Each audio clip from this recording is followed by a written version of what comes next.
Cottonwood Trail in the Chiricahuas. Outside, Tombstone, Arizona Territory. Hey, what's the matter? Sheriff. Well, one sheriff, two of us. That trail, up the side of the hill there. Come on. What's the matter, Lugo? We don't know nothing. You afraid of him? I said, come on.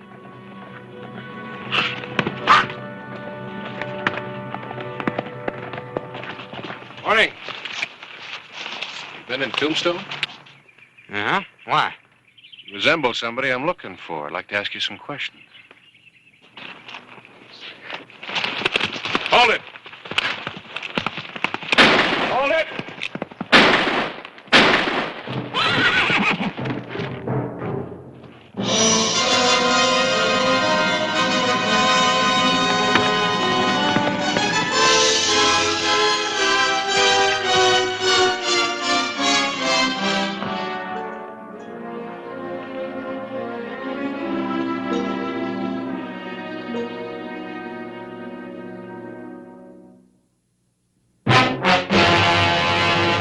An actual account from the pages of my newspaper, the Tombstone Epitaph. This is the way it happened. In the town too tough to die. Tombstone Territory.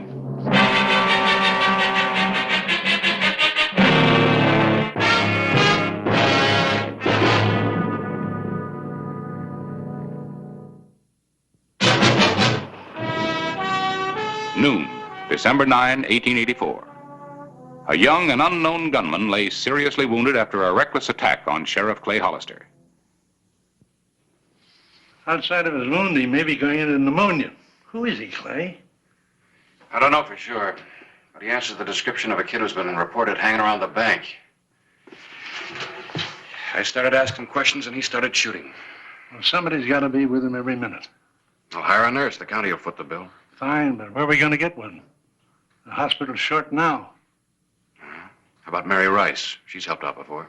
She's on her way to Prescott this afternoon on the stage to visit her folks. Maybe she'll put it off. Well, maybe, for you. Galeyville, town of a black and lurid history.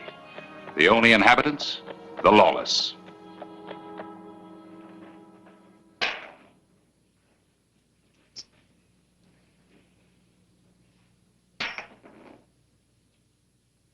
Alita, that beats you.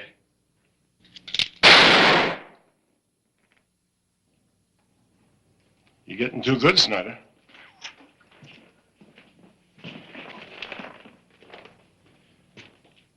I've got to protect my championship.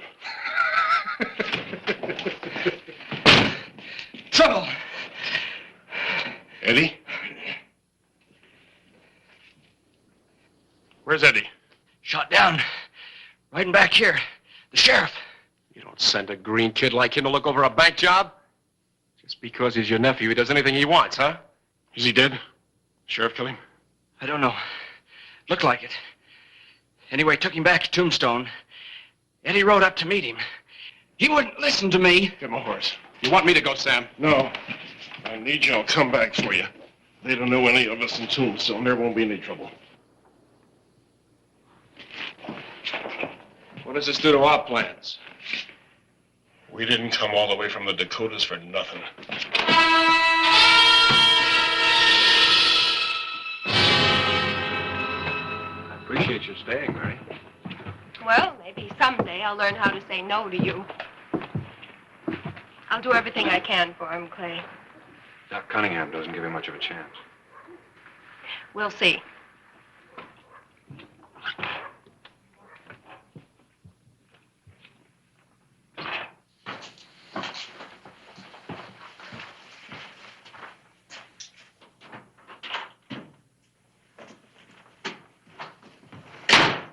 Got a pretty sick boy here, Mary.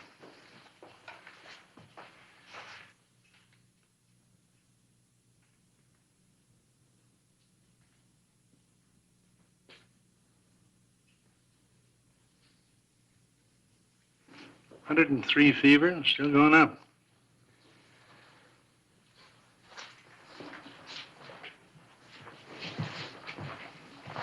Mary, Clay, mind coming back later? thanks again for your help.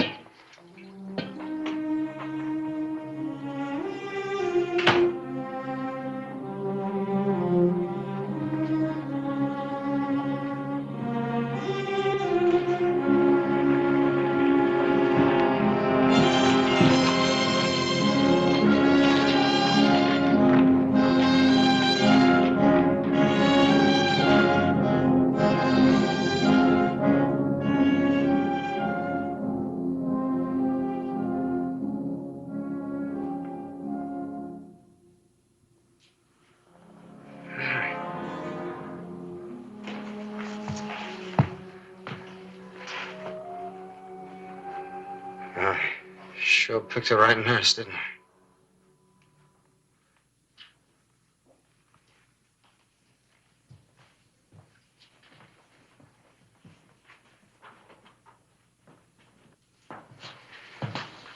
Yes, Clay? Who is he, Mary? He can't really be a criminal. He was never even really wild, no matter what people said. All right. Let's start with his name and where he wasn't really wild. Look, Mary, if missing me is all he's guilty of, there won't be any charges. His name is Eddie Casper.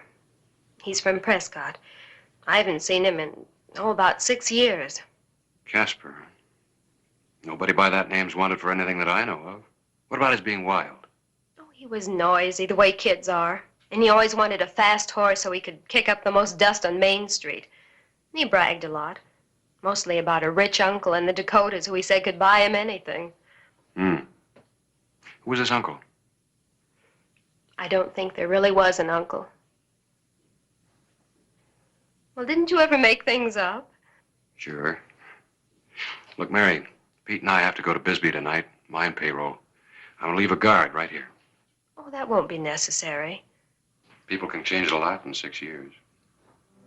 Be back tomorrow noon.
Hey, fella!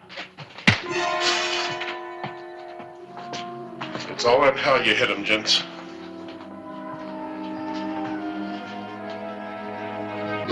Yes? We're taking that boy. Why? Who are you? His kid. His kid? I'm his uncle. Don't yell. Don't do anything. Eddie? Eddie, how you feeling, boy? Sam, I'm sorry, Sam. There's nothing I can't get you out of. We're taking you back. You're not taking him anywhere. Moving him now could kill him. We got a wagon full of straw. Easier ride than the way he got up here. He's verging on pneumonia. He needs constant care. And he's gonna get it. Good care.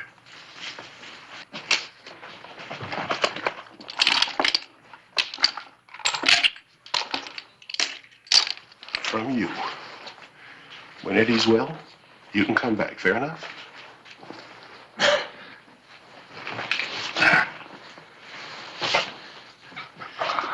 Easy with him now. Easy.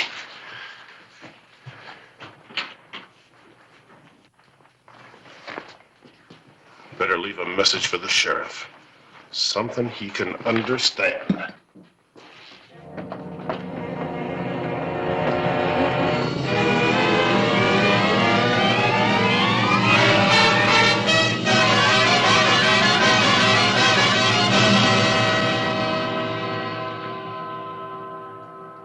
Take any stock in that?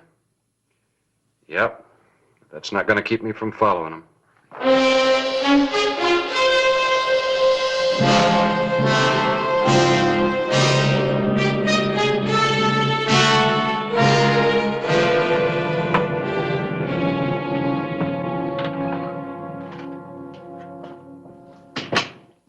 I'm going in to see him. You'll not. The trip is too much for him. His life doesn't mean a thing to you, does it? It's the only life it does. Well, then from now on, you're going to do exactly as I tell you. Here. This is a list of medicines and supplies that I have to get from Dr. Cunningham at the Tombstone Hospital. What's all this? Latin. Pharmacological Latin. It's the only way medical supplies are ordered, and Eddie would die without them. I'm warning you, if this is a trick, tell them where we are. Is my name on it? Does it say anything about Galeyville or you?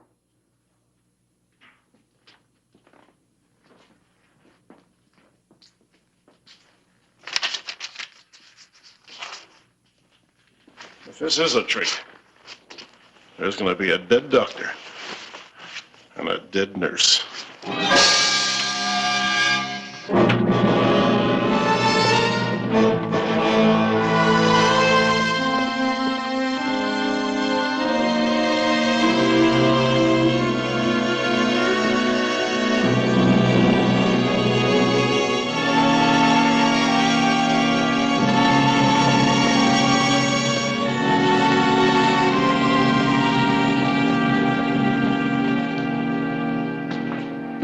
We don't even know who we're looking for.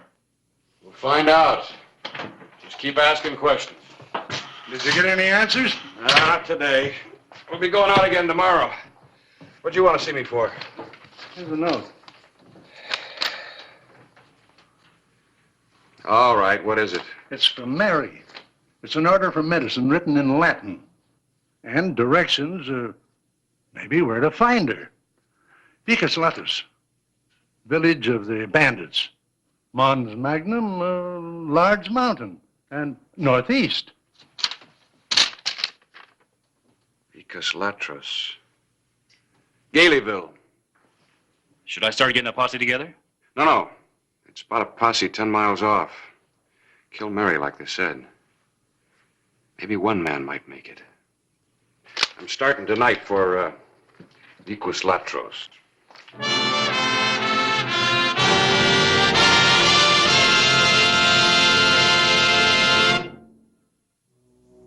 December 12, 1884. Sheriff Clay Hollister rode a little-known trail through the Chiricahuas to Galeyville, where Nurse Mary Rice was being held prisoner.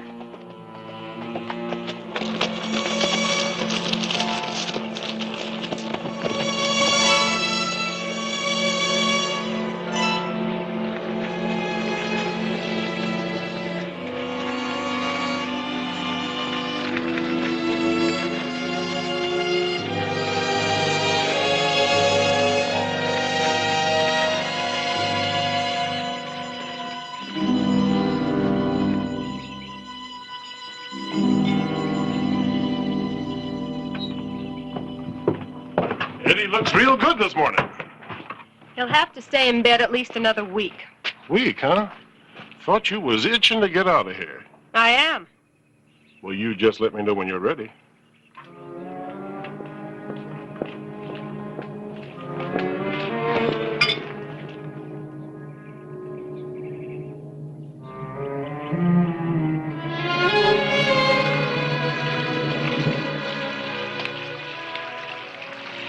I don't have to be watched.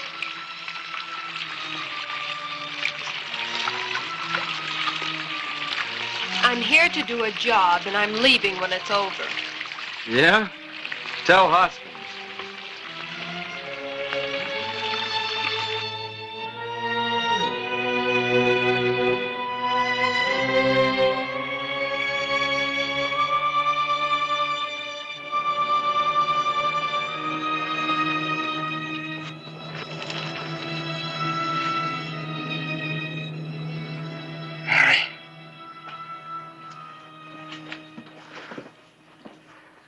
I'm here, Eddie. Please. Just stay here.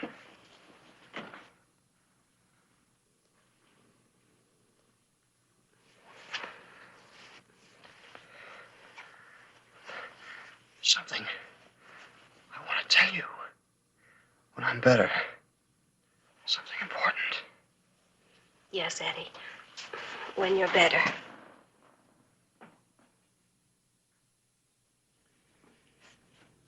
How long are you going to keep her here, Sam?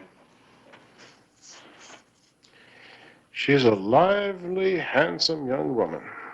Look, Sam, she's seen enough and heard enough to hang us all. How much longer? You'll be the first one to know, Snyder. You're the one who's going to see to it that she doesn't hang us.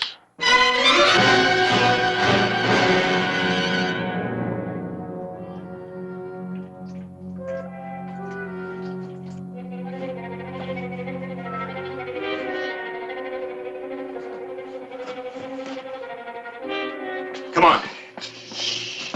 We're getting out of here. I can't leave him, Clay. Not yet. He's just not well enough. And when he is well enough?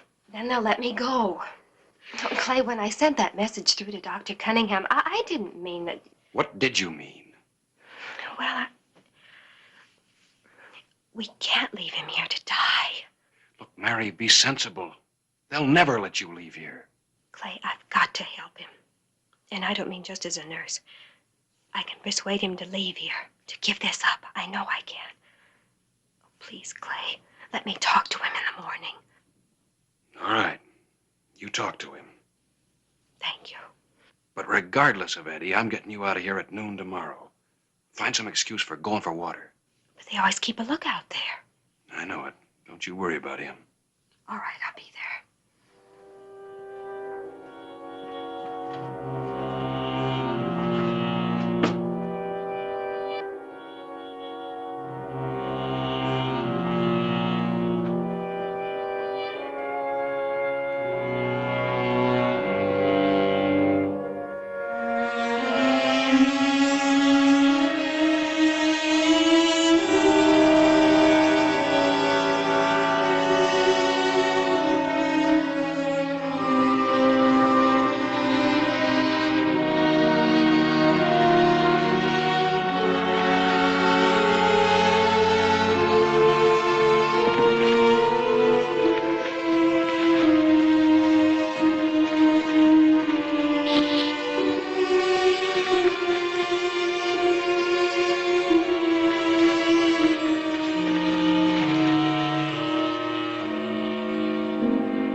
Eddie, please listen to me. Tomorrow you can spend the whole day just reforming me.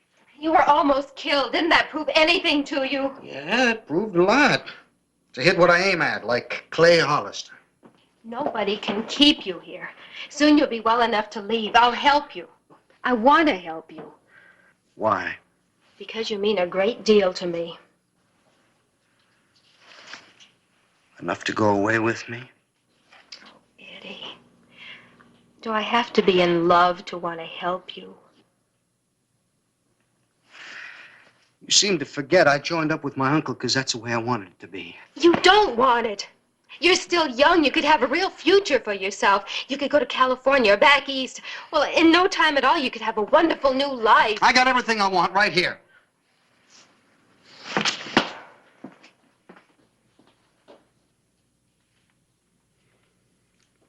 I'd like to see my uncle now.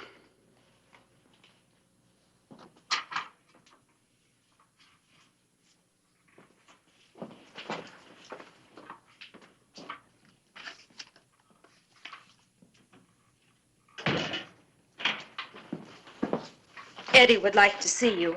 All right.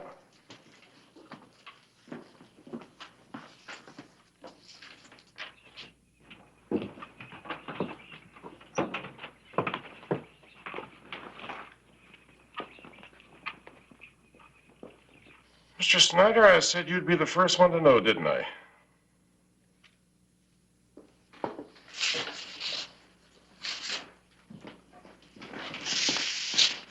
Quietly, Mr. Snyder.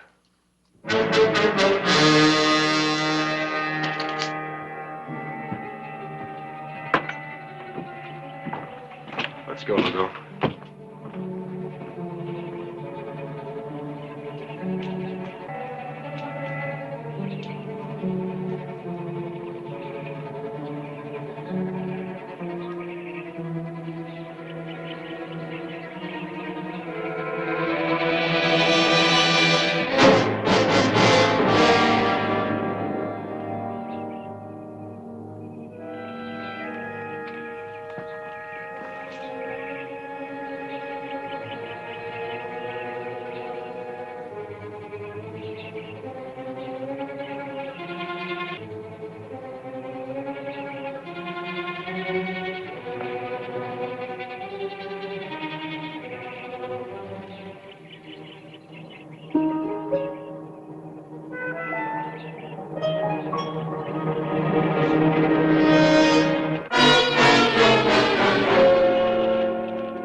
She's not going for water. She's going to meet Hollister. Why didn't you tell me all this before? How could I? She was here all the time. I'll take care of the sheriff, Eddie. Sam, What about Mary? She's been dead since we brought her here. You made your choice when you joined us, boy. You haven't got any now. yeah, you're right. I haven't any now.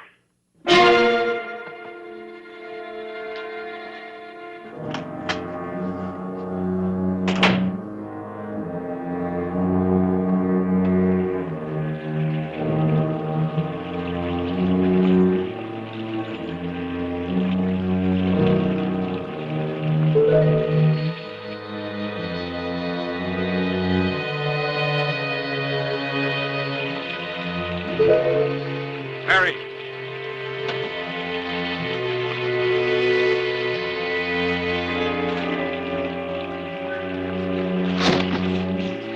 Left the horses half-mile up the trail. Come on. Parks! Parks!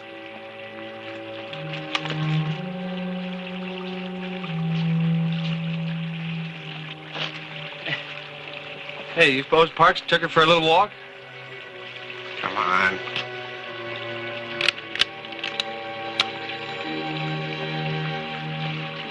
All right, drop your gun belts.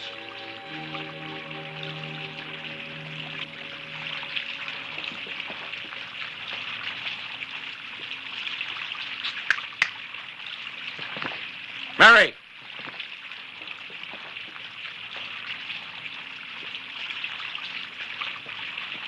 Pick him up.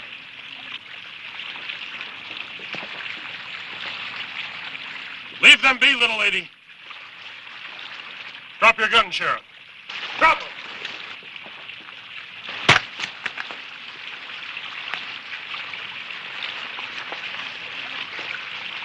Shoot them, both of them. You afraid of the girl? It's just me that you have to shoot. I said shoot them.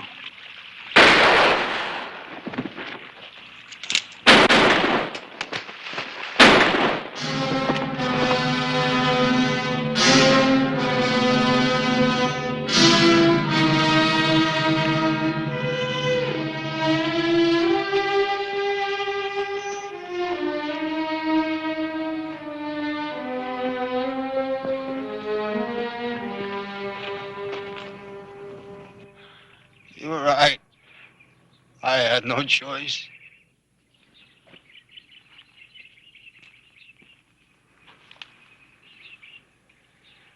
There's nothing more anybody can do for him, Mary.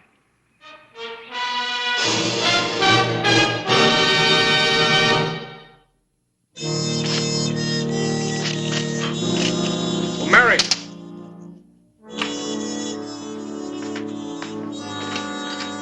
Come in. I've been meaning to return this to you. You left it at the hospital. Thank you, but you keep it. I'll pick it up when I come back. Back? From Prescott. I'm finally on my way. I'll miss you. Hurry back. Clay, what will happen to Sam Hoskins now? Ooh, I don't know. He'll stay right here in jail until his trial comes up, and then it's up to the court. Oh, I see. Well, I better not miss my stage after all of this. Good trip now. Thanks. And I will. Will what? Hurry back.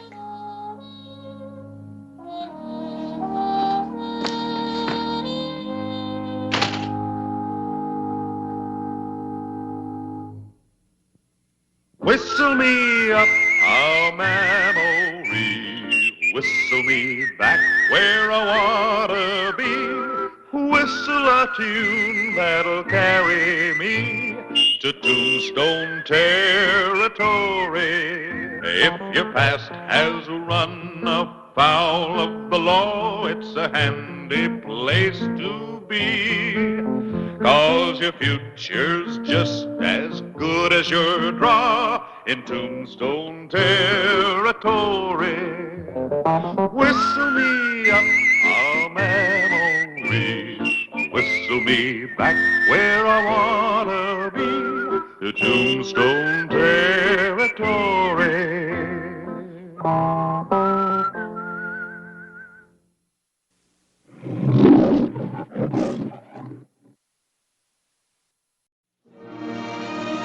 Tombstone, Arizona Territory, March 6, 1886. Wait. Oh, Harris. I was going to ask you to ride out with me, but I see you're busy. Just doing the rounds. Right out where? Going out to meet Sam Barrett. Thought I'd ride in with him. Sam Barrett? The newspaper man. Finest in the West. Oh, I thought you were, Harris. I've been writing about him for a week. Don't you read my... You go on ahead. I'm going to stay around here. I got some things to do. Sure. I'll see you later. Oh, when I get settled in, I'd like to meet him.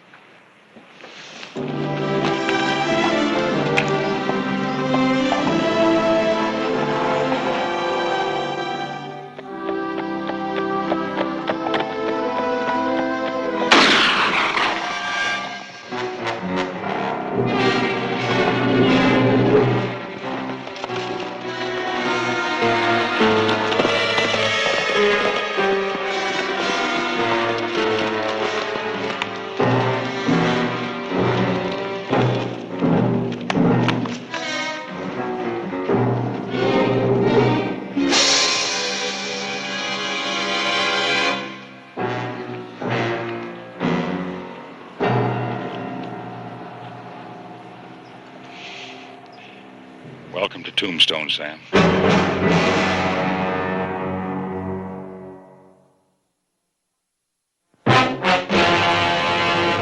An actual account from the pages of my newspaper, the Tombstone Epitaph. This is the way it happened, in the town too tough to die. Tombstone Territory.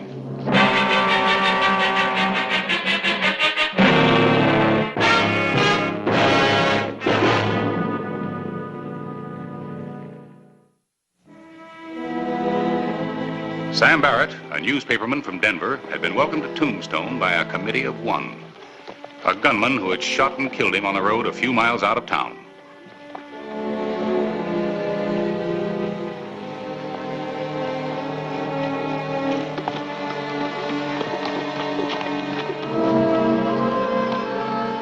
Pete!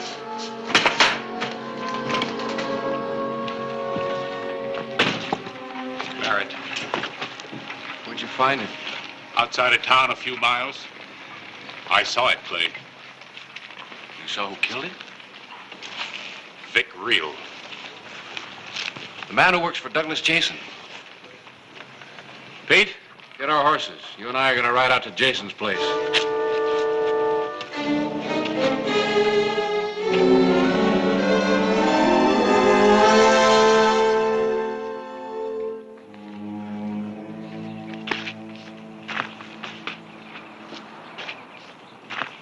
Where have you been? Don't talk to me like a 2-year-old, Jason. Talk? I'll kill you if you do it again. Where have you been? I've been out, riding around. Where have you been riding? Denver. I rode to Denver and I told the marshal that the Taylor gang's in Tombstone. I told him all that money from those train robberies is buried right here on the ranch. I told him because I want to hang. Get back to the barn and go to work. Wait a minute. What's Jess doing coming back here? How do I know? The man ambushed riding into town. That newspaper editor saw the whole thing. He was there. Nobody was there. He's lying.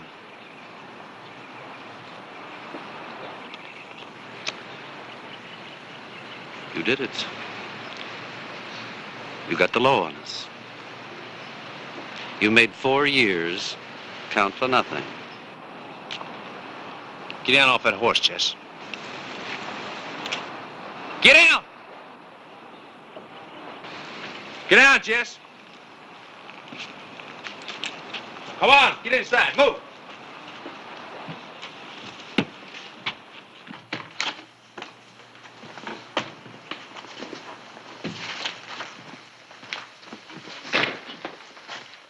So now I've gotten me some orders to give Jason. You too, Jesse, and that goes for the rest of the boys. Better give them fast, Vic. That sheriff is going to come riding in here any minute now. And you're gonna take care of him for me. I am? Yeah, you are. Just like my brother took care of you. He sat in that jail, and he waited, and he hanged, and he didn't talk. Your brother didn't take any chance that I didn't, or that you or Jess here didn't. Well, like I said, he didn't talk, and he could have. We would have helped him, if we could have. We didn't hang him, Vic. I know you didn't. Sam Barrett did. Sam Barrett, the Denver newspaper man. You remember him, don't you? Ah, he did some fine, fancy preaching in that newspaper of his, didn't he? Ben's life, or innocent lives lost in a Taylor gang robberies. In case you forgot, the people listened to him, and they hanged Ben. So you had to kill Sam Barrett. No matter what it cost us. All of us. It wasn't supposed to cost nothing, Jason. I didn't plan on nobody seeing it happen.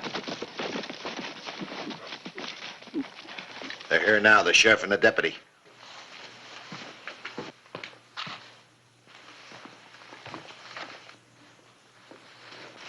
Now, you listen to me close, Jason.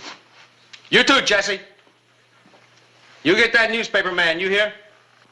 Ain't gonna be no proof without no witness. I'm gonna go with the sheriff for 2 days. 2 days. And then I start talking. I tell all I know about the Taylor gang. None of us could afford that. Put the gun away.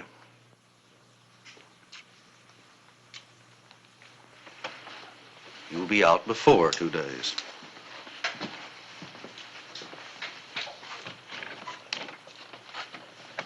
Mr. Jason? Sheriff Hollister. I want to talk to your man here. To Vic? To Vic. You're under arrest. The charge is murder. Sam Barrett. Well, you must be joking, Sheriff. Barrett was ambushed on his way into town. There was a witness. He saw you. Now, wait a minute. Who's Sam Barrett? Just a man.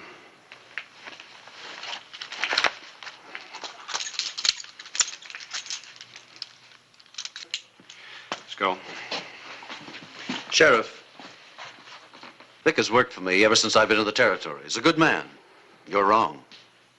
We'll find out at the trial.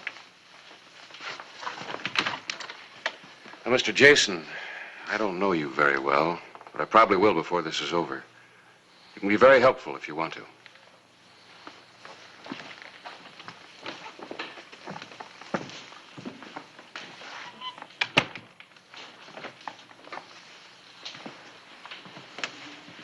I don't like it, Jason. Oh, we'll get him out, Jess. We'll get him out, as you'll wish he were back in. Vic Real is a dead man, any way you look at it.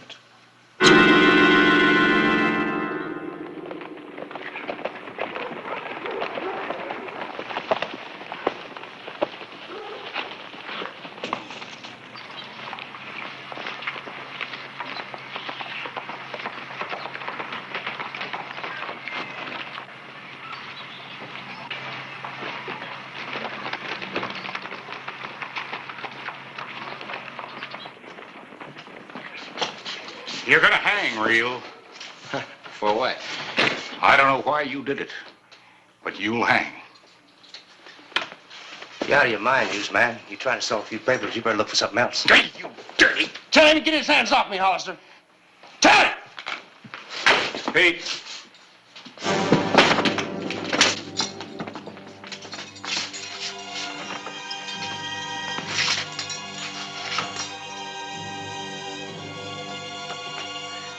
Your aim's still good. Huh? I asked whether your aim was still good. Yeah, that's still good. All right. And get that newsman.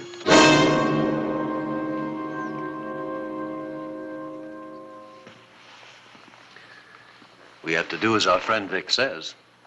But why me? Why not Red or... Because I said you. So it started all over again, huh? I don't like it. 4 years now and no trouble. And now it's starting all over again. This is the last. So your aim is still good, huh? When, Jason? Tonight. I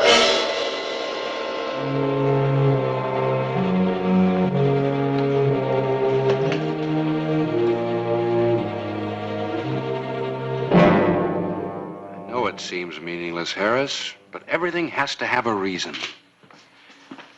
Then what is it? There was no robbery committed, and Sam Barrett didn't have any enemies. At least not out here. There was a motive. There had to be. This wasn't just a thrill killing. If Reel had wanted that, he would have found something in Tombstone. He didn't need Barrett for that. Then why Sam? I don't know. But I'm going to find out. Anything I can do to help, Clay? No, you just get your paper out. Something will show up. For all these telegrams we've sent out, something's got to happen. We could use a little luck. Yeah, that's generally what we get. A very little.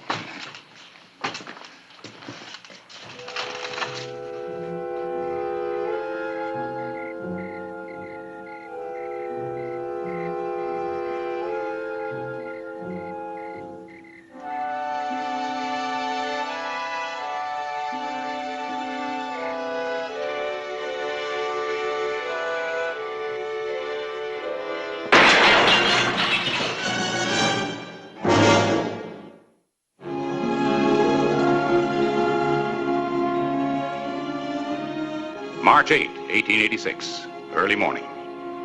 Douglas Jason's plan of murder had failed. Vic Reel was still lodged in the Tombstone jail, and Clay Hollister was taking every precaution to see that he remained there until he stood trial for the killing of Sam Barrett.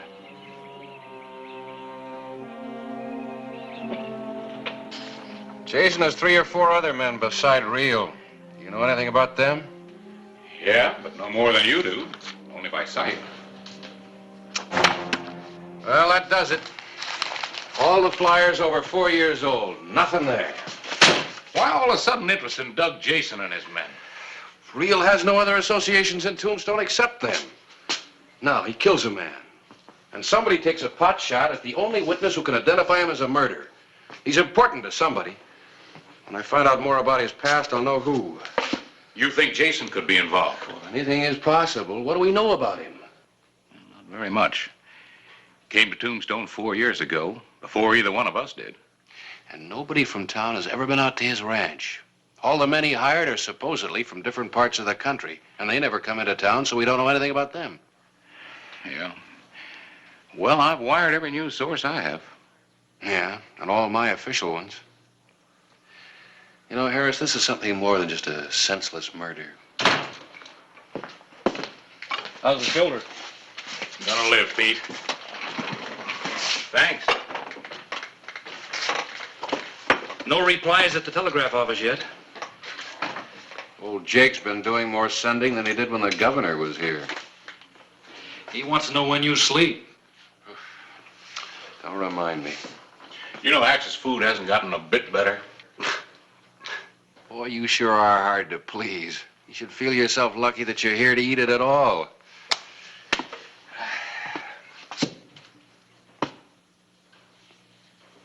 Listen to me. I got an idea. What's that, Clay? I got a hunch I know who's behind this. I think I can force him to make a move.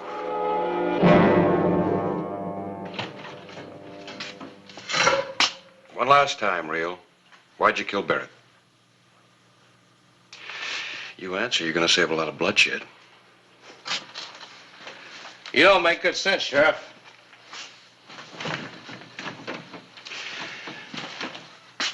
Look, boy, it's all over for you. You're gonna stand trial tomorrow, and you'll take what punishment the judge and jury decide is right for you. But you got a chance to do a decent thing. Maybe even save a life. You get out of here, Sheriff. I don't have to talk to you about nothing. You think you get it all figured out, haven't you? Well, there you go, be surprised. You're the one who's gonna be surprised. I have got it figured out.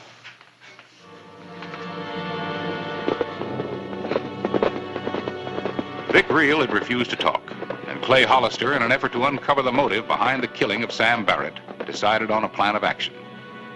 Douglas Jason was to be the starting point. It's a fine-looking cattle, Jason. Ought to bring a good price.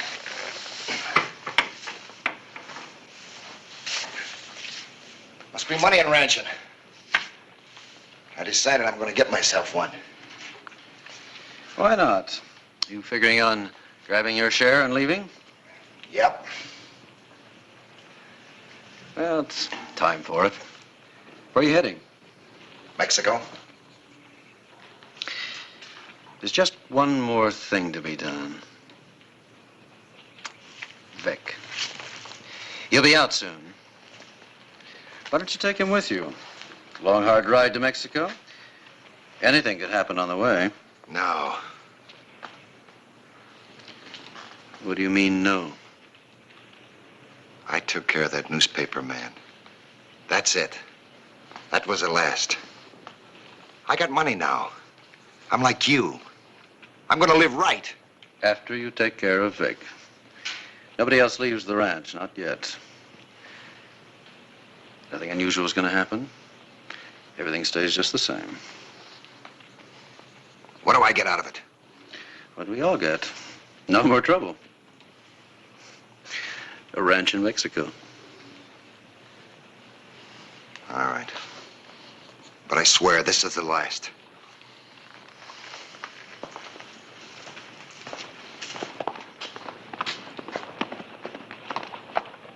What does he want? Who? The sheriff.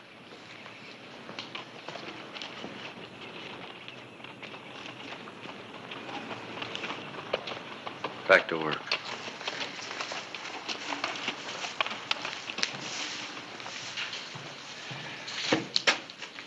Mr. Jason. Oh, Sheriff. One of your men told me you were out here in the barn. What can I do for you? Reel's trial starts tomorrow. We have a lot of questions we'd like to ask you. I told you could be very helpful. Tomorrow? Yes, the circuit judge rides in the morning, and Reel will be the first order of business. You see, somebody's trying to stop this trial before it gets started. So I figure the sooner the better. Who's trying to stop it? I don't know. But somebody took a pot shot at my witness last night. Luckily, he wasn't killed. Well, I'm afraid I can't help you, Sheriff. Vic has only worked for me a couple of years. 4. 4 years. Yes, about. I mind my own business. I don't know much about Vic, but what he does is really his own affair. Well, be at the trial anyway, 11 o'clock. Oh, I'll be there. I don't like trouble, Sheriff. Neither do I. So there's not going to be any. I have my witness in protective custody, and I'm riding out this afternoon to see the judge safely into town. See you tomorrow.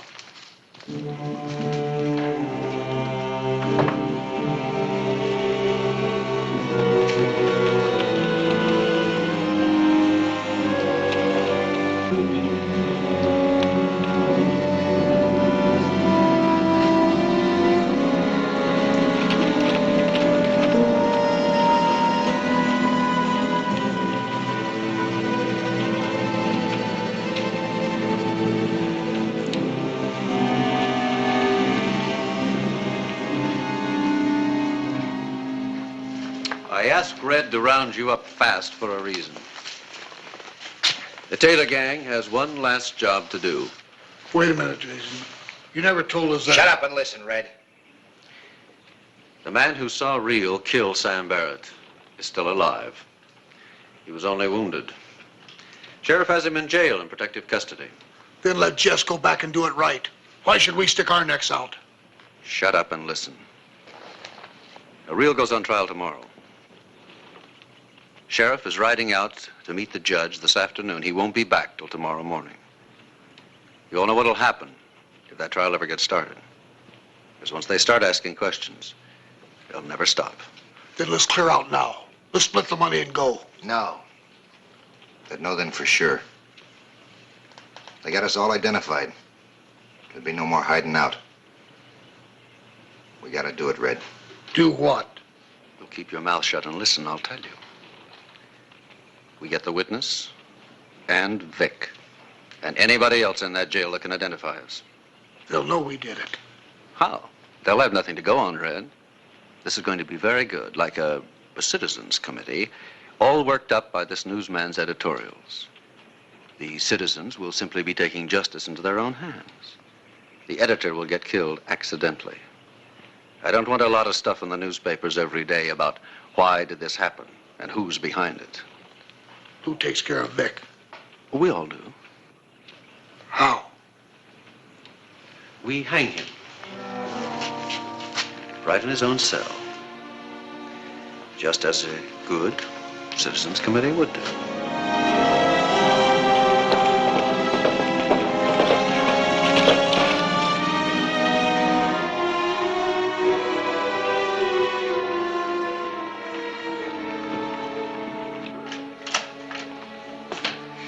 We're all set here. How about it? You still think it'll work? Oh, I sure hope so. Pete? Yeah. Come on in here a minute, will you? Harris, I'll bet my last dollar that Barrett's killing is going to uncover something real big. Yeah, Clay.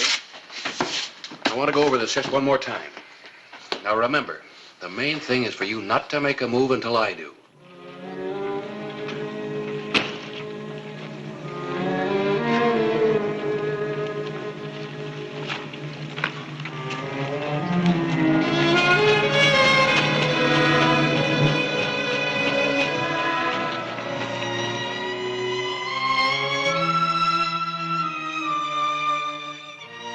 Dawn, March 9, 1886.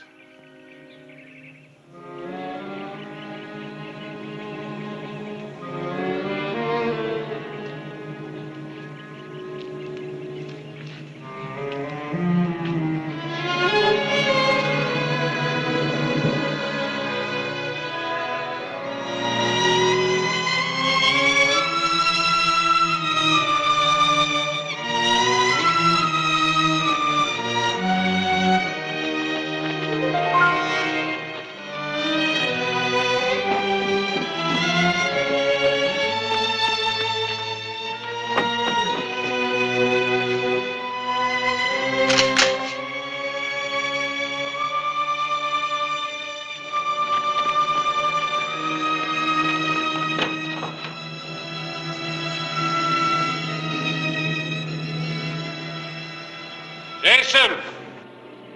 Tell your men to drop their guns. You're surrounded. I've got you in a crossfire.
Drop your pistol.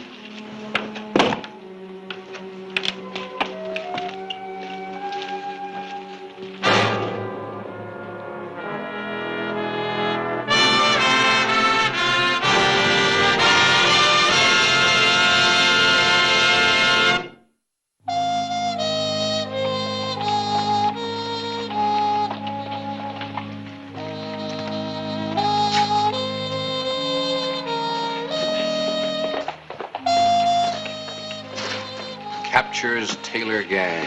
Couldn't be much bigger, could it? Now watch. Say, how's her shoulder? Oh, fine. You know, the Taylor gang was one of the most notorious train robbery crews in the West. And they say it was Sam Barrett's newspaper crusade that made them stop. I only wish he could have known this. Well, maybe he does.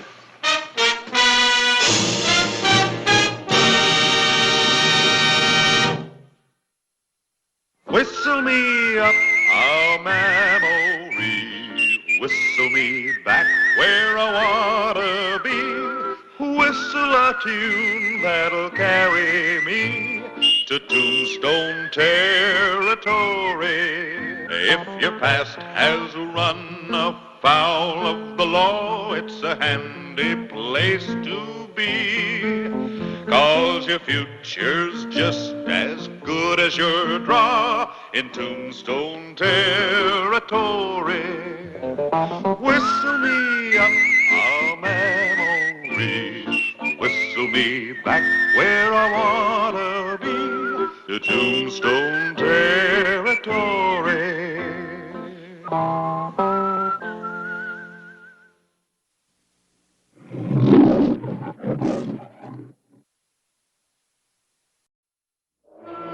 Tombstone, Arizona Territory, November 7, 1881. The end of a murder trial.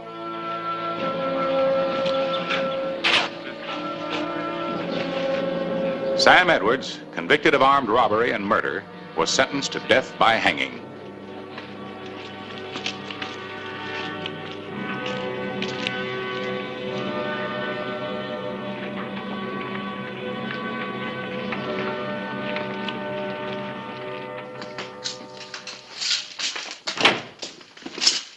He's gonna hang in the morning, Clay. Lock him up. And take his belt.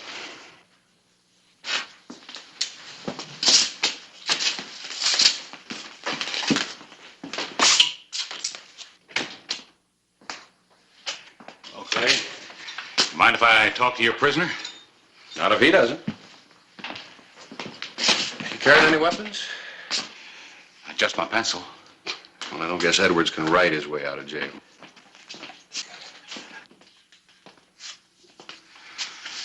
Edwards? What do you want? I'm Harris Clyburn, editor of the Epitaph. I robbed the man. He pulled a gun and I shot him. 3 witnesses saw it and they're going to string me up in the morning. That's it. That's the whole story, newsman. Just like that. Any regrets? Yeah. I regret they caught me.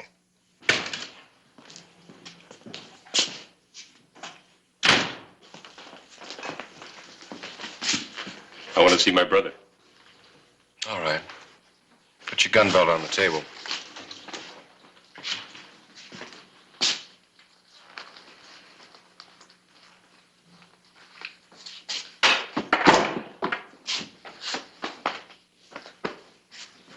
Now get out of here.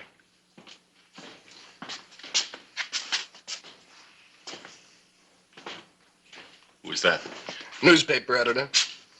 What do you want? Story of my life. Never mind him. I stopped by to tell you not to worry. Not to worry. They're going to string me up in the morning and you're telling me not to worry. Just shut up and get some sleep tonight. John, I want to sleep tomorrow night. Just don't worry. I'll take my gun. Short visit, Mr. Edwards. Well, I've got a deadline to meet, Mr. Newsman.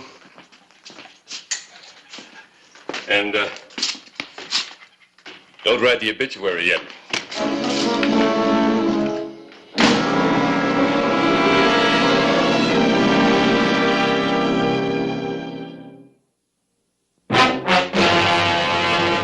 An actual account from the pages of my newspaper, the Tombstone Epitaph.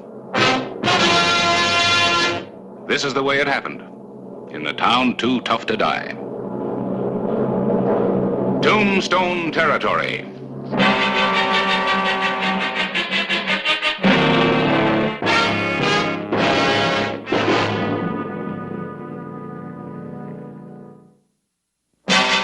November 8, 1881.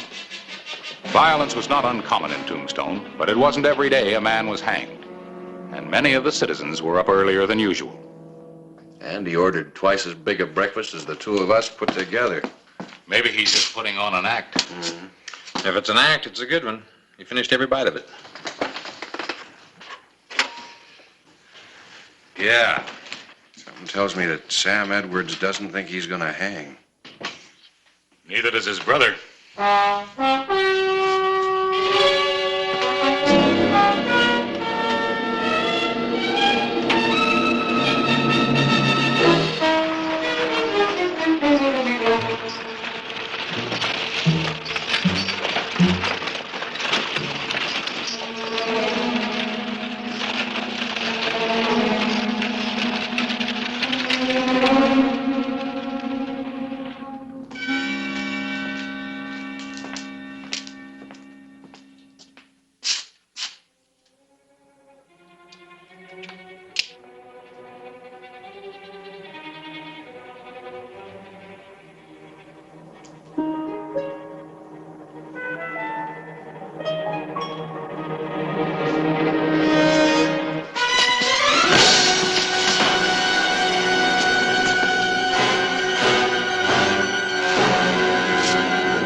All right, Clint, bring him out.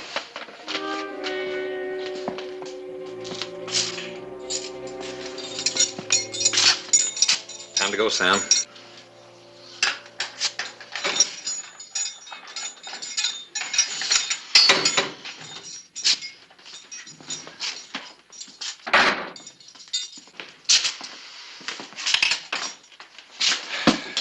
Hey, you want this? What did you think I was going to do, Sheriff? Hang myself? Put the cuffs on him, Clint.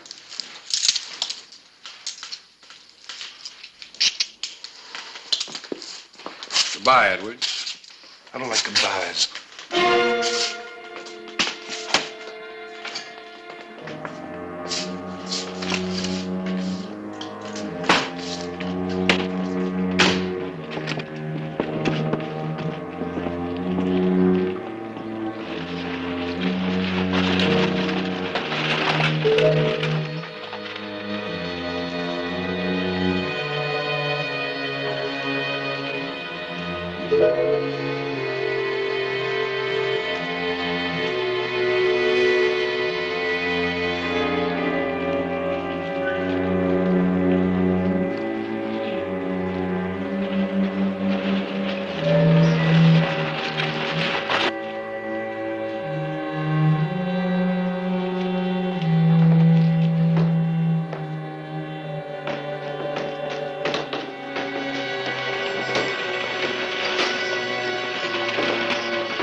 Hold it right there.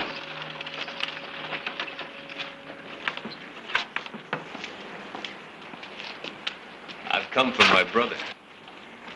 You better listen close, lawman. This cord on my boot, it goes to a spring, hooked to the trigger of a loaded rifle. Now, the rifle is aimed dead center at a full box of dynamite. You shoot me, my leg will relax. This town of Tombstone will be just one big hole in the ground.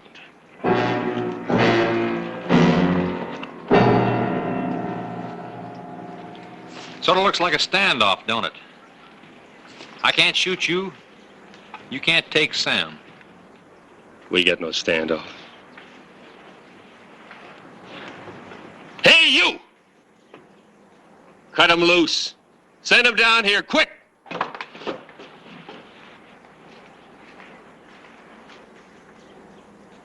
Guess he didn't hear me.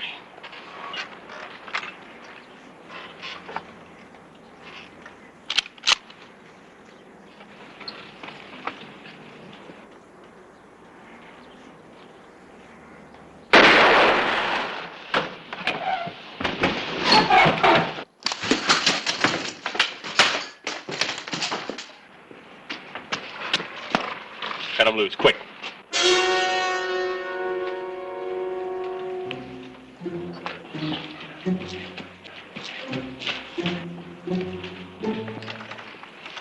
I'll just take this.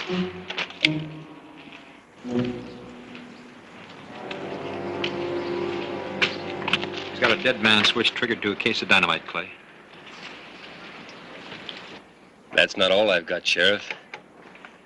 Sam, throw back that cover.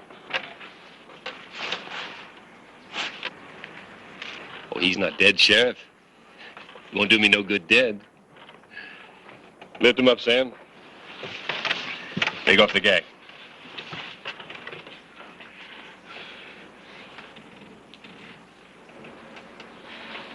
Whatever you have to do, Clay. No, Harris, it isn't just you. There really is dynamite in that box. It'd blow up the whole town.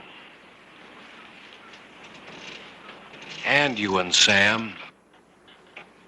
Sam was gonna die anyway. I just shot your hangman.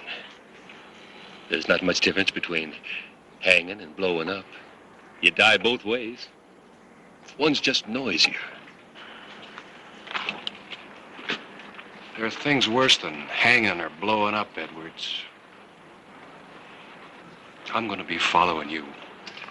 Yeah. You do that, Sheriff. And take your time. We got a long way to go. I told you not to worry. That's what you told me.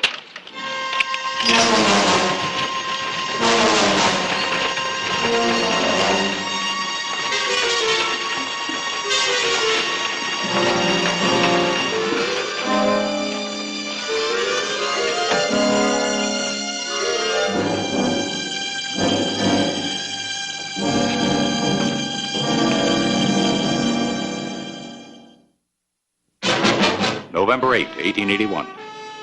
Clay Hollister decided on a plan of action. He was determined to find a way to capture the Edwards brothers. Quint, give me your shirt. I want you to take 2 men and follow that wagon. I want John Edwards to think that I'm one of you. So stay in plain sight and out of rifle range. And don't you fire at them. If Edwards relaxes that leg, that dynamite will blow. What are you going to do? And I don't know for sure. But sooner or later, they're going to have to separate themselves from that dynamite. And I'm going to be there when they do.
That sheriff's following, all right. He's got 2 men with him.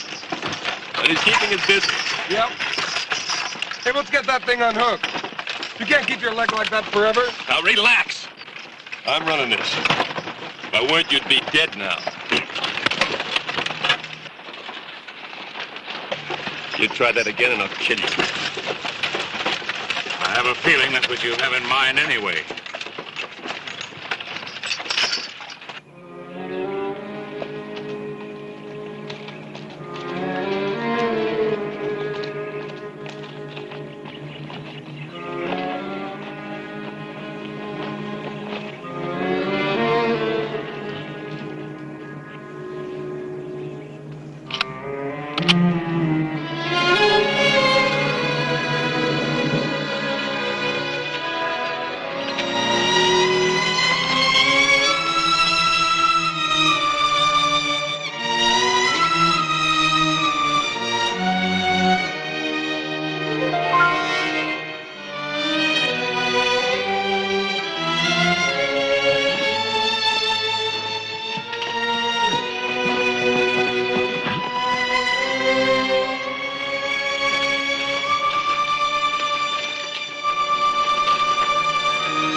They're getting a little closer.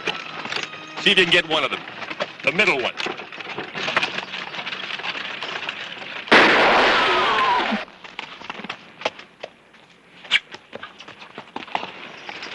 They're not close enough to hit. They'll stay on your heels. I hope so. I sure hope so. I'm counting on that. I don't know what you have in mind, but Hollister won't give up. He can follow us forever, and that's a long time. Not in your case, Sam. Or yours. Whoa! Oh! Now what? Sam, reach down and take hold of the cord. Hurry! Why? Quick, just take the cord. Now keep the tension on it. You got it? Yeah? Oh. Got a cramp in my foot.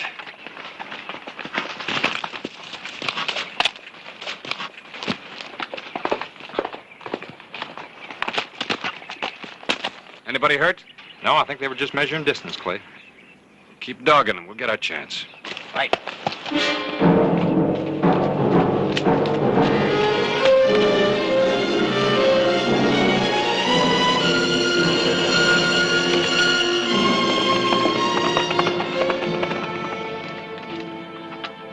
Yeah, I got it. Okay.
Hey, can't you miss some of those bumps? You drive like we're carrying a sack of wheat. Bump won't hurt that stuff. The weather's too cold. Besides, we don't have much further to go.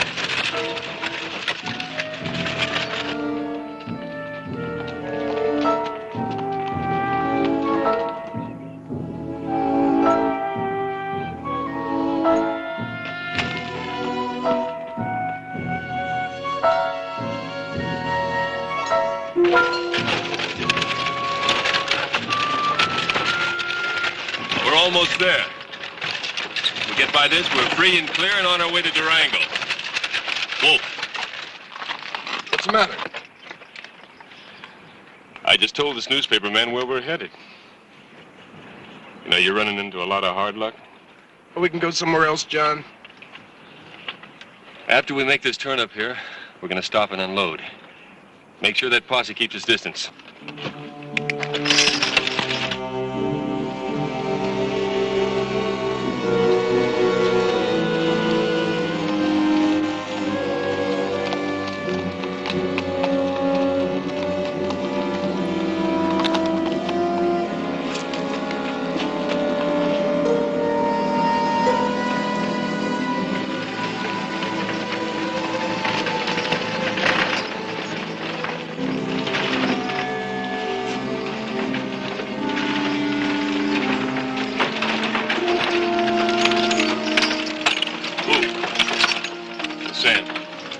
The other end of this tunnel should be 2 horses, saddles, and some grub.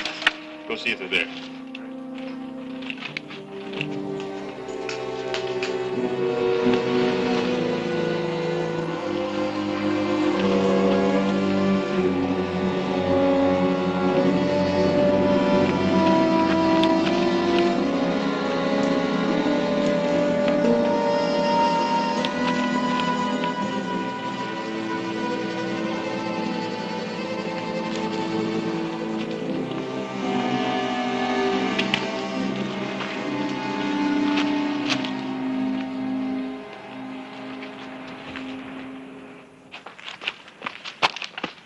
Everything's there.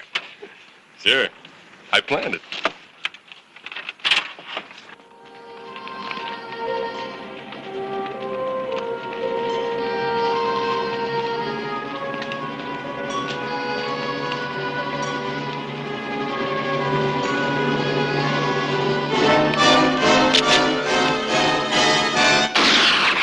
Stand up. Okay, Sam. Don't move until I tell you to. Reach in the back there. Move the dynamite away from the rifle. Okay, after I'm down, take him about 10 feet inside the tunnel. Use him as a shield. Okay, go ahead. Get moving.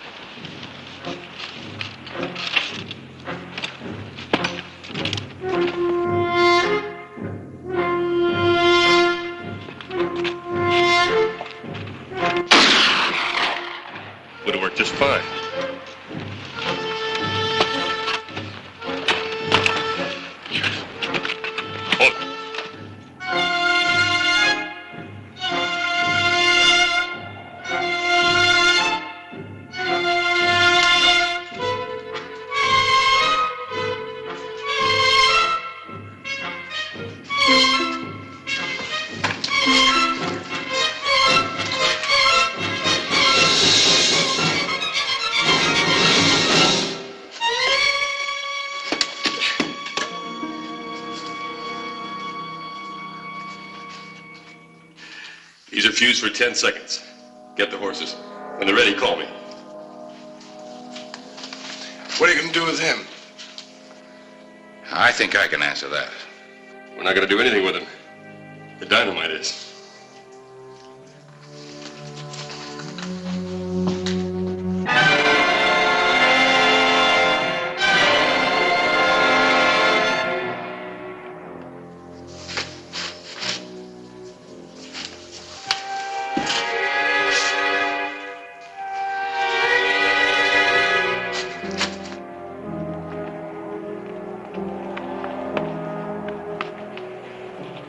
John, let's go!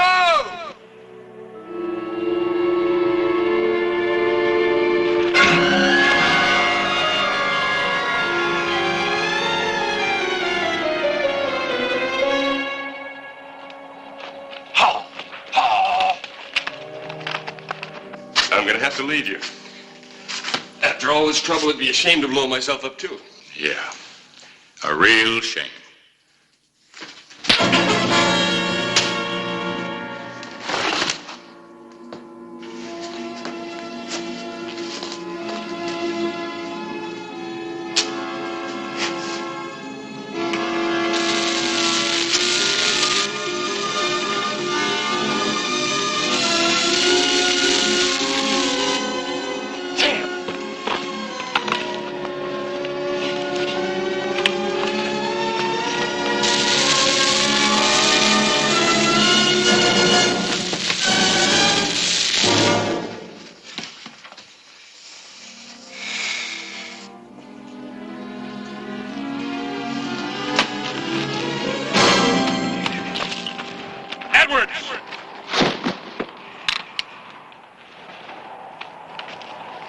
Don't count on your dynamite.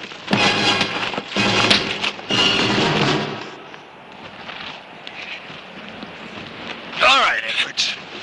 You caused a lot of people a lot of trouble. Now let's see if you can take some of it. Okay. Come on, Sheriff.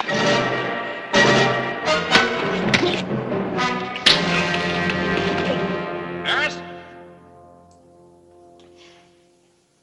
Quint?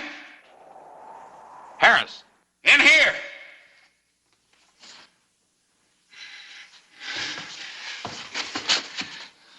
They went out this tunnel. Another entrance? Yeah.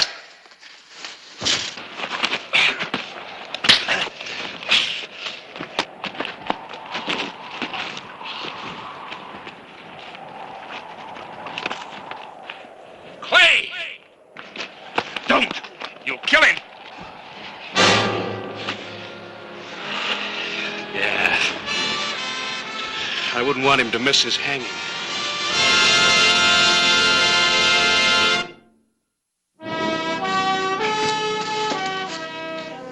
Crap, take this out and blow it up with a rifle shot.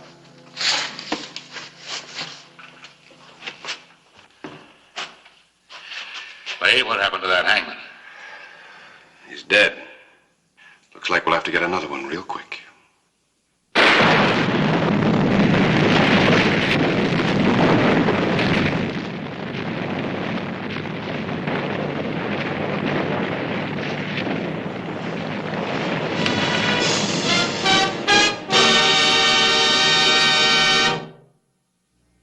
Whistle me up a memory, whistle me back where I wanna be, whistle a tune that'll carry me to Tombstone territory. If your past has run afoul of the law, it's a handy place to be, 'cause your future's just as good as your draw in Tombstone territory. Whistle me up a memory, whistle me back where I wanna be, to Tombstone territory.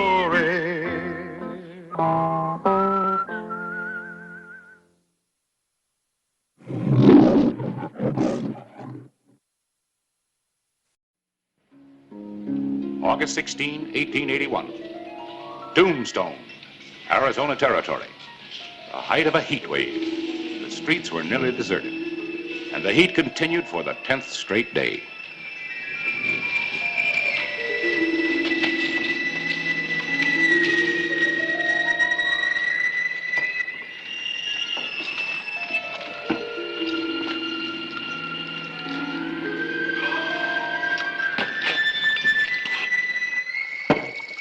Oh, boy.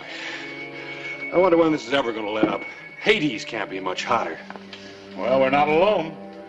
105 degrees in New York, and for New York, that's hot. 103 degrees in Kansas City, 109 in Houston, the same in El Paso. Can't you fellas think of anything else to write about? Sure. President Grover Cleveland has instructed Secretary of State Baird to invite all the nations of the Western Hemisphere to a conference to discuss common peace and prosperity. That's on page 2. Everybody wants to read about the heat. I know. It makes people feel better to know that other people are in the same kind of hot stew.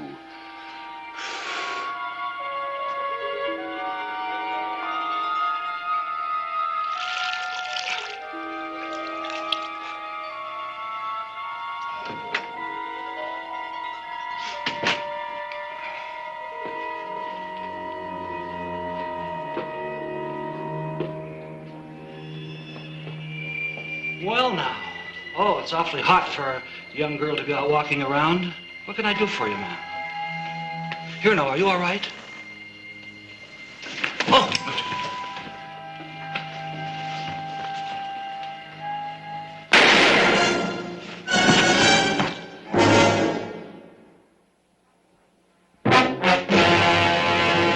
An actual account from the pages of my newspaper, the Tombstone Epitaph.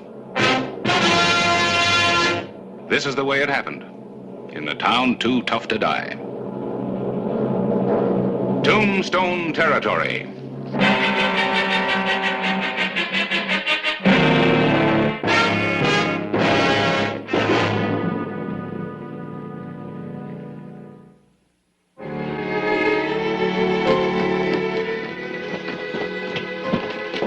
What happened? I don't know. She's all right, though. Just fainted.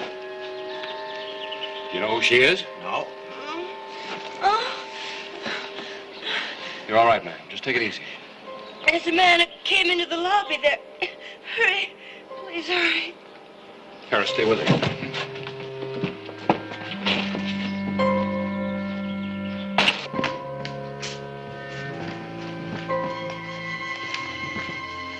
Dead? Yep.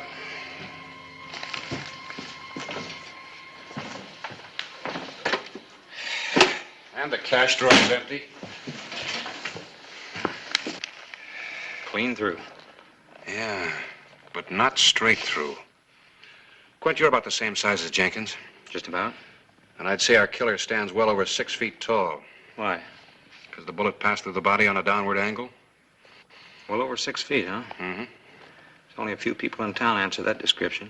People get into a little trouble every now and then. Round him up. I want to see him in my office. Likely.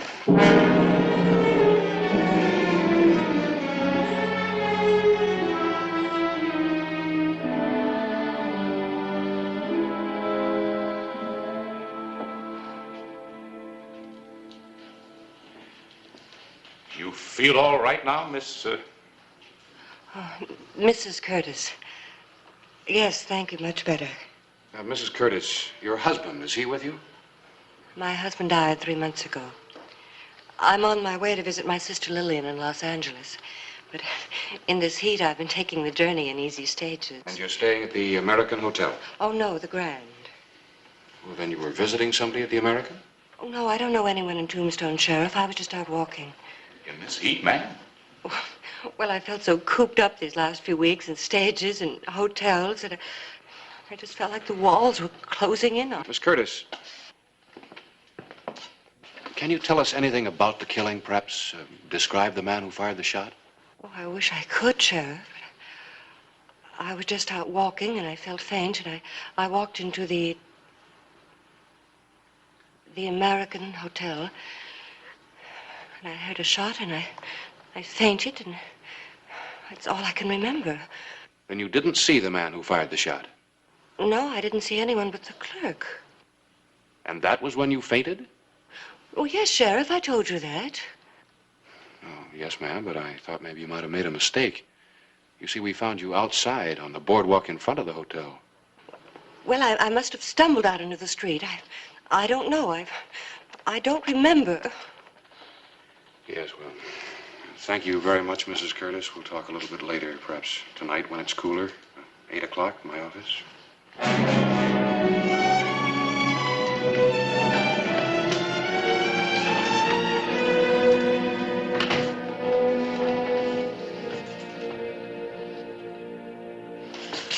Badge or no badge, Hollister, I'm not going to stand for this. I'm accused of murder.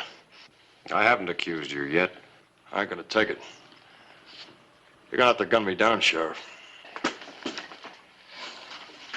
I don't want to have to gun you down, but I'm going to ask you some questions, and you're going to answer them. Told you were drinking too fast for a hot day, Whitcomb. You're bound to get into trouble. Trouble? The sheriff's trying to fit me for a rope. Sam, when was the last time you saw him? When your deputy here pulled him out of the Alhambra. And how long had he been there? Since it opened. Are you sure? Sheriff, it's a hot day. Too hot to lie. All right.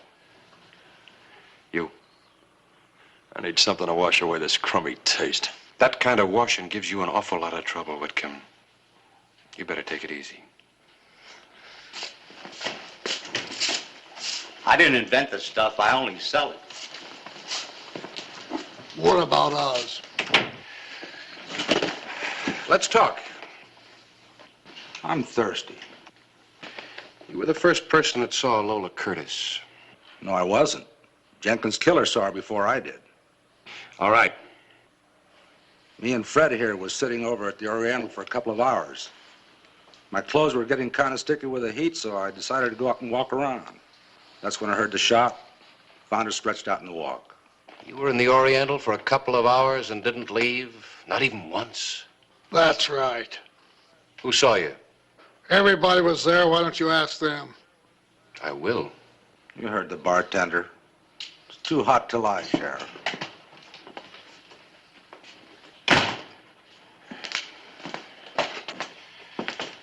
Clay, you have a minute? What is it? The out-of-town papers just came in. I found something. You can go now. We'll talk a little bit later, but don't either one of you leave town.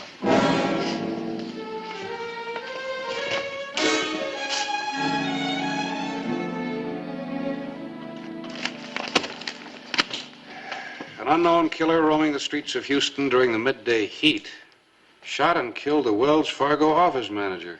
Same thing in Kansas City, El Paso, and Dodge. Different locations, same crime. In some places, the killer struck more than once. And look at the dates. This killer, whoever he is headed straight for us. And now I understand he's here. Fortunately for you, I am also. Suppose you tell us about our good fortune. Metcalf is the name, Douglas Metcalf. And the business, Mr. Metcalf? The Siesta Killer is my business, Sheriff. I'm an investigator for the Great Southwestern Insurance Company. Insurance? Yes. So far, he's hit 5 of the establishments we cover. Our company stands to lose some $27,000. And I stand to lose my job also. So you see, I have quite an incentive. Yeah, so do I. Shall we pool our forces for our mutual benefit? Your credentials, please. Yeah.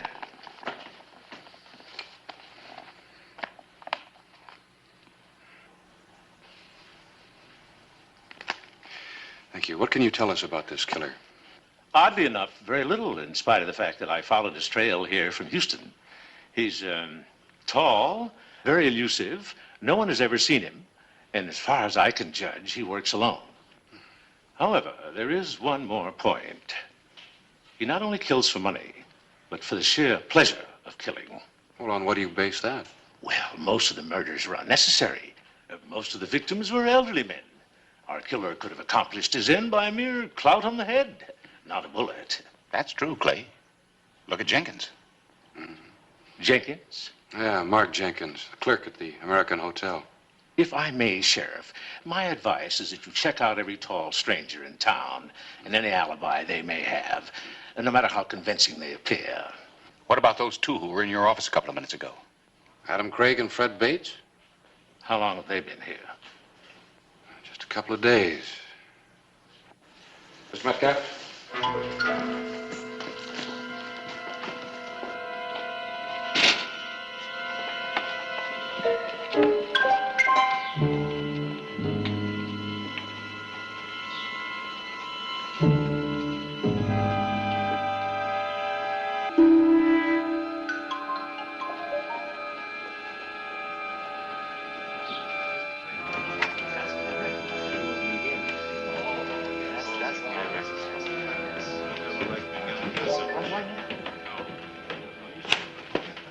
I know this man, Sheriff. At least I've seen him before. Houston, wasn't it? I've never been there. And I've never seen you before either, mister. Now get out of here. I know it was Houston, Sheriff. I said get out. I could testify to it. Yes, indeed. I think at last we found our man.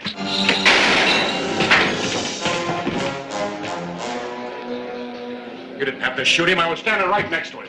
One of the rules for ripe old age is not to depend on others, not even sheriffs. When a man draws on me, I shoot first. And I might add, I think I've reached the end of my search. Well, it's too bad we never had a chance to question him. We'll never know for sure now. You, get the coroner. Now, Craig, how long have you known him? I just met him yesterday. We're staying at the same hotel. Which one? The American. Let's take a walk over to my office.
Blazing hot afternoon of August 16, 1881.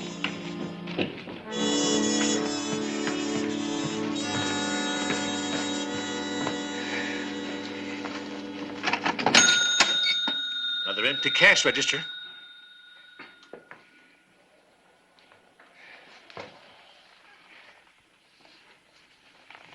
You smell that? Kind of a heavy scent? Yeah, I think so.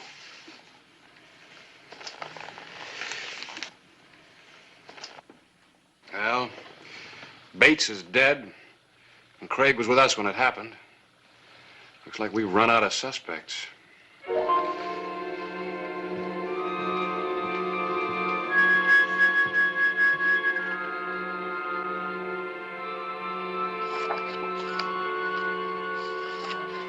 Ah, I knew I'd seen him before. Fred Bailey, wanted for bank robbery in Houston. As I told you, Sheriff, I never forget a face. Clay, I just spoke to old man Fennedy. He was in Hafford's saloon opposite the Occidental. He says he heard the shot and looked out the window, but no one came out of that hotel. The American and the Occidental. 2 hotels, 2 dead bodies, and 2 empty cash drawers in 3 hours. That's quite a day's work. The question is it enough for him? Maybe not. Most of the newspaper stories give him a 2-day operation. Houston, El Paso, Dodge. There's only one way we can play it.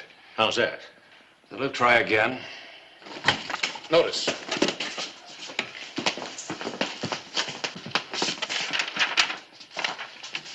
2 different hotels, 2 different blocks. And nobody's seen the killer enter or leave. Each of those hotels has a side entrance. Yeah. It has to be somebody who knows Tombstone, knows the back alleys. Somebody who's been here more than just a couple of days. Look, gentlemen, our killer is moving in a southerly direction. First the American Hotel, then the Occidental Hotel. It's my guess that he'll hit this block next, the Cosmopolitan Hotel. Is that a rear entrance? Yep.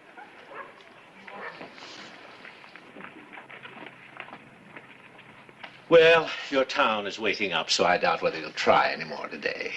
And we'll be ready for him if he tries again tomorrow. Gentlemen, let's keep this just to ourselves. Naturally. Now, if you gentlemen will excuse me, I think I'll go soak in a tub.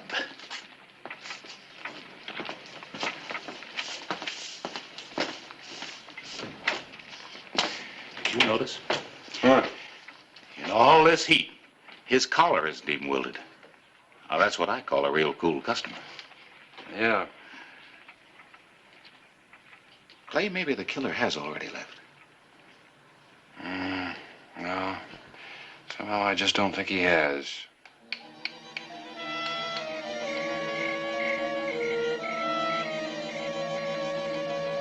Well, folks, thank you very much. And if no one has anything to add to what's already been said, I suggest we break this up. Would you care to join me for dinner, Miss Curtis? One of the features of Tombstone is the plum pudding of the Cosmopolitan, a specialty of the house. I couldn't, thank you. It'll give you strength to battle the heat. No, I just couldn't really. I keep hearing that shot and seeing that poor man fall. I must confess, gentlemen, I'll be glad to be leaving Tombstone. Oh, you're leaving town, Miss Curtis? Yes, I'm taking the afternoon stage tomorrow at 5. Well, a word of advice, if you don't mind. Don't leave your hotel room tomorrow until you're ready to check out. I think I've learned my lesson. Thank you. Well, if you don't mind, I think I'd better just see you to your hotel room. Good night. Good night.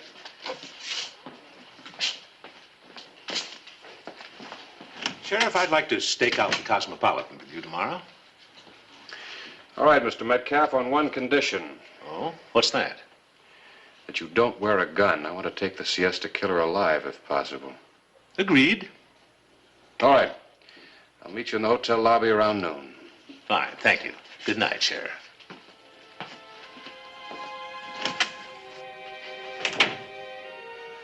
Thank you, Mr. Clyburn. Good night.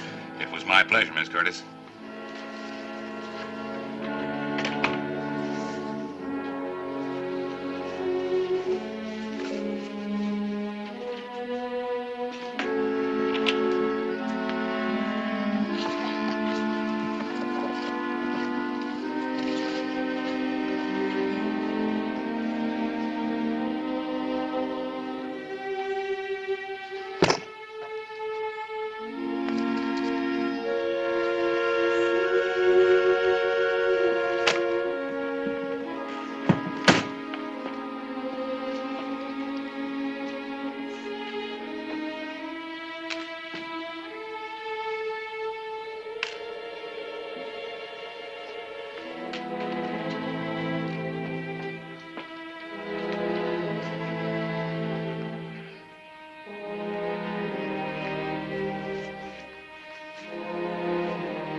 You made a conquest, my dear.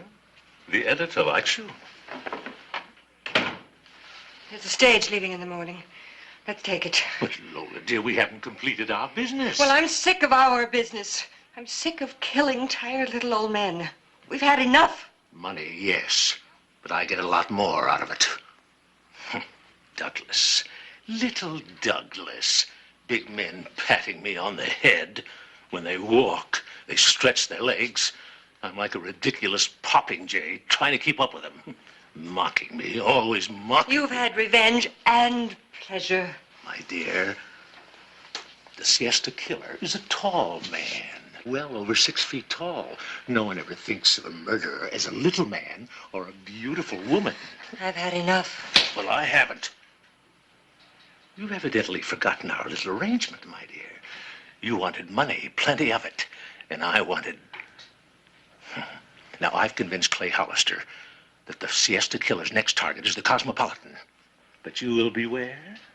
The Arcade Hotel. You will leave this hotel exactly at 12 o'clock, noon. And you will exit by the rear door, and you will go to the arcade through the side entrance. You will follow the usual instructions. Is that clear, my dear? Is that clear? Yes.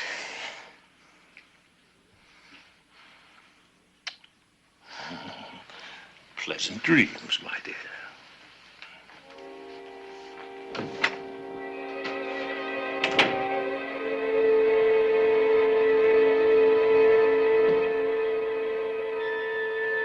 The morning of August 17, 1881. The mercury had already climbed above 90.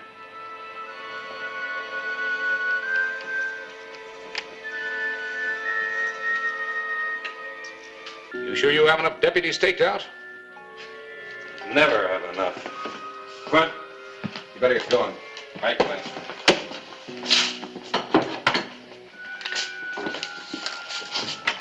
What do you think you're doing? Not enough deputies. Oh, you stay here. Somebody's got to mind the store.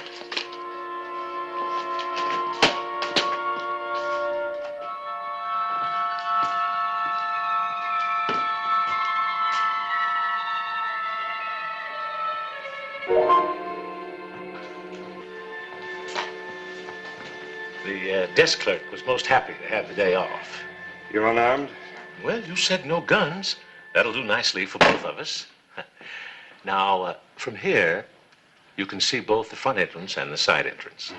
You know, I'm beginning to enjoy this. Jenkins didn't.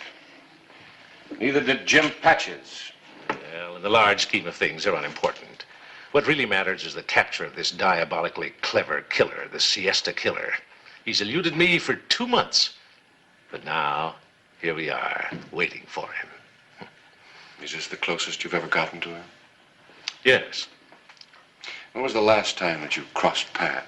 Dodge. And what happened? I missed him by 2 days.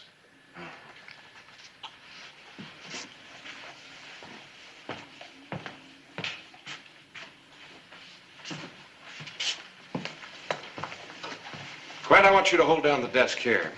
Mr. Metcalf and I are going over to the arcade. The arcade? That's right. But why? Come on.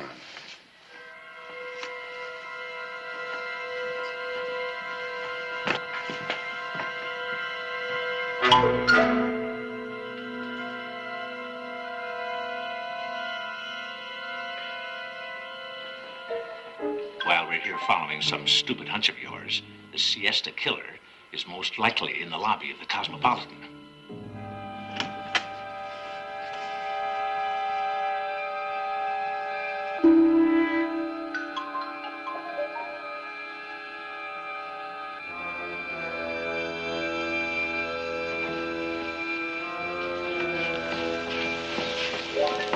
Drop the gun, Miss Curtis. You're wrong, Sheriff. Turn around slowly.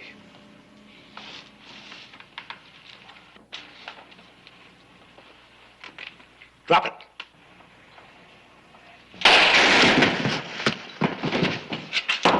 Drop your gun behind the desk.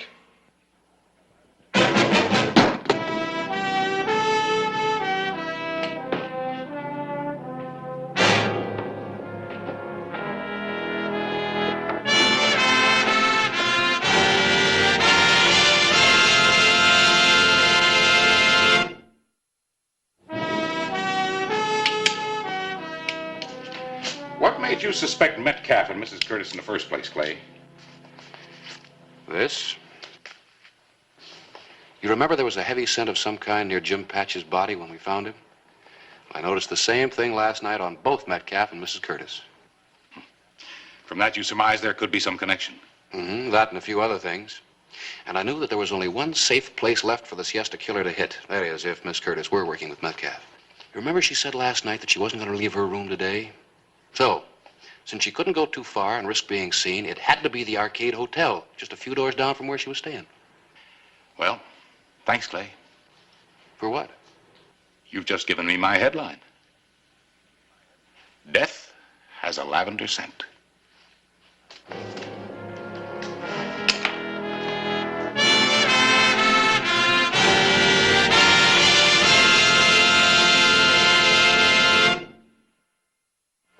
me up a memory. Whistle me back where I wanna be. Whistle a tune that'll carry me to Tombstone territory. If your past has run afoul of the law, it's a handy place to be. 'Cause your future's just as good as your draw in Tombstone territory. Whistle me up a memory. Whistle me back where I wanna be, to Tombstone territory.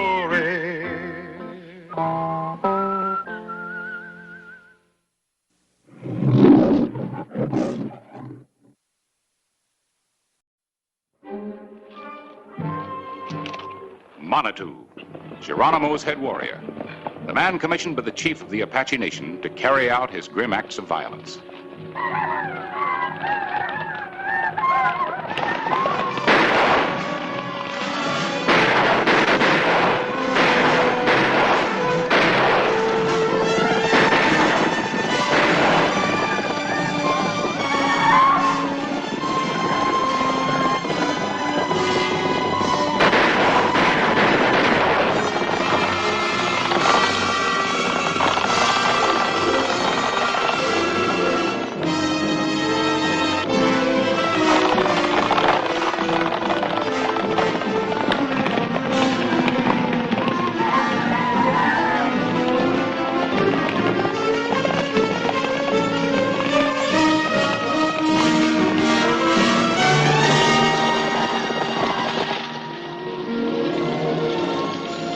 Tombstone, Arizona Territory.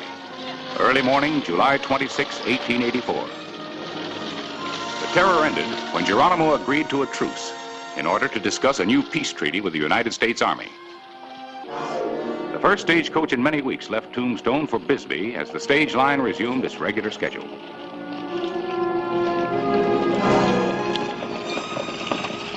Mid-morning, Bocatia Pass.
deeds of Geronimo look like the games of children.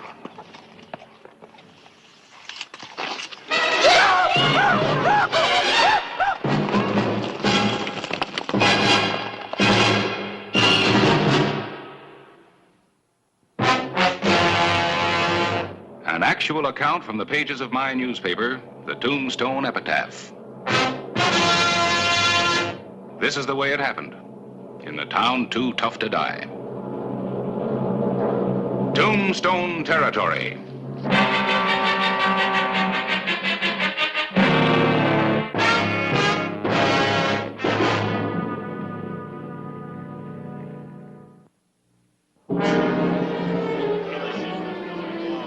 Afternoon, July 26, 1884. Hear that the Army's going to help us bury our dead. Sorry about your brother, Hopkins. You can't blame the Army for Geronimo's treachery. You had no right to order the cavalry back to Fort Huachuca. It wasn't my decision. Yeah. We'll dig new graves while the Army passes the buck. If I had my way, I'd take a patrol into the hills right now, and I wouldn't come back until I got Geronimo. You might come back with the wrong man, Mac. What do you mean? I just don't figure that Geronimo'd violate a truce that he himself requested. Well, whoever it was, this will end the peace talks with the Apaches. Yeah. You sent the story? Geronimo's name will be headlined from coast to coast. Well, that'll please him. He likes to see his name in print. Day may come when he won't be so pleased with his publicity.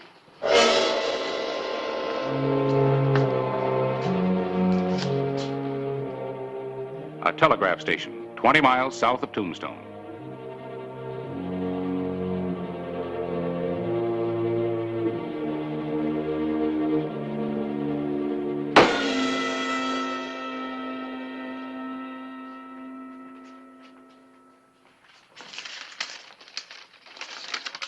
Send this to Tombstone. Anyone in particular? For the man who writes newspapers. Harris Clybourne. You know him? Send it. Sure. Sure. You want it to go just like this? Send it. You write pretty good English. I was a prisoner of the Army for 2 years.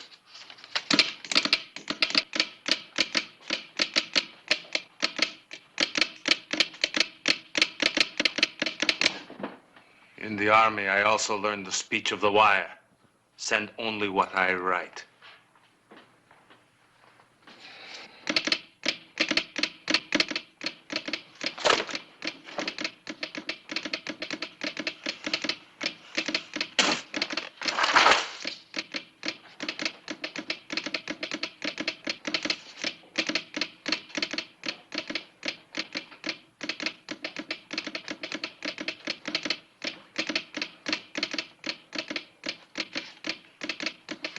Who is this?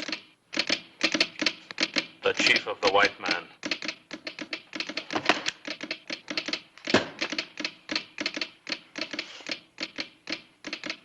Next time, we send message to him.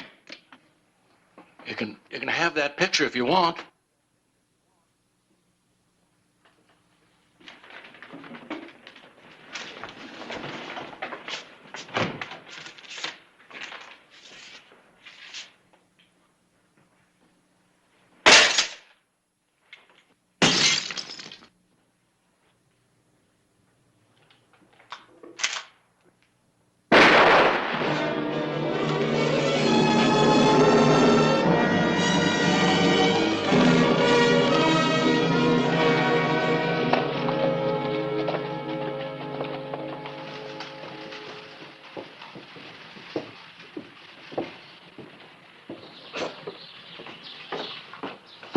Captain, Clay wants to see you. He's in the epitaph office. What's up?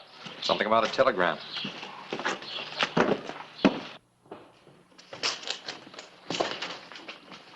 Want to see me, Clay? Yeah, Mac. You ever hear the name Monitou? Yeah. It's one of Geronimo's lieutenants. Well, this is from Monitou. He's furious because I credited Geronimo with that stagecoach massacre. He wants to meet you at noon today at the Johansson farm? Yeah, Mac, can you tell us anything about him? Well, nothing good. He's a fanatic. Jealous of Geronimo as head of the Apache Nation. Mm-hmm. You gonna meet him? Yeah. I wouldn't. The meeting will be under a flag of truce. That won't mean much to Manitou. But if he is jealous of Geronimo, he won't try anything against the man who can give him a little publicity. Hey, wait a minute. Maybe he wouldn't recognize me. Yeah, and then again, maybe he might. He doesn't even know us. Us? Oh, yeah, I'll be back to pick you up in half an hour. And Mac, if we're not back by sundown, send out the cavalry and the undertaker.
Maybe they won't come. They'll show. We've been under observation for the last 2 miles.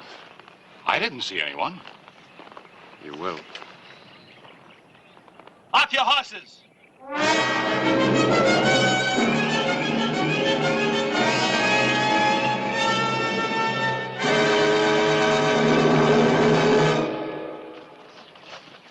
I said off your horses.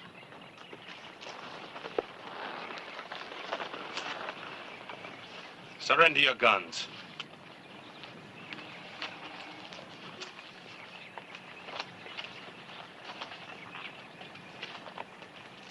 Follow me.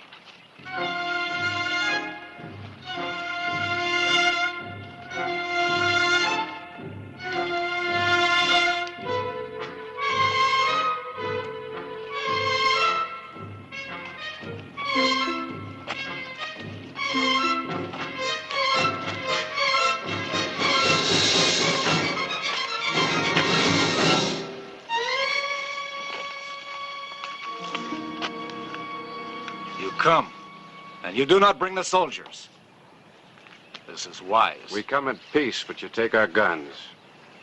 We do not need guns for talk. You got a rifle? I can be trusted.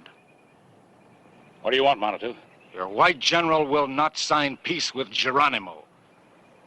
He will sign a peace treaty with me. Geronimo is chief of renegade Apaches. Geronimo is an old woman, not fit for ruling over sheep.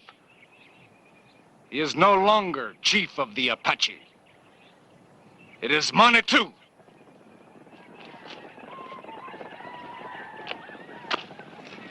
Come.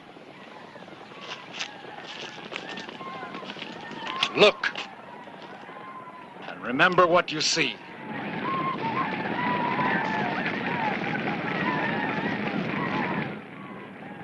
Write of it in your newspaper. Let the world know of the strength of Manitou. The reign of Manitou is begun. There will be no peace between the white man and the Apache unless your general meets with me. This is the word of Manitou.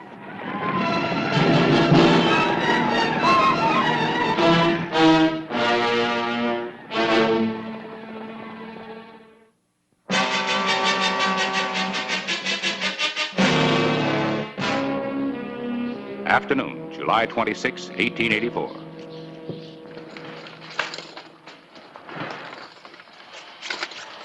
Joe?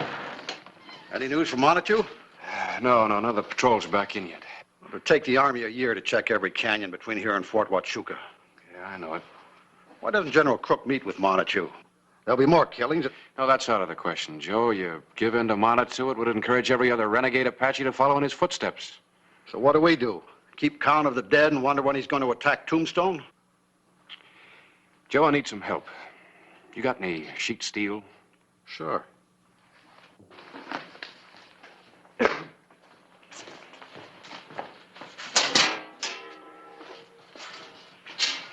Scrap left over from a mining job I did. Set it up against the wall, will you?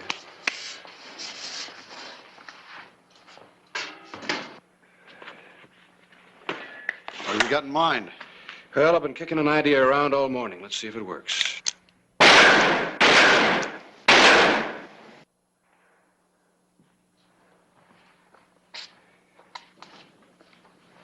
Well, you've wasted your bullets and dented up my steel. Now what? How much of this you got on hand? A couple of sheets left over. Can you get any more? Well, I've got quite a stack of it at the Lucky Cuss mine. How much do you want? Would it be possible to line a stagecoach with sheet steel? A whole stagecoach? That's right. Well, the lower half. I guess so. But it wouldn't be practical. Make the coach so heavy you'd never get up any speed. But it would stop bullets. Well, there's no guarantee. There might be some weak spots, and... Hey, what are you up to? Here's a rough sketch of what I got in mind. There. The interior of the coach, the driver's well. You're certainly no artist. If I get you the steel and some men to help you, how long would it take you to do the job? A couple of days. Oh, no, I need this ready to roll by noon tomorrow. Oh, that's impossible. It's the only way I can think of to draw him out. Manitou? That's right. You give me the men and the steel. I'll get you your coach. Noon tomorrow.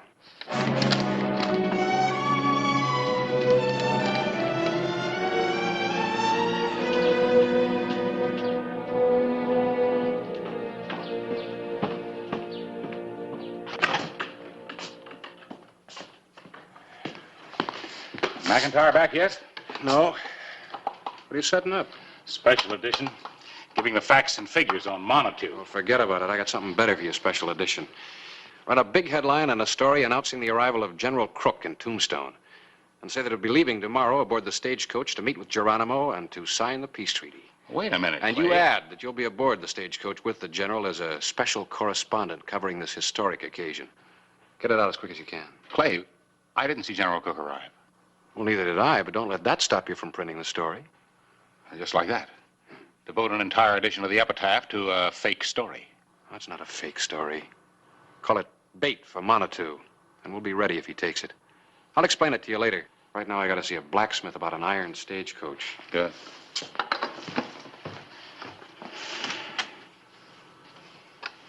Iron stagecoach.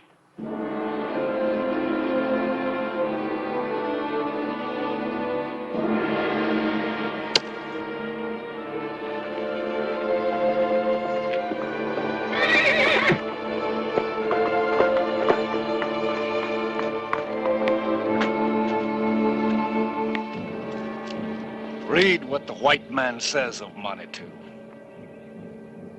Read! General Crook has come to Tombstone. Tomorrow at noon, he takes a coach. And he will talk peace with Geronimo. Geronimo! He does not mention your name. Geronimo!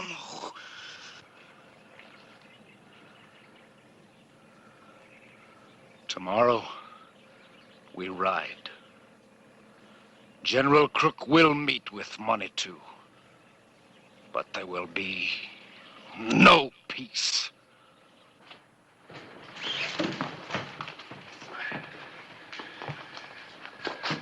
Well, here it is.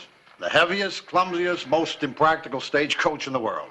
Solid steel, with doors to match. Watch this.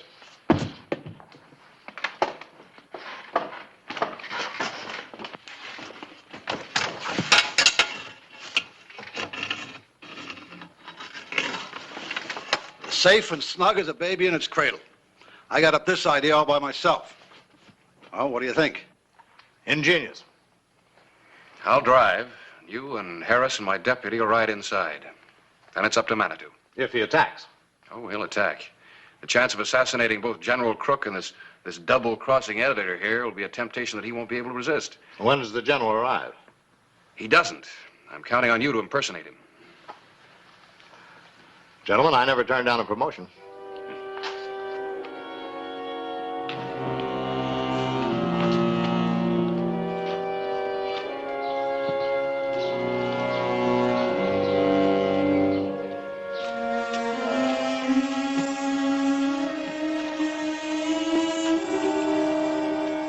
I've got a personal score to settle with Montague. My brother. Glad to have you with us.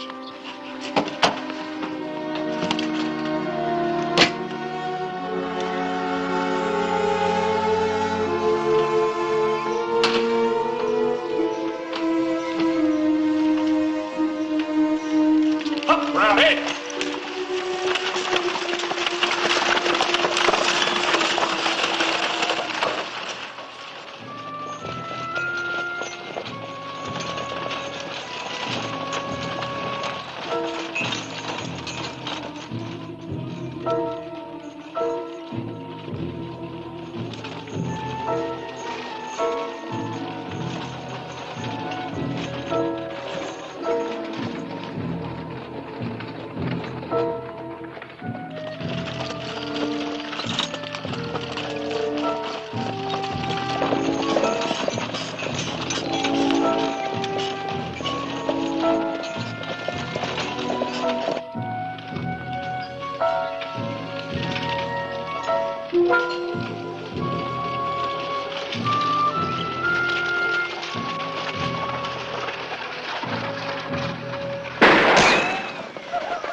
Wait till I get closer.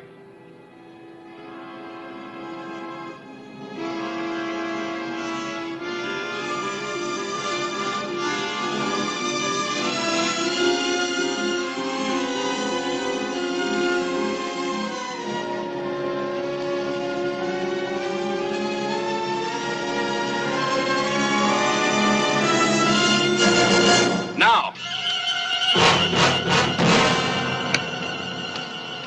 Manitou! Tell your men to surrender.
What a very pretty sight.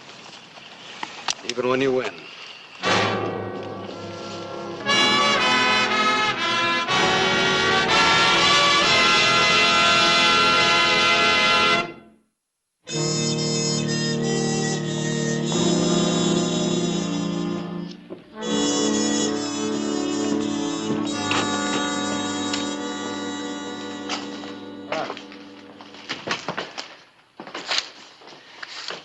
Quite a mob down at the livery stable. Yeah?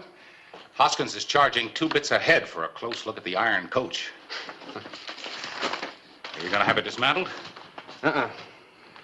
Well, you won't have any need for it now that Geronimo signed that peace treaty.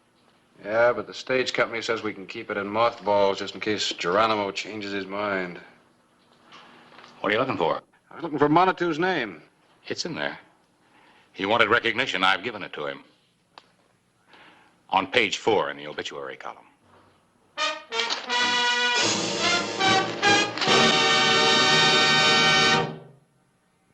Whistle me up a memory, whistle me back where I wanna be, whistle a tune that'll carry me to Tombstone territory. If your past has run afoul of the law, it's a handy place to be. 'Cause your future's just as good as your draw in Tombstone territory. Whistle me up a memory, whistle me back where I wanna be, to Tombstone territory.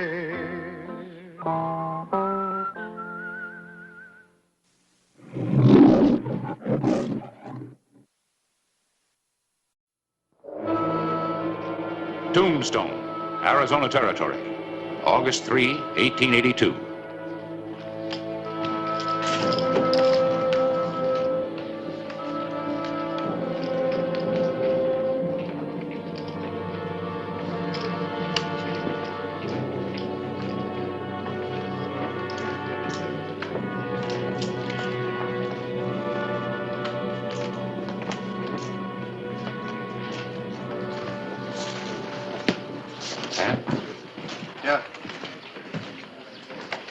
Sam, did you ever hear the name Nate Storm?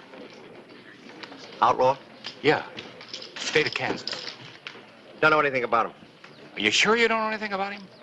Nate Storm? I might have heard someone mention it in here. Who? Who mentioned it? Someone. I don't remember exactly who. Oh, come on, Sam. I got work to do. Harris? Oh, hello, Corey. I heard you wanted to talk to me. Yes, I did. Didn't expect the advisor to the town council to come looking for me in saloons, though. Oh, we go into saloons sometime. Have to keep up on what's happening in town. Sam, join me in a drink? Oh, no, thanks. I would like some information, though, if you have it. Shoot. Corey, did you ever hear of a man named Nate Storm?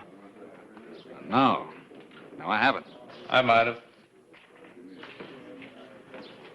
Might have? What do you mean, Harding? I mean, I might have, one time or another.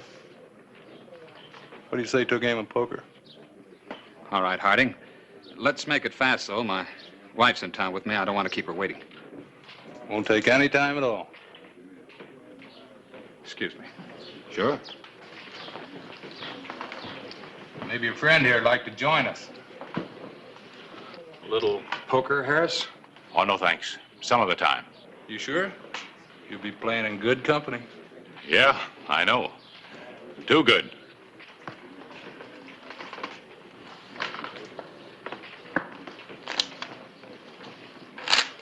Harding, if there is anything you can tell me about Nate Storm. There isn't. Not now, anyway.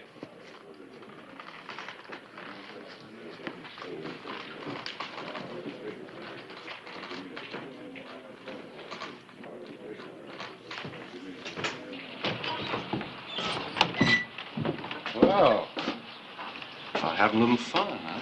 Yeah, lots of it. Maybe you better go back to work. Improve your disposition. Say, how's it coming? Oh, fine. How's what coming? Well, your series of articles, famous bad men of the Old West. Clay, you ever hear of Nate Storm? Yeah, once. Well, my research leads me to believe he could be living in Tombstone. Under an assumed name, of course.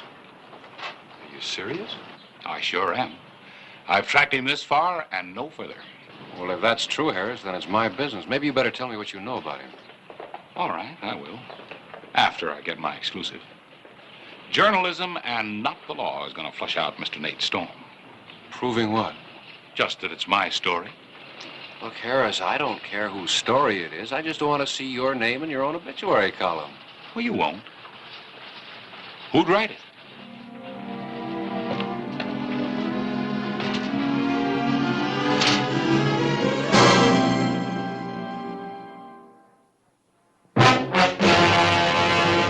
An actual account from the pages of my newspaper, the Tombstone Epitaph. This is the way it happened, in the town too tough to die. Tombstone Territory.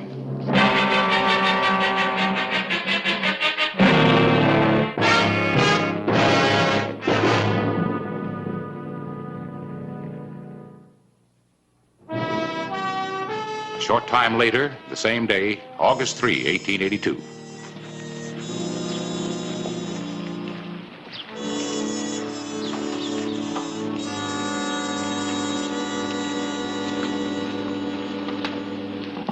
Hi, Carl. All I have is 2 little pair.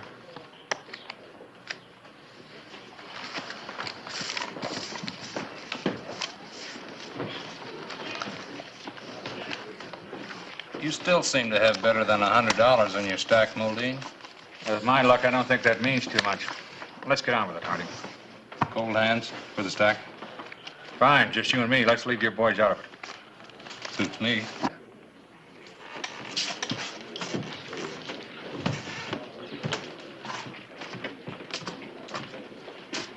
That's an odd combination.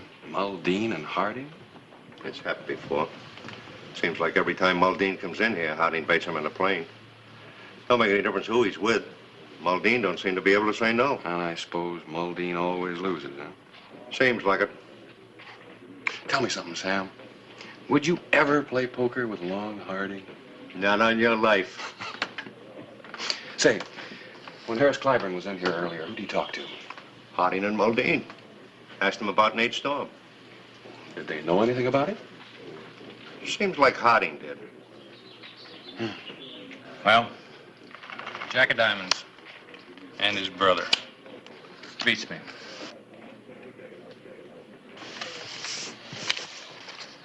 Another day, another dollar.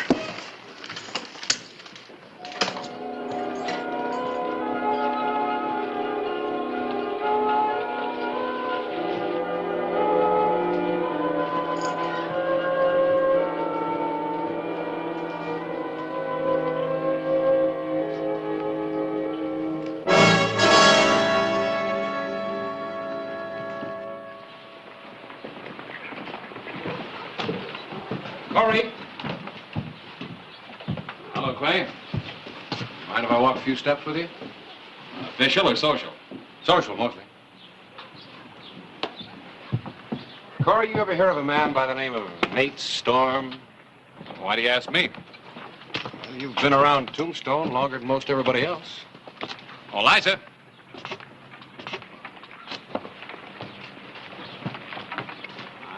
Sorry, I got delayed. I haven't really been waiting long. Just finished my shopping a while ago. Hello, Clay. Miss Muldean? See my man off safely? Yes, ma'am. Corey. Tell me something. Why do you do it? Do what? Play poker against Long Harding? Understand it's happened before. Well, my only vice, I guess. The way some people like to step up with a gun against Jesse James, I like to step up against a professional gambler. You haven't answered my question. Which question? If you ever knew or heard of a man by the name of Nate Storm. Rings some kind of a bell, but that's all. I might have read it in the epitaph. I'll see you later, Clay.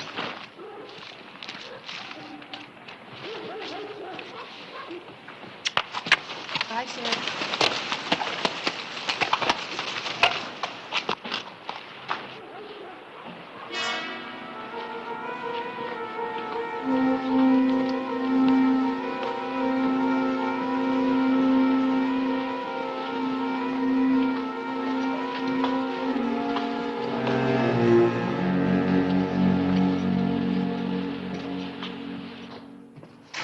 Harris? Just how much do you know about this Nate Storm? You read the epitaph, Clay. Just keep on reading, and eventually you'll find out. Oh, no, I'm not as interested in what's going to happen eventually as I am in what you know right now. Right now, there's nothing I can tell you. Well, maybe as a good citizen like the kind you write about in your editorials, you'd like to let the law in on what you have so far? All right. Why not? Oh, there's not very much, is there? Kansas area mostly wanted for a killing. I told you there wasn't much. Well, you don't even have a description. Age, height, nothing. How do you expect to find him? I expect to send this telegram and find out. And now, since I seem to be your only source of information, why don't you get out of here and let me get back to work? You don't need an exclusive story. You need a long, long vacation.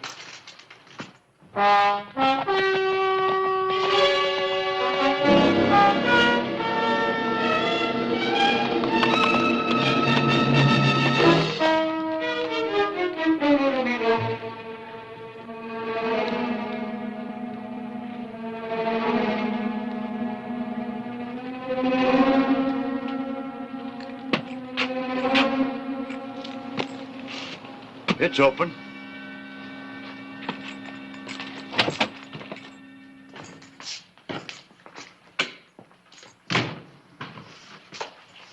Real hard-working spread you got here. It's mine. I run it the way I like. Does it support you? That's my business. Oh, I thought poker was your business. You got law to settle out with me. No, I want to know what you know about a man by the name of Nate Storm.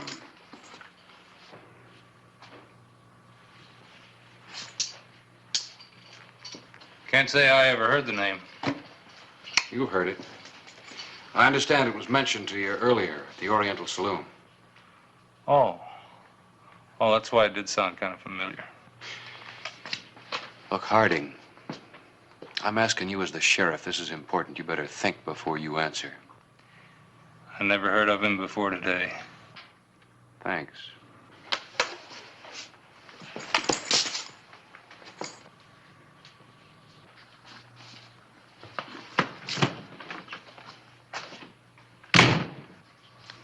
I don't mind that editor nosing around.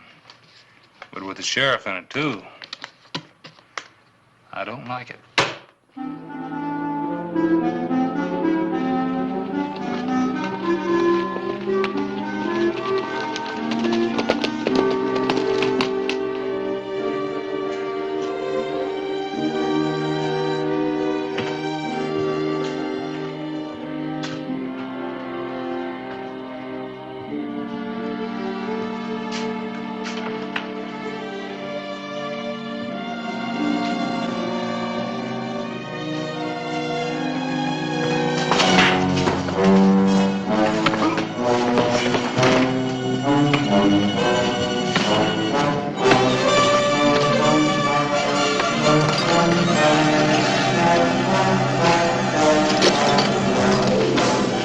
What's going on there?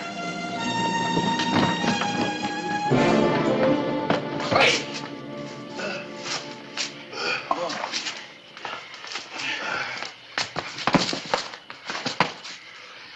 Oh. Yes. I sure want to. You better watch out your name doesn't appear in the obituaries. Would you? My guns. Would you mind getting them?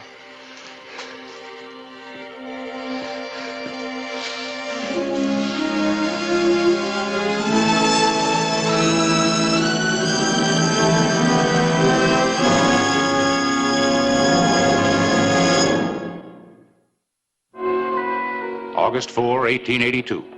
Early morning.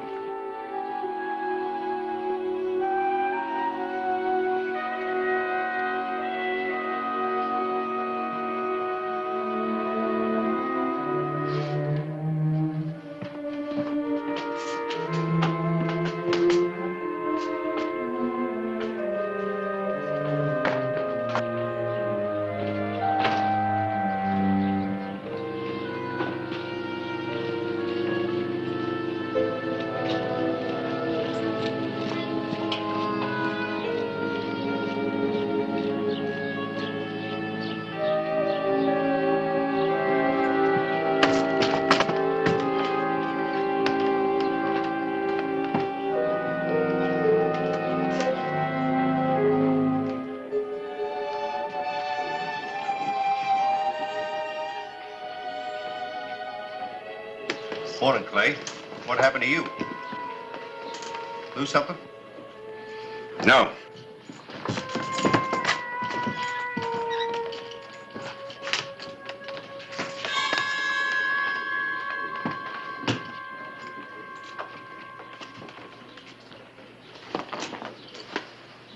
You lost a rowel out of your spur. You learn your manners from your boss. Come on, let's see if this fits.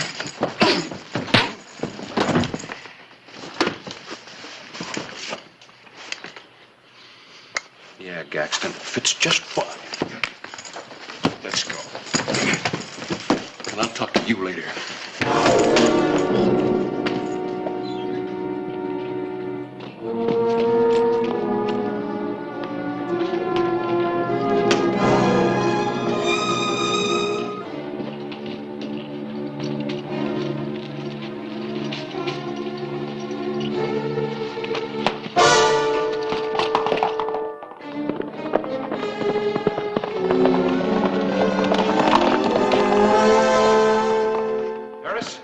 Wire you anything new from the east about Nate Storm? No, Clay, not yet. What's up?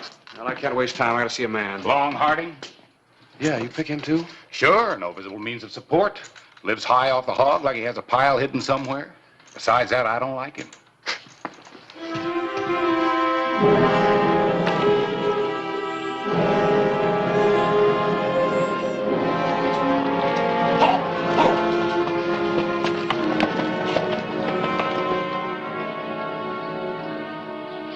I told you, Long. He pulled the boot up and fitted the rowel right into the spur.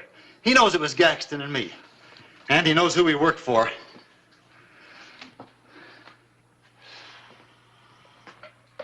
Time had to run out someday. Well, I'm heading for Muldane's ranch. No more poker. No more pulling the big boys into a lousy little game. Just one final great big bite. We'll leave for the border as soon as I get back. Anybody comes snooping while I'm gone, you chase them away, here?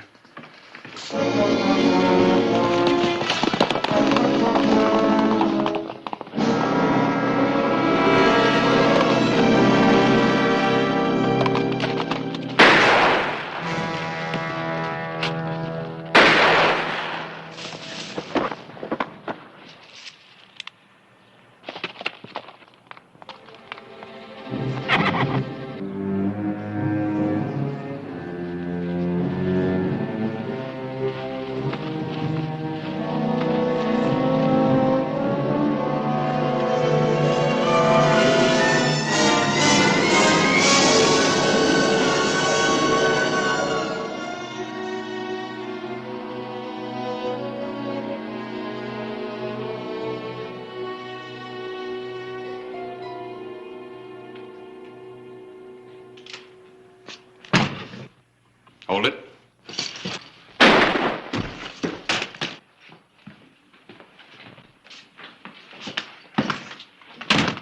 Get up.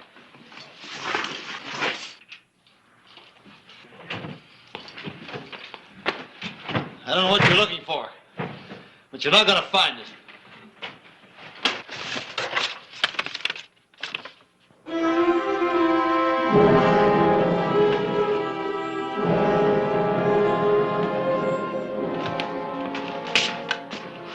Don't go away. I'll be back for you later.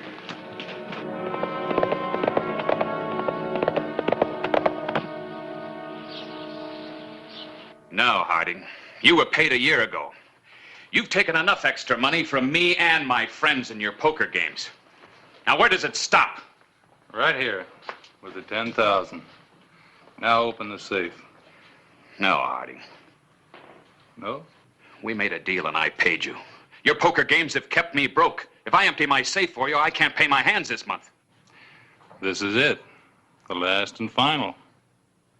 It'll save you money in the end. And I suppose after you blow this, you'll never come back for more. How'd you like the people of Tombstone to find out they got Nate Storm for advisor to the town council? I'll finally tell them if you force me. And what'll you tell your wife when a marshal comes riding down from Kansas and takes you riding back with him?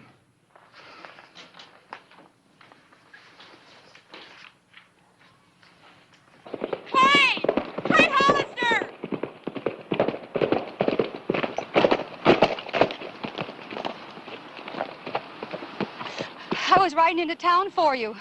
Long Harding with your husband? Yes, I've got to tell you. My husband is Nate really... Storm, yeah, I know. Harding's with him, trying to drive his final bargain of blackmail. I'm afraid. I understand Nate Storm can take care of himself. No, I'm afraid my husband will kill Harding.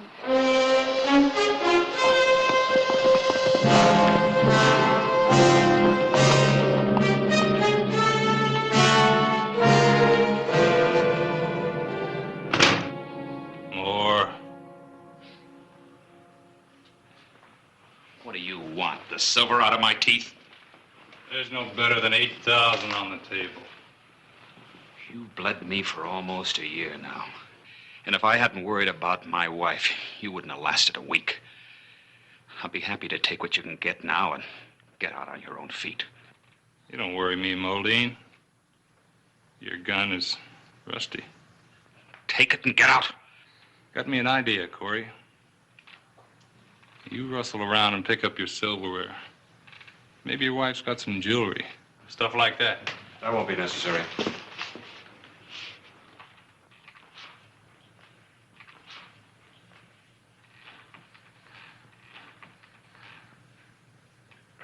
That's a funny thing, Moldine. All of a sudden, we're on the same side. And that makes it 2 to 1, Hollister. You see, you can buy me off, Moldine, with your blackmail. The sheriff's more dangerous to you. He's a strong, honest man. You can't buy him off. What do you say, Corey? You've always been my friend, Clay. Would you... See, Corey? He's your friend, and I'm your enemy. So he's going to make you a nice present. 5 years in Kansas. Clay? You're wanted, Corey. I gotta take you in.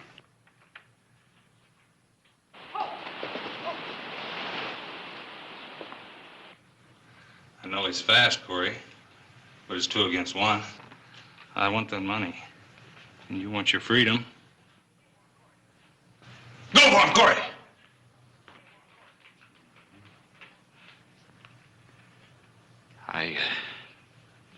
I swore I'd never shoot a man again. Not even in self-defense. Certainly, Clay, not you.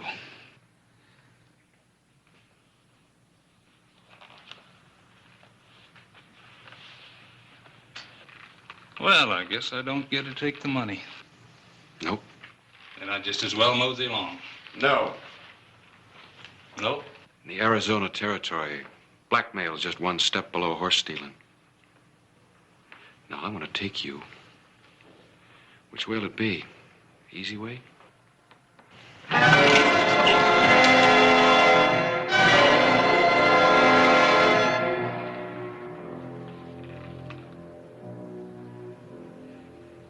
You want your friend Nate Storm? Sure. You can have him. Either way.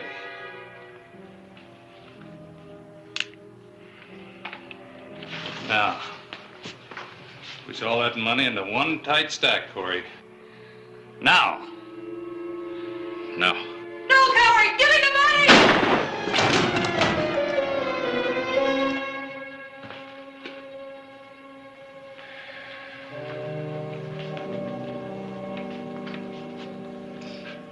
Guess a woman's scream is still quite a weapon. I'm ready, Clay.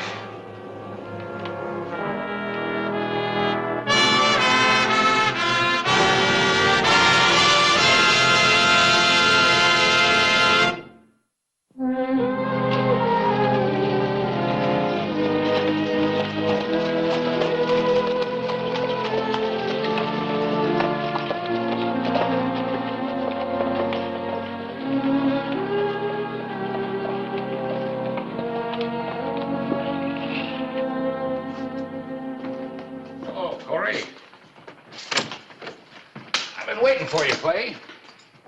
Well, if I'd known that, I would have hurried things up. What things? Lots of things. This is our man. Muldine's our man? This is Nate Storm. Well, well, well. I guess that's the only part of the story I didn't have. You just lost me. That's what I was waiting to tell you. That wire finally came from the east. Corey, the law in Kansas thinks Nate Storm ought to know. They proved that killing was in self-defense 4 years ago. The witness? He came forward several years later, when he thought he had nothing more to fear. Well, guess I won't need these after all.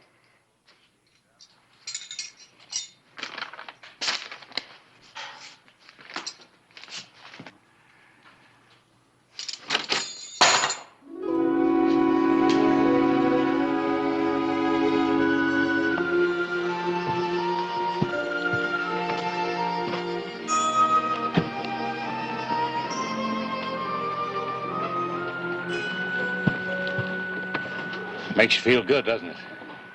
What, getting an exclusive story? Well, getting one with a happy ending. Yeah, that is kind of unusual for Tombstone.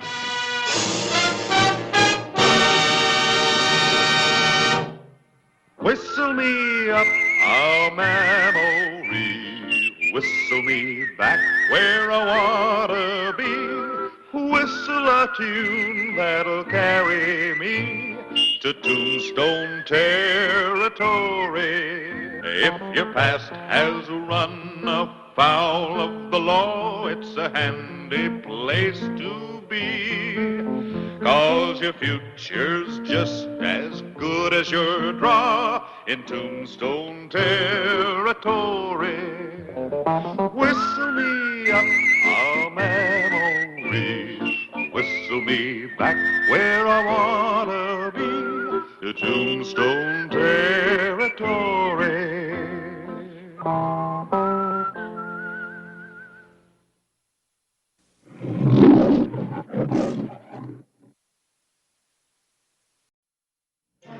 The morning of April 27, 1880. Tombstone, Arizona Territory.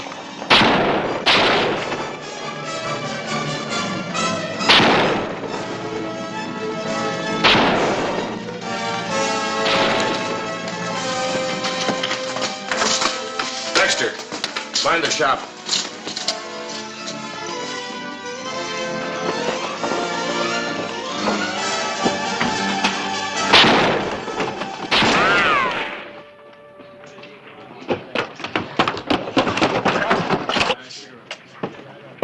I've warned you before about Yehu in this town, Buckhorn. Don't you bluff me. I caught that Indian stealing horses from the mission. That's Little Hawk, one of Father Miguel's most trusted Indians. No more he ain't. The Padre was with me when we spotted him stealing the horses. No, I do not steal mission horses. Shut your lying mouth. That's enough. If Father Miguel caught him, it looks like an open and shut case, Hollister. You've had too much horse stealing from renegade Apaches lately. Why don't you do something about it? Little Hawk isn't riding with the renegades anymore, Mr. Griffin. So he says. But we have two witnesses. Just Buckhorn here and Father Miguel. You believe the Padre's testimony, don't you? I will, when I hear it from him. We ain't got time for that, Hollister. What we need around here is a sheriff that knows what to do with a rope when he's dealing with horse thieves. The circuit judge will be here in 2 days. Little Hawk will have his trial then.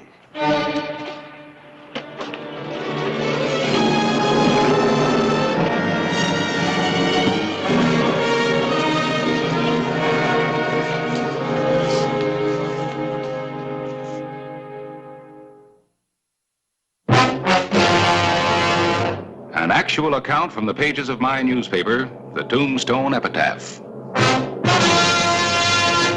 This is the way it happened, in the town too tough to die. Tombstone Territory.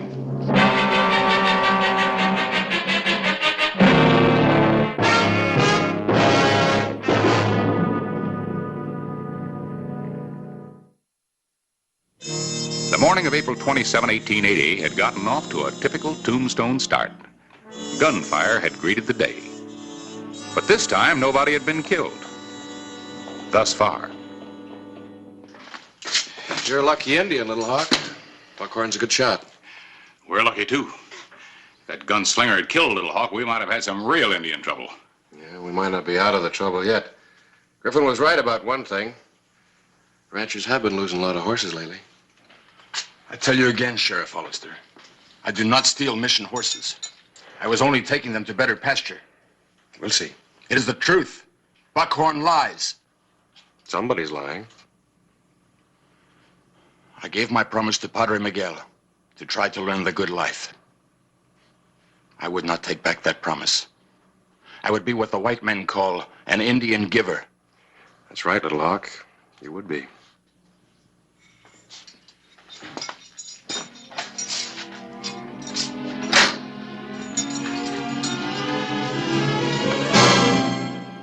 You must have had every chance to kill that Indian before he reached Tombstone. Why didn't you? Well, don't you think I tried? That Indian knows every trick in the book. Fellow is like shooting at smoke. I hired you to cause Indian trouble. Now, what about it? Well, it ain't been so easy. Those renegades have been awful quiet lately. Till Little Hawk decided he wanted himself some nice, fat mission ponies. Father Miguel actually saw him taking the stock? Plain as day. Little Hawk thought the Padre was having a siesta. So he rounded up 6 of the best ponies and was moving them out as I rode in.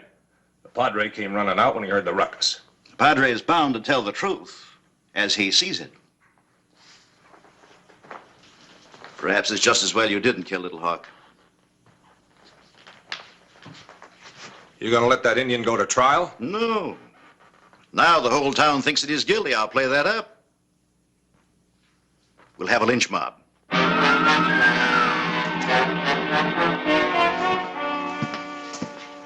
I don't like it, Clint. It's too quiet.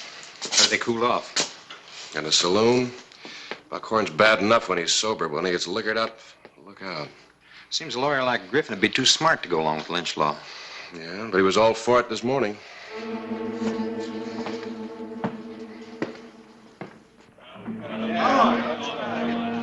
I agree with you, lawyer. It's just not time to get something this ourselves.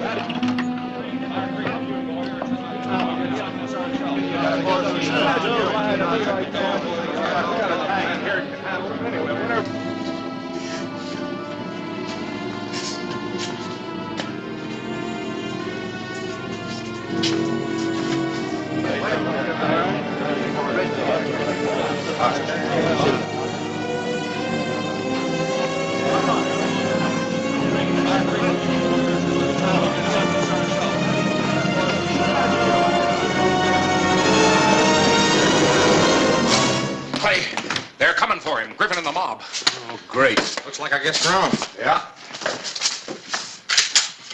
Wait a minute. There's another way. Quint, you and Dexter go out the back way and get our horses. Right, Clint. What are you going to do? Little Hawk came from the mission. He's going back there. You think you can hold him off until we get away? Well, they're not mad at me yet.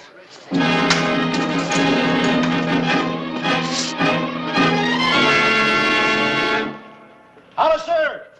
We want Little Hawk. Bring him out. Come on, bring him out.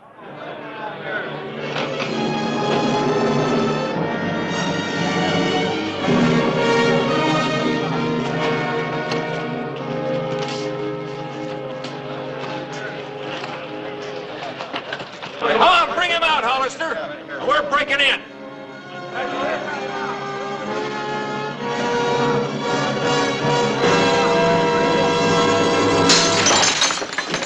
Hollister! We want Little Hawk.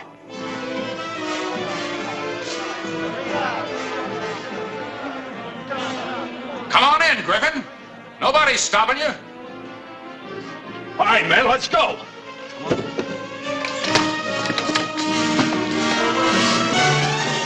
What are you doing here, editor? Just reporting the news, Buckhorn, as it occurs. I've got a fitting headline for tomorrow's edition of the Epitaph. Lynch law returns to Tombstone. Thanks to one of its leading citizens, attorney Fred Griffin, this edition marks the probable death of a town once called Too Tough to Die.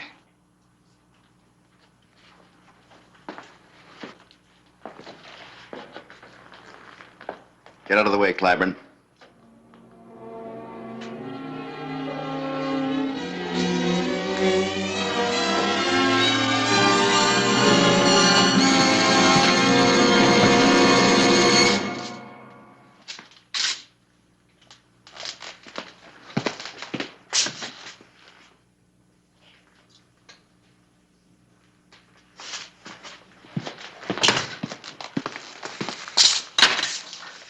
They're gone. Where are they?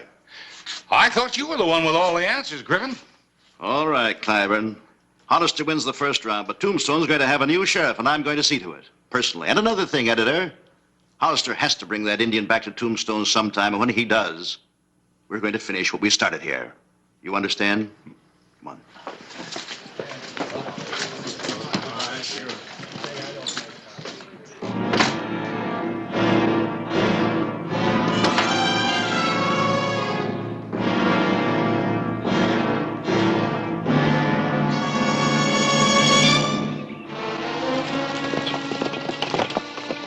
Sheriff Clay Hollister knew Indians. But sometimes, the more you knew about them, the less you knew about them. He was taking no chances with Little Hawk. I think I'll let Quint have one of the reins going through the mountains. Wouldn't want that horse to run away with you. Could be hard to find.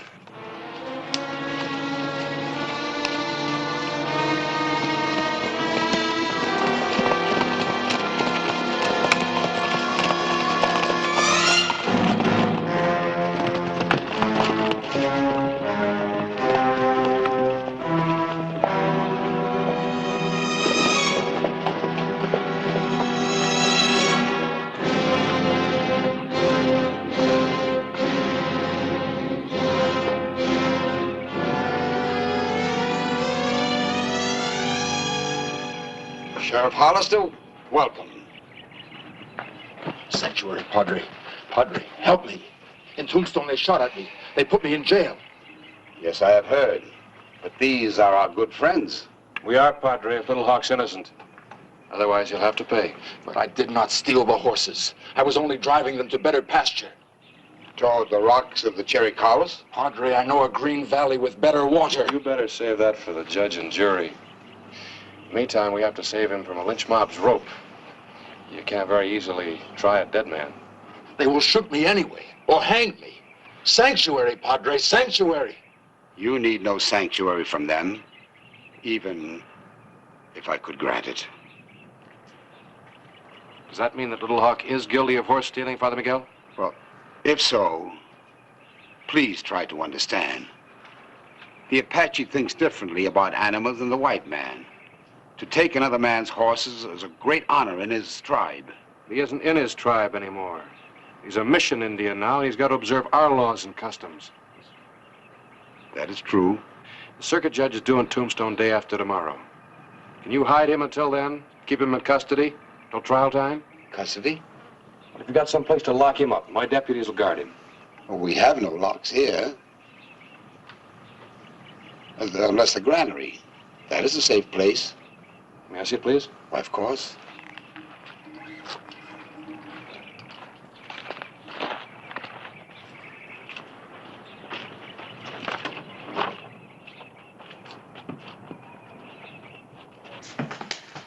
This is the only door with a key. Without it, my Indians would eat all of the grain in one day. I guess we all have our troubles, Padre. Yes. Little Hawk, I'm holding you here until your trial. Thank you, Sheriff Hollister. I will not forget what you have done. Yeah. Just don't give the Padre any trouble. And make sure I'm leaving my deputies here. They will be welcome guests. Thanks, Padre. In case you need them.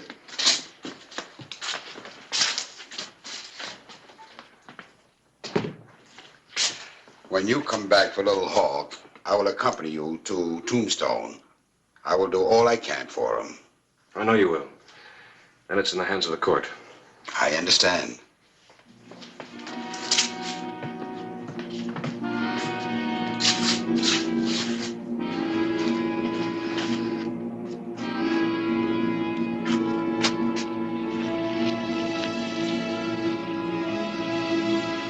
Sheriff Clay Hollister started his long ride back to Tombstone.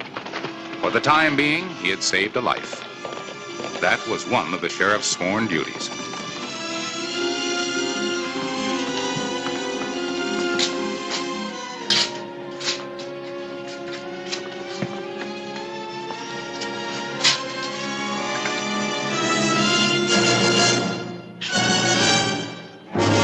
Padre, I must talk to you. I want to confess.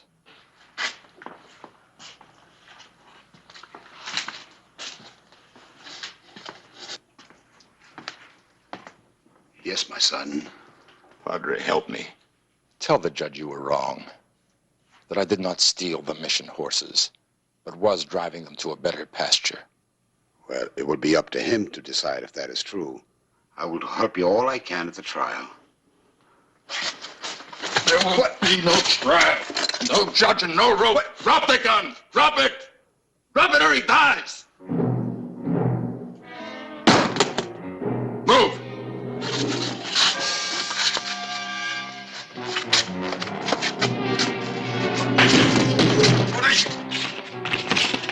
Lock the door. Lock it.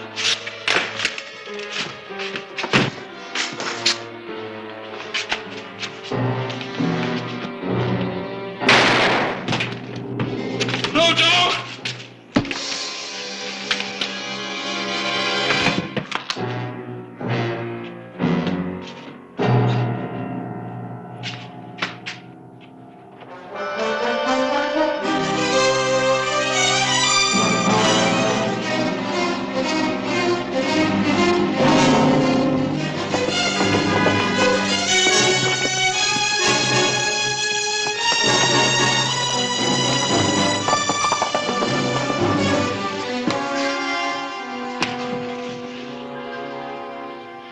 Padre!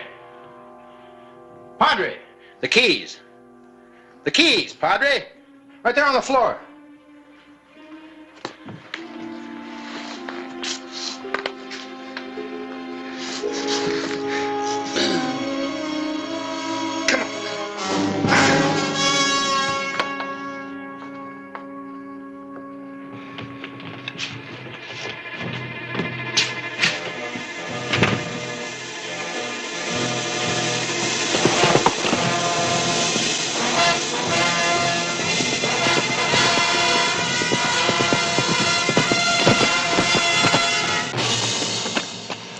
Thought I better ride out and tell you.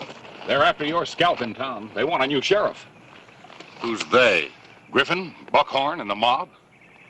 They just want a quick hanging or another Indian war. And I'm not a...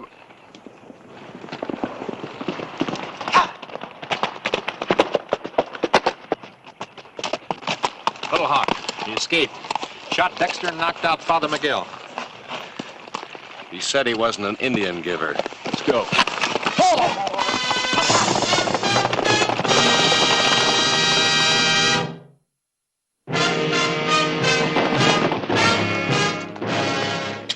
How is he? He's coming around. Dexter? Not so good. Tried to stop him. I know you did, Father. Do you have any idea where he might have gone? Chera. Cowards. Quint, you got those handcuffs? You and Harris hitch up a wagon. Take Padre Miguel and Dexter back to town. Right, Clay. What about you? I'm going after Little Hawk. Man, are you out of your mind? You can't go up there alone. That's Indian country. There's just one Indian I'm worried about. You'll be riding into a trap. He'll shoot you before you even know he's anywhere around. Now, look, I'll go back to Tombstone and pick up a posse. And... Who? Lawyer Griffin and that lynch mob that are out after my hide? No, thank you. Clay, remember, he's got 2 guns. Yeah? So have I.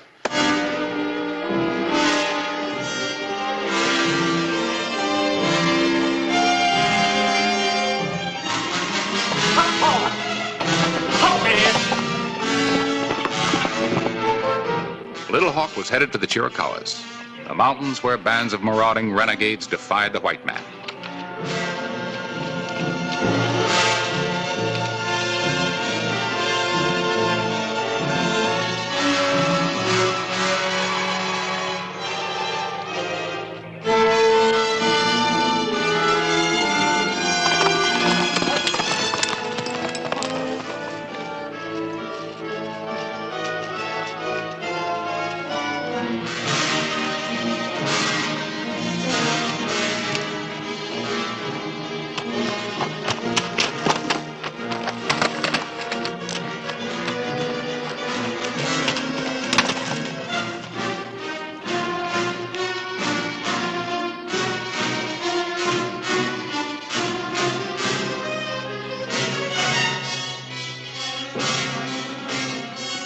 Sheriff Hollister continued a relentless pursuit. Little Hawk finally arrived at a vantage point in the mountains where he could rest and wait and kill.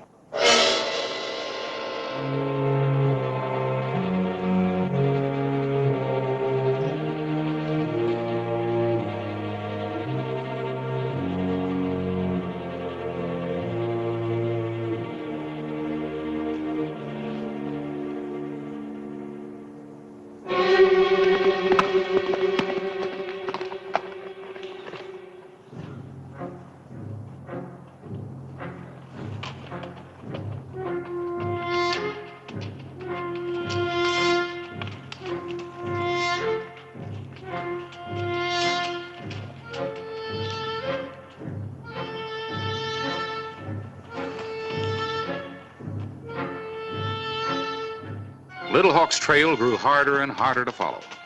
The inner Chiricahuas were known only to Indians. For the white man, it was no man's land.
Drop the gun.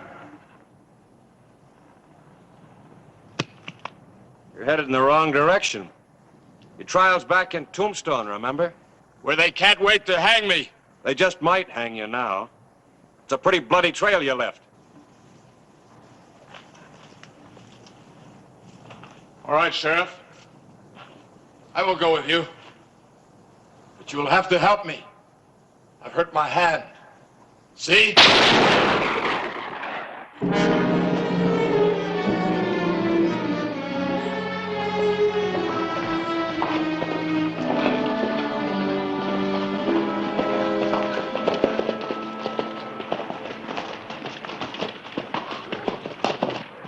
So you decided to bring him back, huh, Hollister?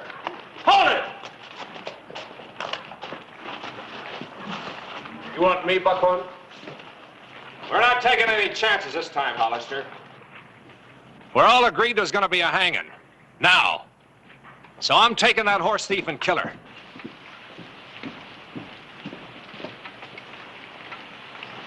You talking for yourself or for Lawyer Griffin here?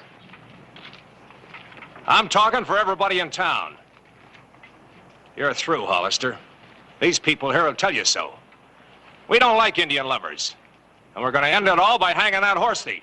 Maybe. If the court says so. The court? There's always loopholes. We're hanging him now. I don't think so. I do.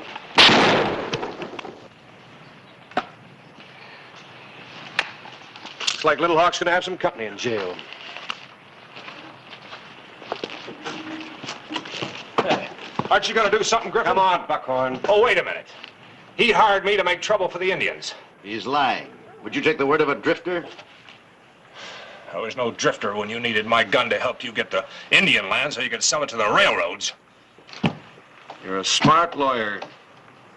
You should know the penalty for persecution and fraud, not to mention inciting a lynch mob. Will you join us, Mr. Griffin?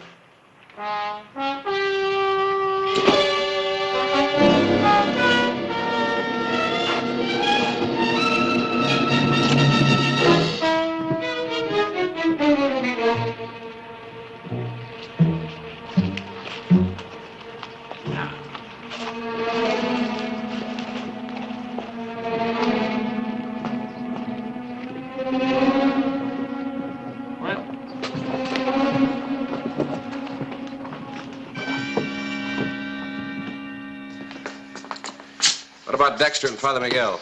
They're all right. Both be as good as new in no time.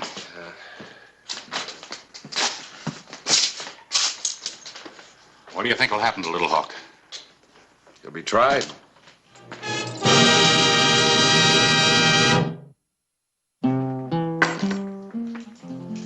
You first put it on, everything seems so simple. Crime, justice, black and white. And? Then you have to protect a horse thief. Save him from a mob. That's as it should be. Yeah? In the meantime, a padre gets clubbed down and one of your own deputies gets wounded. But nobody was killed. And many might have been if you hadn't moved your prisoner. You and your deputies couldn't let that mob take him. Harris, you're a great comfort to me. You just need someone to talk to. No. No, but sometimes my conscience does. How about some dinner?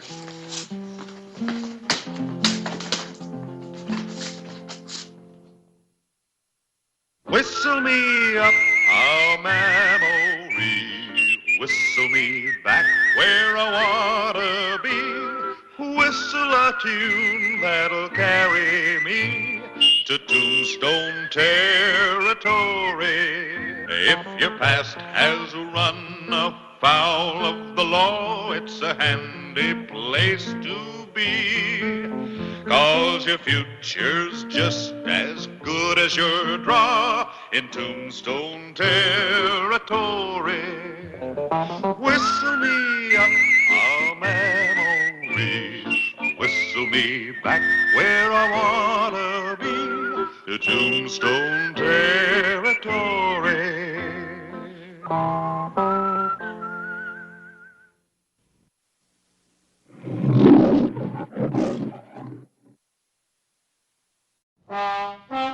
Tombstone, Arizona Territory, April 12, 1884.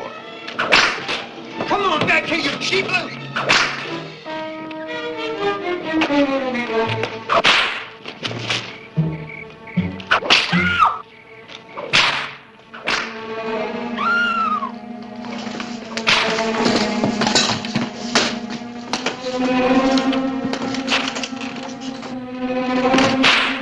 Drop it. It's all right, Sheriff. It's no trouble. Just going to teach this teasing little filly a lesson. Why don't you just go on back to bed, huh? I said drop the whip.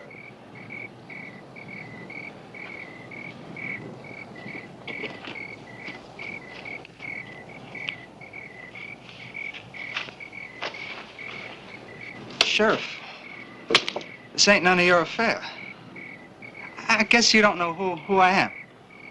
My pa's Flint Anson. Yeah, I know who you are. You boys better get him home before I'm forced to tan his britches. You all right? I think so.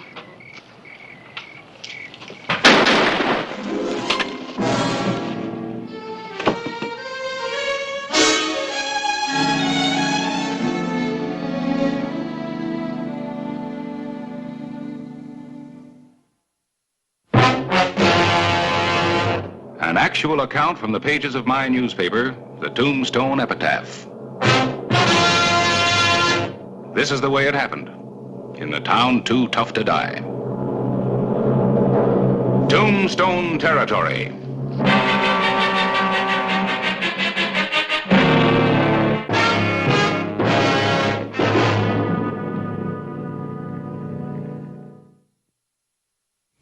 April 13, 1884.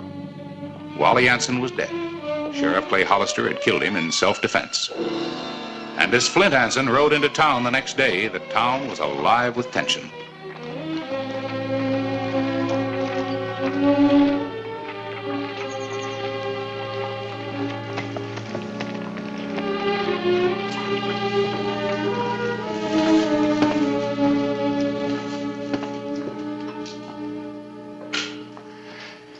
Flint? I want to put an ad in the next edition of your paper. Full page. Full page? Sure, Flint. Come in. You have a copy? I'll tell you what to say. Sit down. Write this. Attention all interested parties. I promise to pay the sum of $10,000 to the first person or persons bringing me proof of the death of the man who murdered my son. Wally wasn't murdered, Flint, and you know it. Clay shot back at him in self-defense. I'm not asking for your opinion. This is my ad. And this is my newspaper. I won't print it. All right. Somebody else will. Flint! Listen to me. Don't do this. Think it over. Think what over? That Wally was a weakling? That he wasn't the man I wanted him to be? He was my son. If it wasn't for this, I'd kill Hollister myself. When you took those 2 slugs in that arm, Flint, you were defending homesteaders you didn't even know. You brought the first law and order to this part of the country. Don't throw away what you and so many others have fought so hard to get. Sounds like one of your editorials. You never had a son. What do you think I fought for? All I can end up with is 6 feet of ground. I was thinking of Wally and his sons. Flint!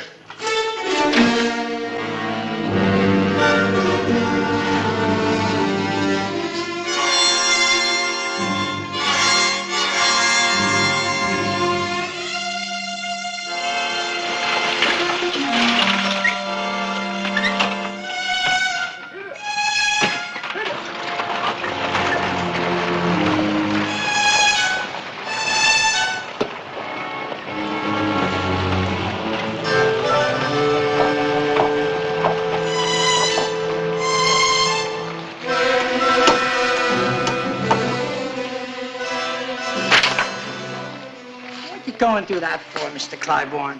Where'd you get these, Willie? Stage was full of them. Driver dropped off a couple bundles with the mail. And then he gave me $2 and said I should push them up all over town. Well, didn't you read it?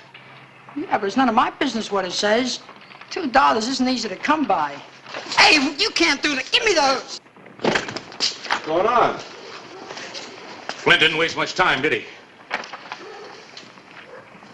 Great. Hey, you can't do that. Stop it. That's not going to help any, Harris. Well, he's not going to put these up in Tombstone. Mr. Clybourne has no right to stop me from putting them up. Does he, Sheriff? No, Willie, nobody has. You go right ahead. What are you trying to do, Harris?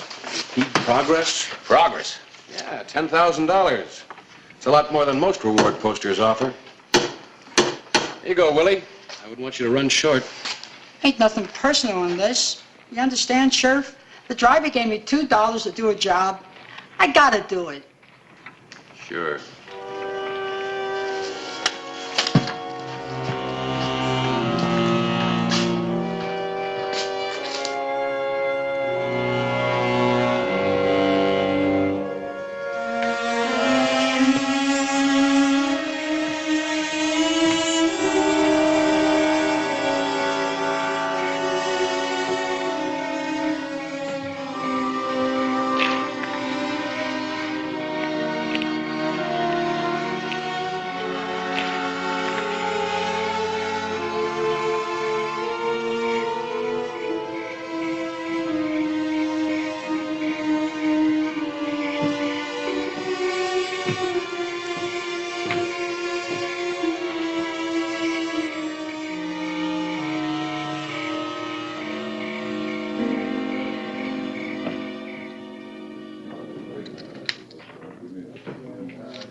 Yes, sir, gents. I'm offering 2-to-1 odds that Sheriff Clay Hollister doesn't live through the next 7 days. Now, you, sir, there's a certain expression on that handsome, intelligent face of yours that tells me you don't agree with my thinking. All right, sir. I will wager you $50 against your 25 that within 7 days from this date, Sheriff Hollister will be pushing up daisies on Boot Hill. No? All right, you gents name the stakes. I'll lay the odds and cover all bets.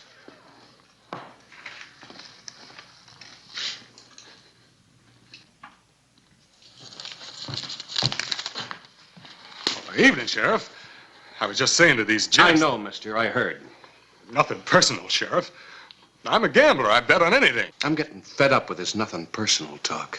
I tell you what, you're a gambler. Why don't you try for the big stake yourself? I don't know what you mean, Sheriff. Why fool around with this penny ante stuff? If you're so sure I'm going to be dead within a week, why not fix it so you can't lose? I'm no gunslinger, Sheriff.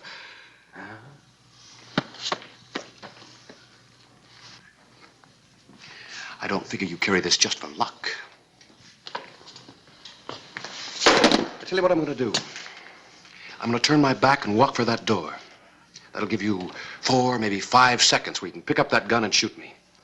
If you do, you'll earn yourself $10,000. Of course, I just might shoot back. Is that clear, mister?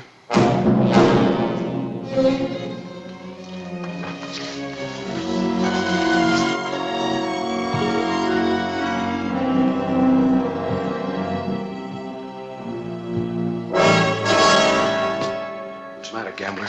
Didn't you like the odds?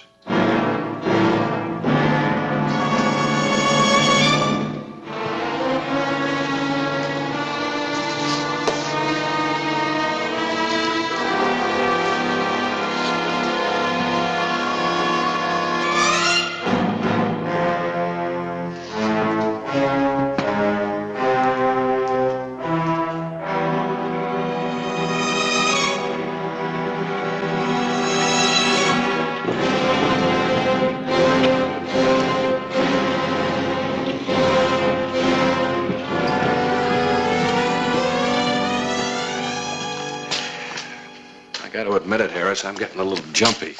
Look, Clay, you can't handle this alone. The mayor's calling a meeting at his house tonight. He's asking for volunteers to help you, well, keep an eye on things. You mean a bodyguard? Well, I can guess who started the idea. Look, I appreciate it, Harris, but don't drag other people into it. It's my fight, just mine. Well, I don't see it that way. That stage is carrying those posters by the hundreds. The territory will be covered with them. Yeah. I figure by the end of the week, everybody who can squeeze a trigger and is looking for a fast dollar will be headed this way. That's right. Well, you don't like my idea. What's yours? Haven't got one yet. Well, I got a tour to finish. Oh, Clay, I think I'd like some air myself. Do you mind if I walk along with you? Yes, Harris, I do. One of them might be a bum shot. Nick you.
Willie. Hello, Clay. Jack. All right, Harris, I know him. He's the marshal from Globe, Jack Bolton. Clay, you ought to be careful letting kids like this play with a gun. A mighty sharp bead aimed right at the back of your head. Not much need to ask why, is there, Willie? Figure somebody's going to kill you, Sheriff. I had nothing against you. But for that kind of money. Well, leastway, he's honest. What's there to laugh about, Bolton? He's still alive, ain't he? Lucky for me you came along when you did, Jack. Lucky nothing. That's the way I had a plan, Clay. You're the talk of the territory. Thought you might need the help of a brother lawman. I got a great plan, so let's lock this hyena up and I'll tell you all about it.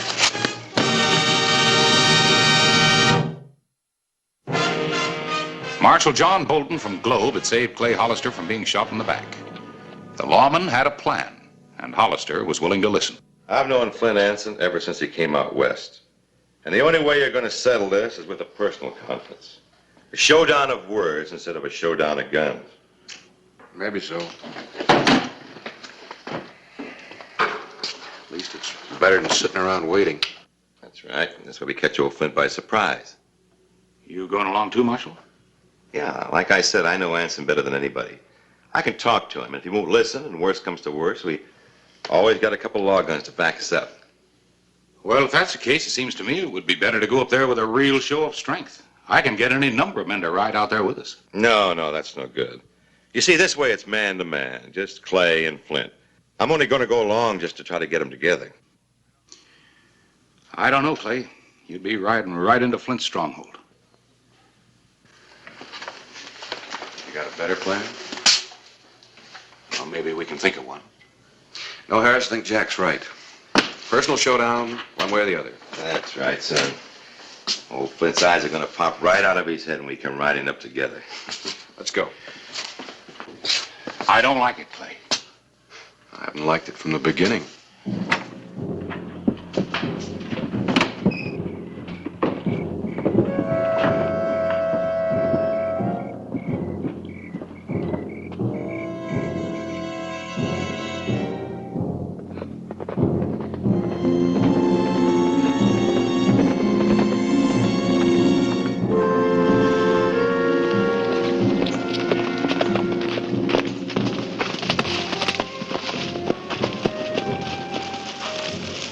Figure you want to meet up with those gents.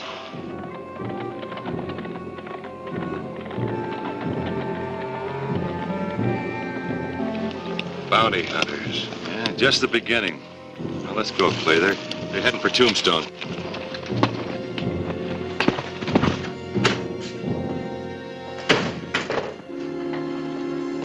Jake? Jake? Wake up! Harris Claiborne, what are you doing here? Wake up, Jake. I want you to send a telegraph message. At this hour of the night? Who to?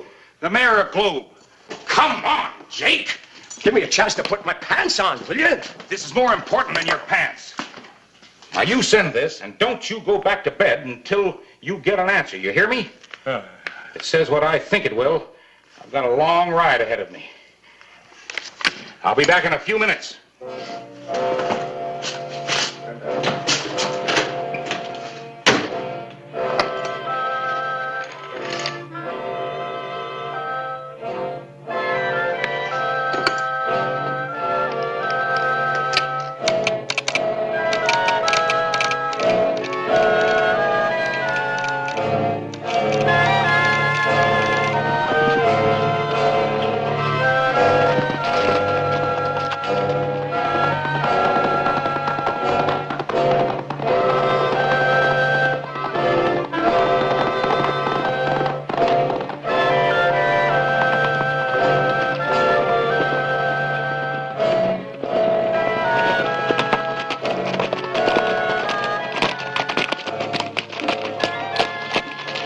Nothing. I just got a bad back, Clay.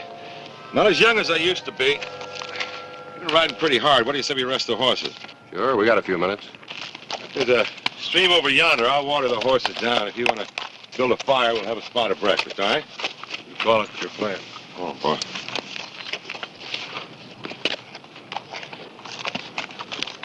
Are you sure the telegraph's working? Of course it's working. You got to give him time.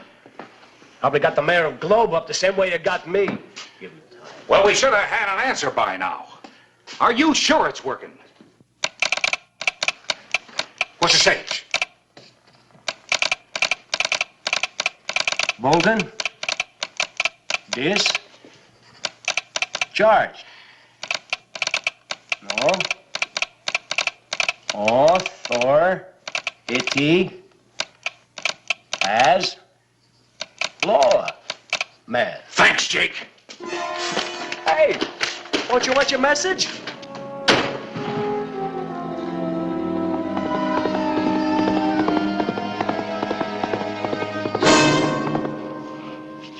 Don't move, boy.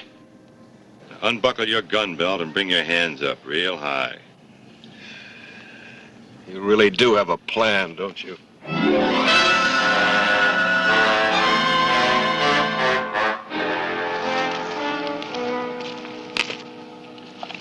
That's better, boy.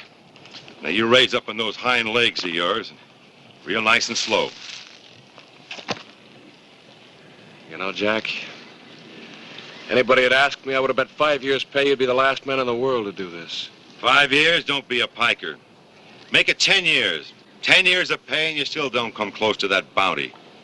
Oh, yeah, they give you a badge and a gun and a high-sounding title, and for $78 a month, they ask you to go out and risk your neck. You didn't used to talk that way when we rode together. Used to say, if a man was interested in money, this was the wrong job for him. Yeah, I guess I did say that. Just shows you how local a man can get sometime. There was a time when I believed all those things. You protect a town, they'll appreciate it, respect you, repay you. But I found out different. Clay, I'm 40 years old. 22 years I spent behind this stinking badge.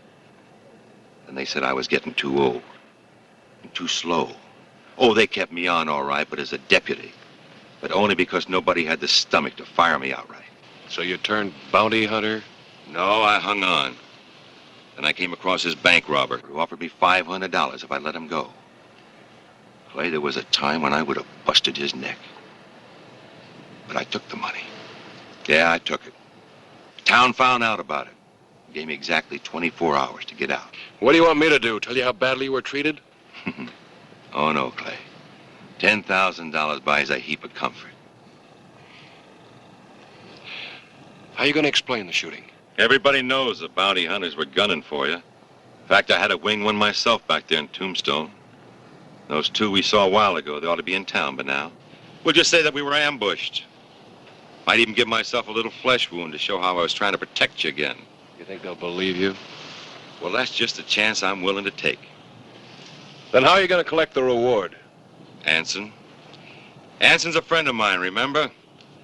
He'll be the only one that really knew what happened. That satisfy you? Nothing satisfies me right now. Well, it's getting late. It's just about that time. Now, how do you want it? In the front or in the back? I don't suppose looking me in the eye is going to stop you now. I'm afraid not.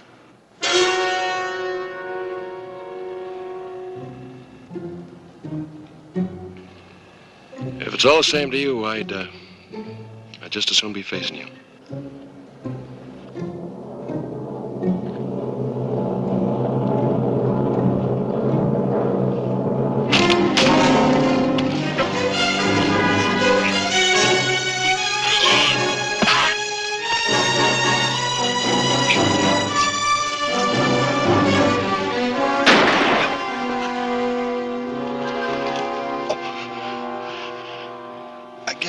They were right. I was getting too old.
Here's the first body you've bought, Anson.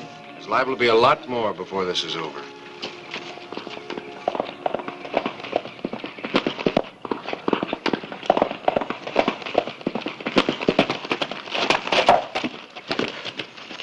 Hello, Harris. Glad you're here. I got a story for you. On the morning of April 18th, there was a final showdown between the hired gunman of Flint Anson and Sheriff Clay Hollister. Now, which one of you was tempted by the 10,000 like he was?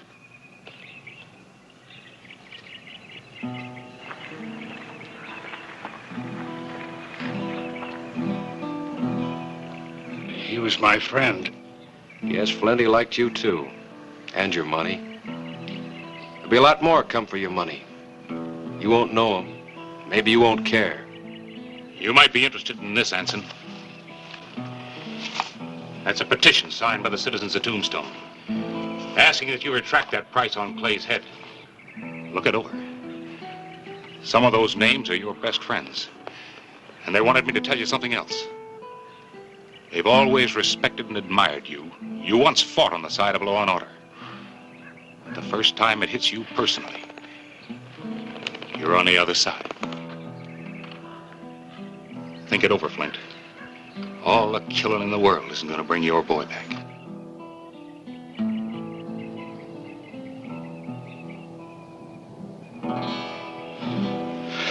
We'll take care of the body.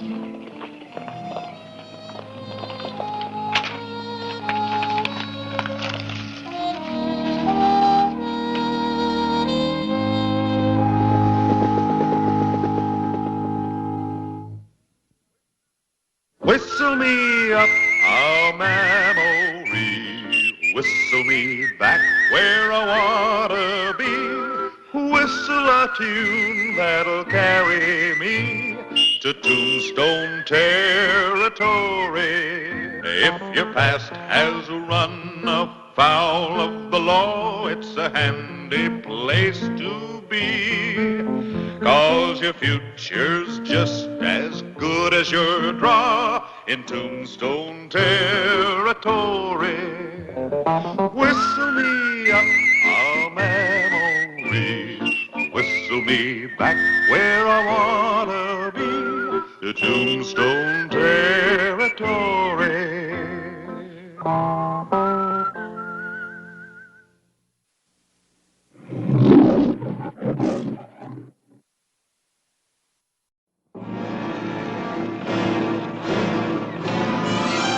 Tombstone, Arizona Territory, August 12, 1881. Reed Barker knew the Oriental Saloon had taken in a lot of money. Men at the bar. Get over to the wall.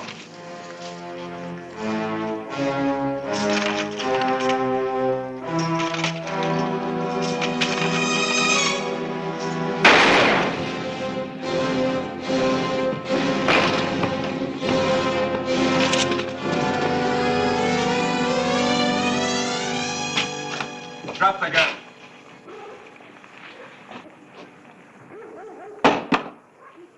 And I'm certainly glad that it's you, Sheriff, because there's a holdup in there. In fact, I think he's still in there. Really? That bag of money you got in your hand makes me think he's right out here. Yes? That's right. Drop it.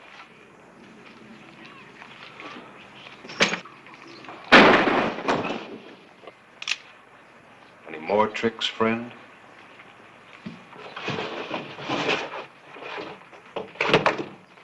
Inside.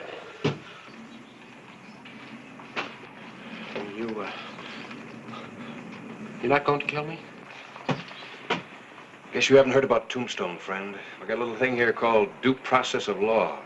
Means I'm supposed to take you in alive. If I can.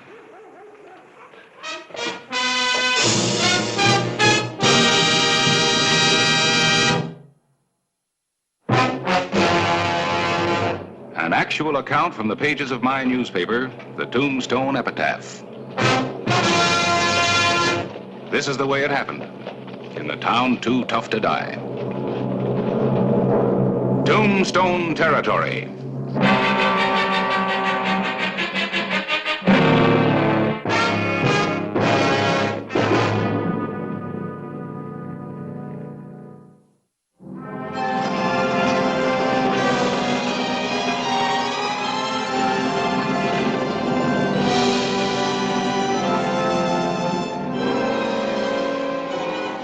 September 8, 1881.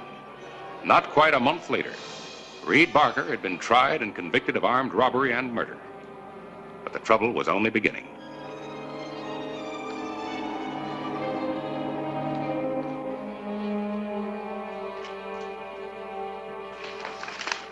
Something I can do for you? Come and see a guest of yours, Sheriff.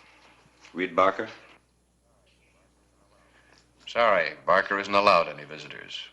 Well, it hardly seems fair not to let him see his own kin. He's my brother. Your brother? That's right, Sheriff. I'm Seth Barker. Now, wouldn't I be plumb out of my head to come here if I was wanted someplace, Sheriff? I'm not like old Reed. Never done nothing wrong in my whole life.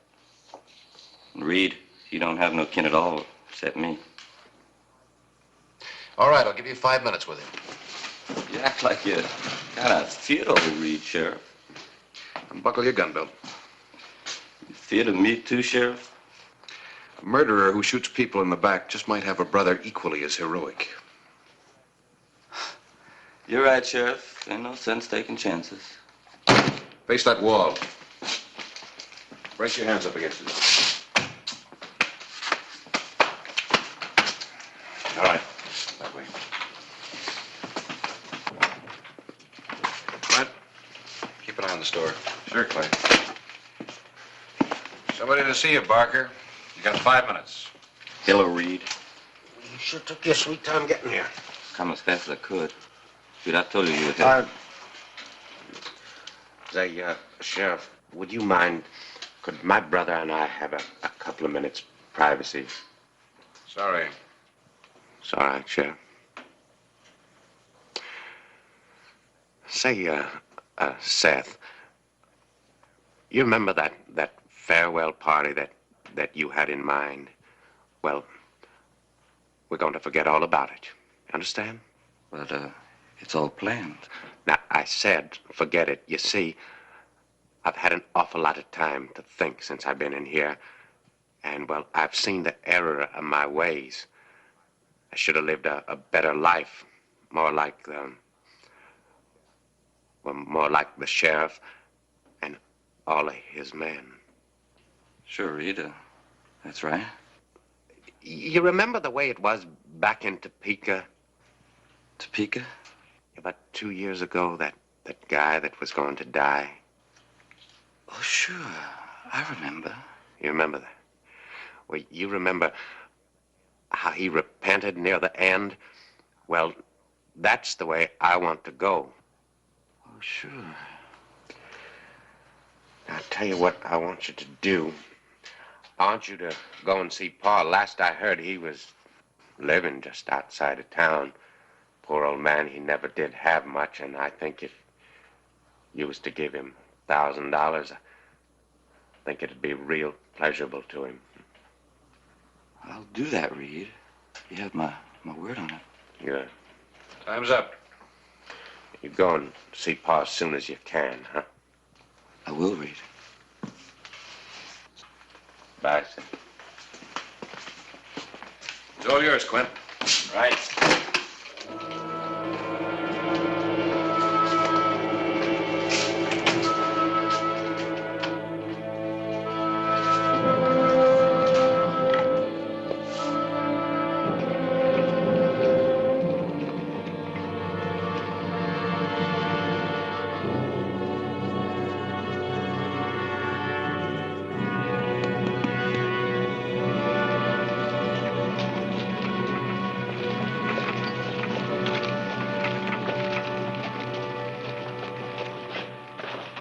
Farewell party, forget it. Like the sheriff and his men. Topeka. Why'd you underline that? Topeka 2 years ago. It meant something, some kind of a plan. That part about forgetting the farewell party, I'm sure that has something to do with trying to break Reed out of jail. But he's not going to do that now. He's got some other kind of a plan. They talked it out right in front of me. A plan to get Reed out of jail. Well, at least you can take all the precautions you need. What precautions? I've done everything I can think of. It's got to be something I wouldn't think of. Something right there in that code. Like Reed telling Seth to give his pa $1,000. Well, maybe he meant it. He stole over $20,000 that hasn't been found. Yeah, but according to Seth, Reed has no other family. Just him. I wish I had the Topeka files of 2 years ago. They might help. I'll tell you what. I'll write for him. No, that might be too late.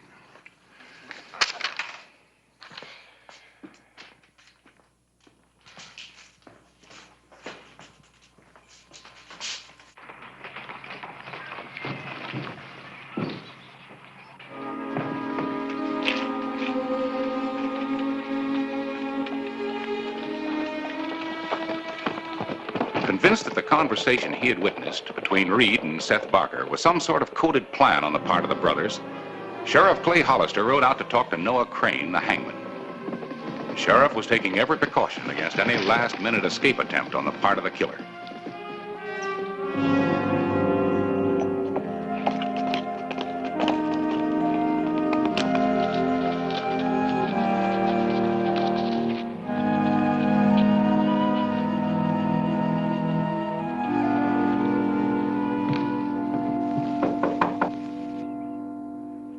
One hanging's just like any other. Now, why all the fuss, huh? You just conduct the hanging, Noah. Let me take care of the arrangements. What are the arrangements? I'll let you know when the time comes. You know, it must be true what people have been saying all over town. What's that? That you're scared someone's going to come in and take that boy away from you? Nobody's going to take the boy, Noah. You just buy yourself that new rope. You'll be using it.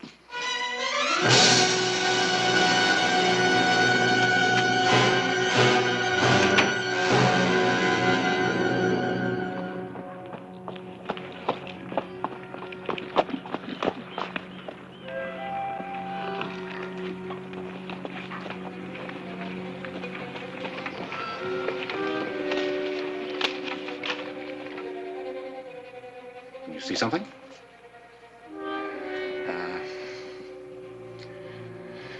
Just a couple of hours to go. If somebody's going to grab Barker, it'll have to be soon. Has he given you any hint that he's expecting help? No, not in so many words.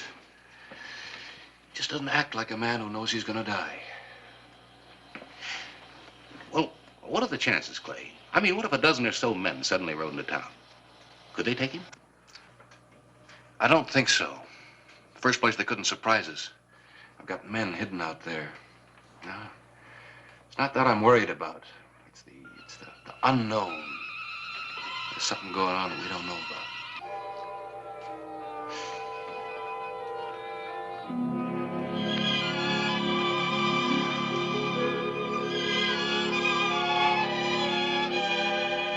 Hey, what's going on? Dawn, Reed. Time to go. Don. Not going to be much of an audience, is there? It's the idea. Won't be anybody there but the necessary witnesses and the guards. Yeah? What kind of a day is it? Nice day for a hanging? Is there such a thing? Hey, get your hands off of me. Now, you listen to me, Sheriff. You're looking at one man who is not afraid to die.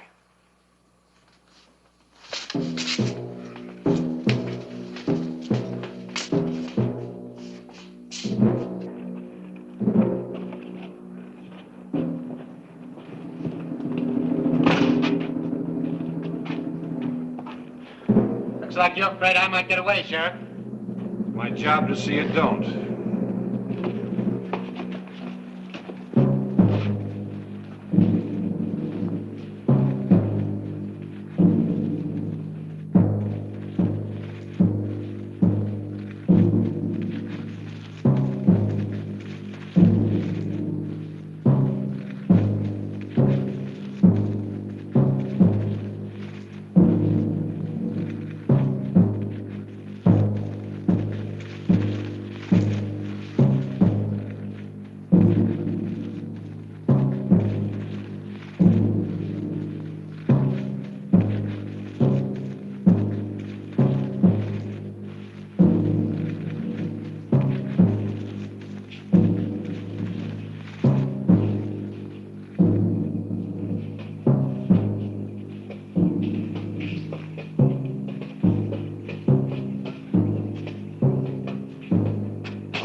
Honor.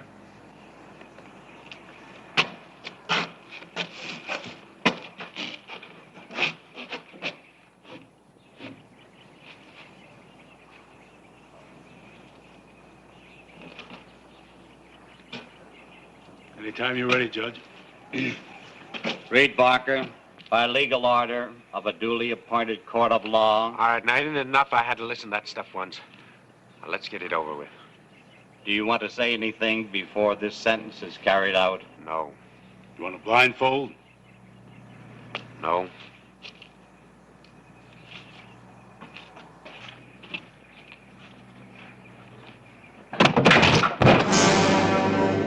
Rope broke. What? Oh. That's right. It broke. Now, get me loose. You're gonna have to go back to jail until we get a ruling on this. Well, you can't hang me twice. That's the law, now, isn't it, Judge? If it was an act of God. What if it wasn't? What if it was a deliberate accident? If you can prove criminal conspiracy, then I'll reschedule the execution. Now, just a minute. What do you mean, prove? Now, the rope broke, so I'm free. Now, what have you got to prove? We'll see.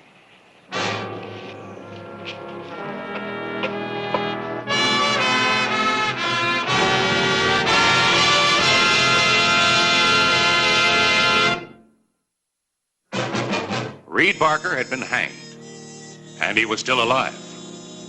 And one thing was certain, the rope had not been cut. What happened to it, Noah? You're responsible. What happened? I don't know. It was brand new, the same as always. Yeah. Look, Judge, this didn't just happen. Can you produce proof? Well, give me some time. The law states that if a criminal survives an execution and there's no proof of criminal conspiracy, he is absolved of all the crimes with which he was charged. You're turning loose a murderer. Now, you heard what the judge said. Now, you've got to turn me loose. All right, Quinn, unlock him. Thank you kindly, Sheriff. Don't thank me. Well, gents, who's going to join me at the Oriental? You know, an ordeal like this gives a man a mighty dry throat. I'll thank you if you'd return my gun to me, Sheriff. Quinn, take care of it.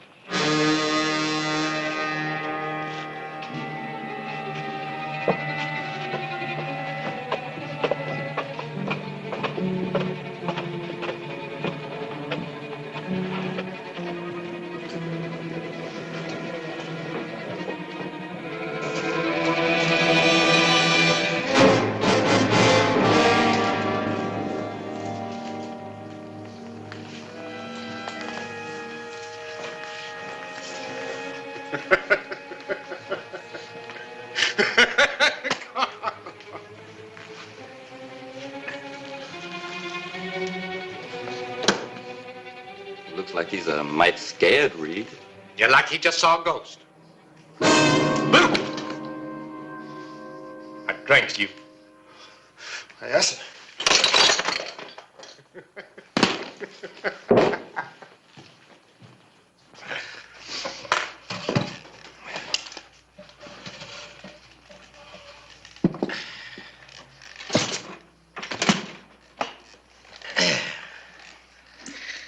You did pretty good. You can always trust me, Reed. Yeah. Hey, what did you have to pay?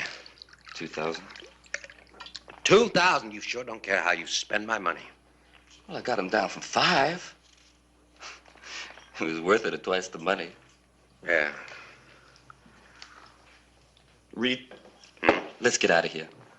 I got us a couple of horses. Now, just sit down and relax. Look, I am a free man. I don't have to run from anybody, and I can stay here as long as I want, forever if I want to. Sure you can. Only that little old tin can bank over in Bartlettville, it's not going to stay full of gold forever. I figure we best be moving. Now, I'm still doing the figuring the same as always. And I figure we're going to stay here until tonight. You see, it's not every day that you get to pick up an easy $2,000. Reed. Hmm? You're not figuring on taking that money back. Back from my friend? The one you gifted my $2,000 to? Well, now, he can't stick it. He can't stick it in the bank. And if somebody was to take it from him, he can't complain to the sheriff. All right? Now, relax.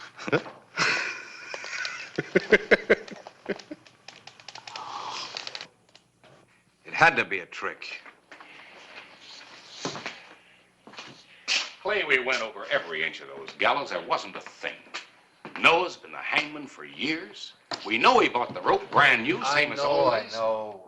So we're right back where we started from.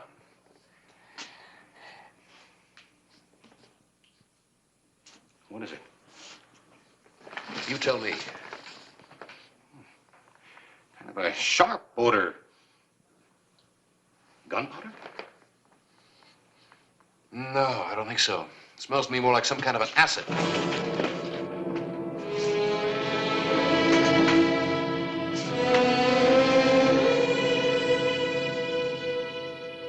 That's what it is, all right. Hydrochloric acid. Well, how would you apply it to the rope, Doc? Just dip it in? Not necessarily. As a matter of fact, that acid is so powerful that, well, it would eat through the rope immediately. Well, suppose you wanted the rope to break when a certain amount of weight was pulling on it. But you had to make sure that if anybody examined it first, it would look and feel just like an ordinary rope. How would you do it? Well,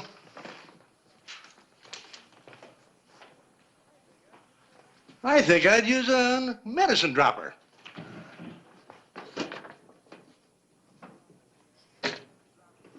A few drops of the acid on the inside strand so it wouldn't show. That's it. I think you've got your proof. Doc, can you spare some of that in a medicine dropper? Sure, Clay. Harris, I want you to do me a favor. Get me a new rope, then go down to the blacksmith shop. Tell him I want to borrow an anvil. Have him deliver it to the gallows. An anvil? Weighing about 180 pounds.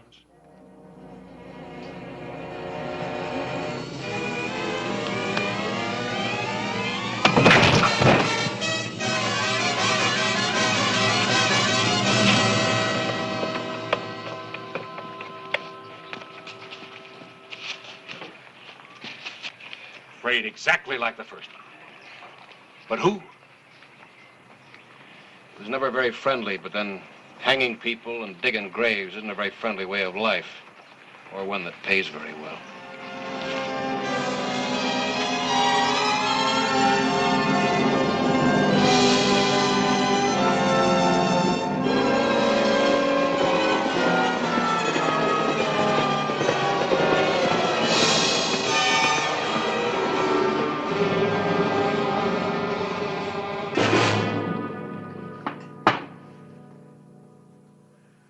You ain't got no right to accuse me of anything, Sheriff. And that newspaper man got no right nosing around my place. He's acting as my deputy, Noah. You know, I think we're going to prove that you doctored that rope. Might go easier on you if you confessed first. So you ain't making much sense, Sheriff. I always done my job fair, and anybody... What do you got, Harris? The acid? Nope. $2,000.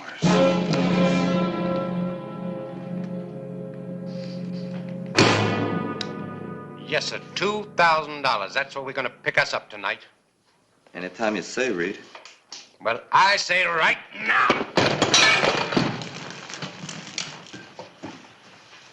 Any objections? Oh, no, sir, Mr. Barker. No objections. No, sir, Mr. Barker. Let me tell you something, Mr. Bartender. This here's the town that tried to hang me, only they couldn't. Not Reed Barker, because he's the only man that's tougher than Tombstone.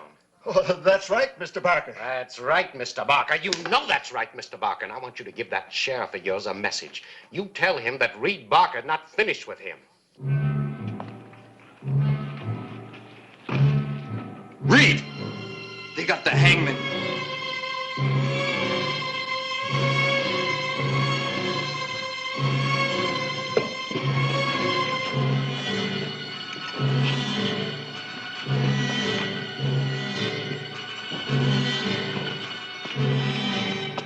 Sheriff's headed this way. He's coming for you, Reed. Well, good. You go out there and tell him I left. I'll go around the back way and get him while he's talking to you. Go on.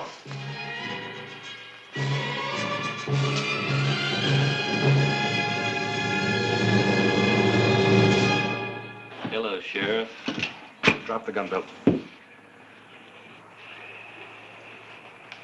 Yeah? Mind if I ask you what I did? Where is he? Old Reed? He left here a while ago.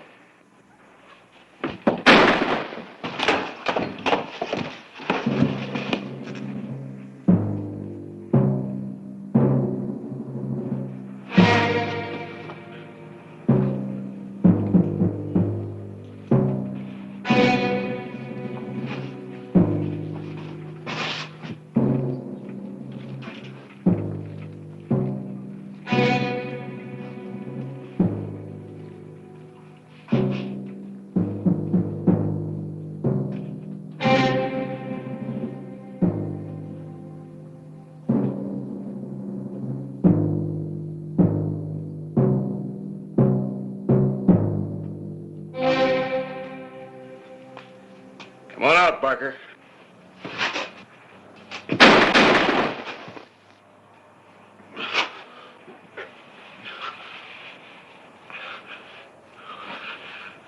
You didn't hang me anyway.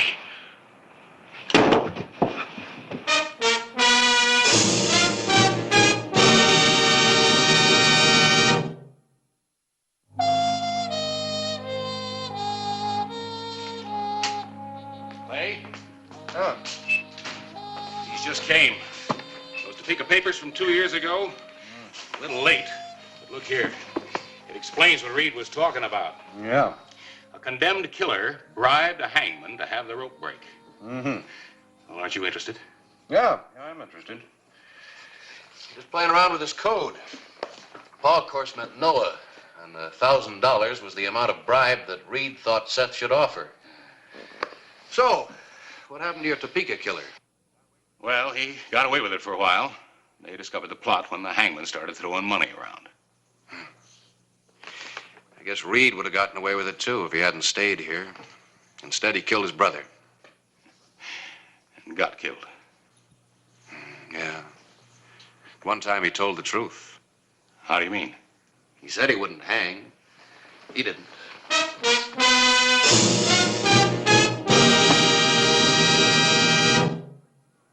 Whistle me up a memory, whistle me back where I wanna be, whistle a tune that'll carry me to Tombstone territory. If your past has run afoul of the law, it's a handy place to be. 'Cause your future's just as good as your draw in Tombstone territory. Whistle me up a memory, whistle me back where I wanna be, to Tombstone territory.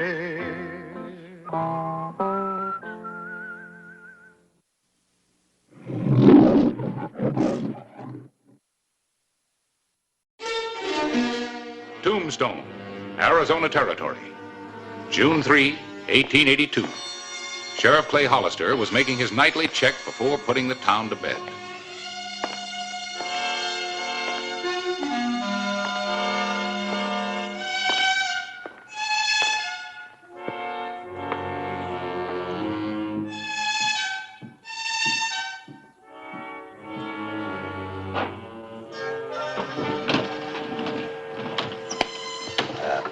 How you doing, Rusty? Good evening, Sheriff. Or is it morning? Straight up. Take the pick. Well, it's good morning. How's business? Mighty quiet tonight. Huh? That's just the way I like it. Quiet.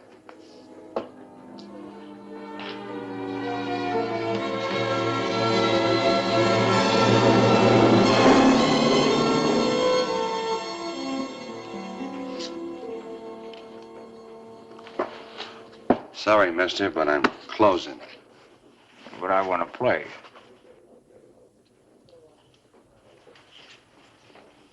You heard me. Yeah, I heard you. How many chips do you want? No chips, just one hand, $100. It's your money. Yeah, that's right.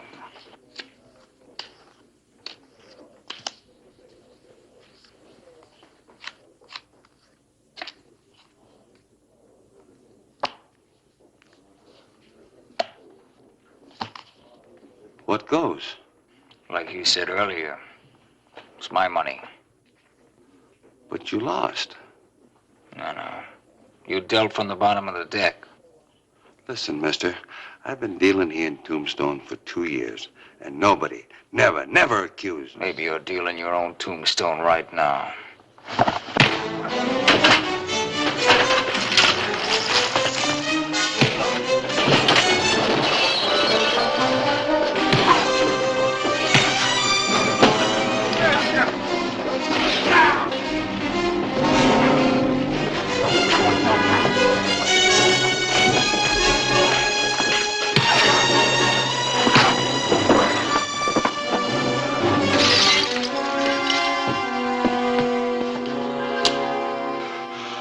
I'm not armed.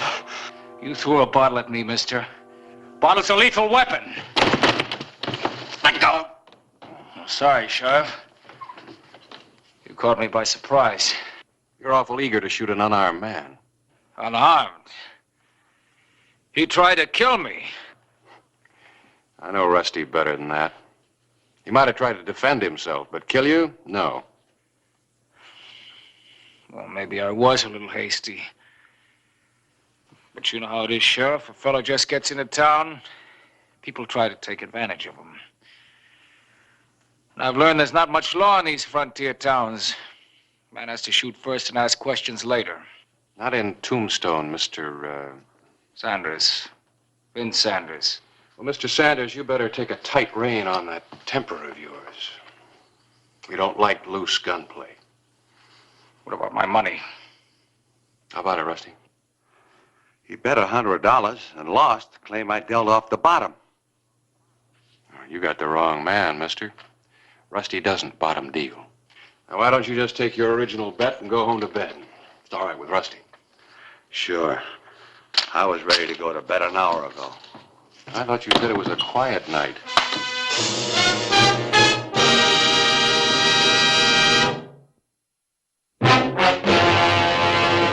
An actual account from the pages of my newspaper, the Tombstone Epitaph. This is the way it happened. In the town too tough to die.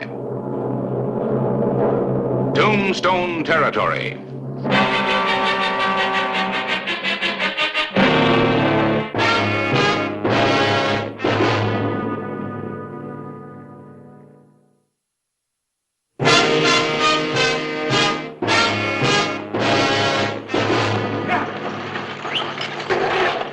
June 4, 1882. The stage from Denver arrived in Tombstone ahead of schedule.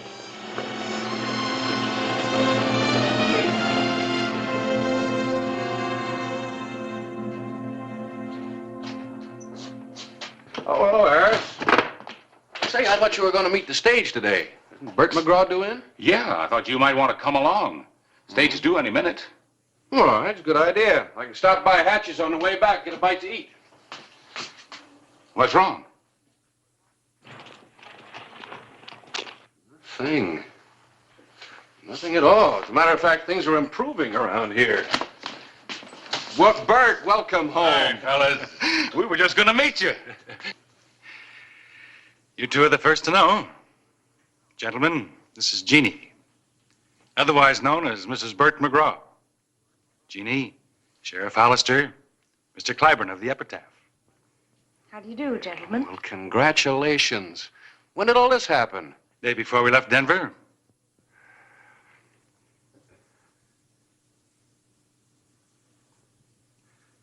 I'm afraid you're going to have to forgive the editor's staring, ma'am. It's just we don't have such pretty newcomers around here often. Congratulations, Bert. You're a lucky man. I think Harris is afraid he's just lost his best chess opponent. We'll still have our chess games.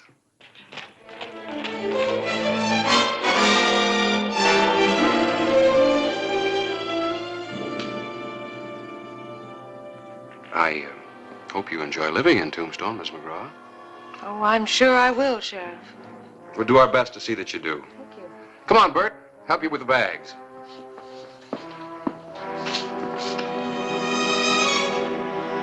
Jeannie McGraw had arrived in Tombstone on the noon stage from Denver unknown. Nobody knew at the time that she was someone the town would never forget. Yeah, how about that? Never thought old Bert McGraw would get himself roped in a double harness. Yeah. Well, you don't sound too happy about it. Matter of fact, I'd say you're acting downright grumpy. Clay, I know this sounds ridiculous, but I have a notion I've seen that woman before somewhere. Oh, you've been to Denver. I don't know where, or when, or under what circumstances. But it bothers me. Well, you know, there's something bothers me, too.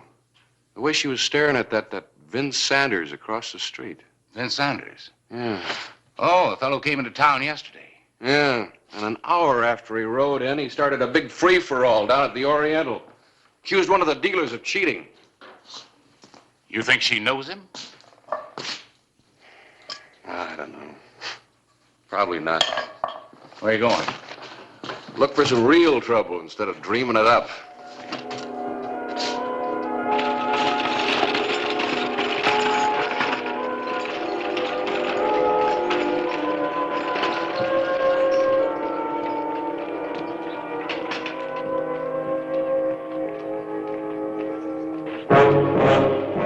Allow me, ma'am.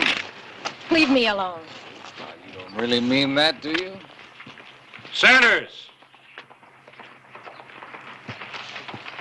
Leave the lady alone like she told you. Just as you say, Sheriff.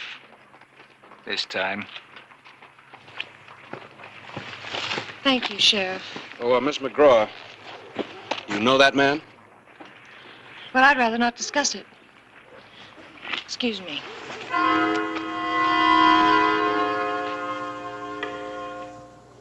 Now, this little gal I was talking about from Denver. She loved me. Wanted to marry me. But she decided she'd marry someone with lots of money. So she did. Oh, it won't last. This fella she married is old. She'll get tired of him. She's mine! She always was.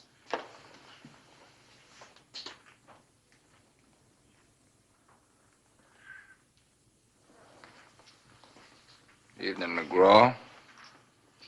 I thought the happy bridegroom would have lots better things to do than hang around saloons. I heard you were talking like that. All over town. Ain't you never heard of freedom of speech, McGraw? You keep that foul mouth shut, or I'll shut it for you. For good, you hear that? Maybe you'd really like to make something of it. You can't talk about my wife like that or bluff me either. Now, I'm warning you.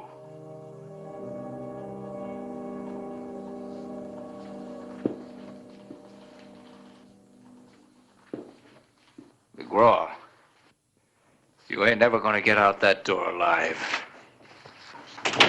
Put it away, Sanders. You've been pushing me, Hollister. Go home, Bert. But look, Clay, I said go home.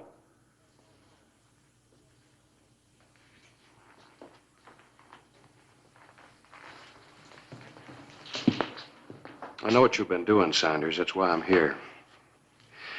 You leave the McGraws alone, or I'll throw you out of town. Sure, Hollister. Anything you say.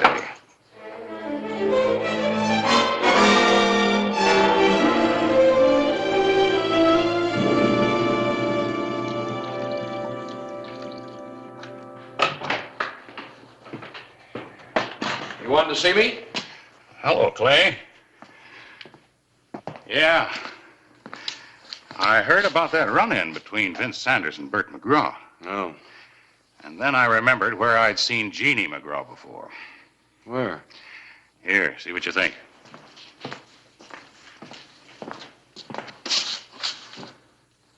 A Santa Fe paper dated 6 months ago? Look at the picture there on the front page. Oh, yeah. Woman widowed for the second time in 2 years. This article doesn't come right out and say it, but it practically accuses her of legalized murder. Twice she married an older, well-to-do man from some small western town.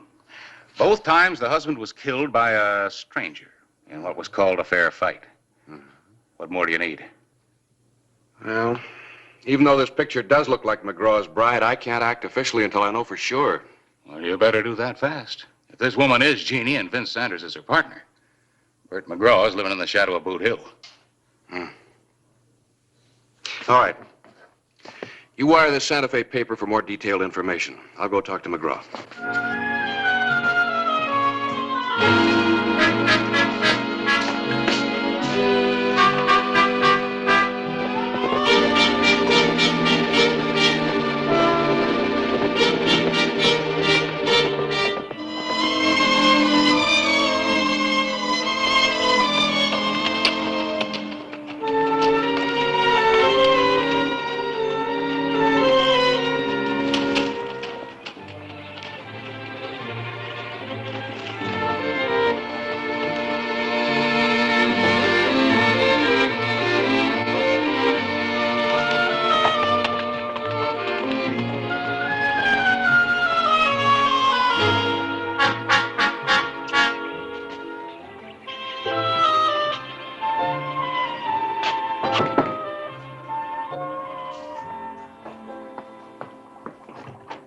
Sheriff Hollister. Ma'am. Nice of you to come by.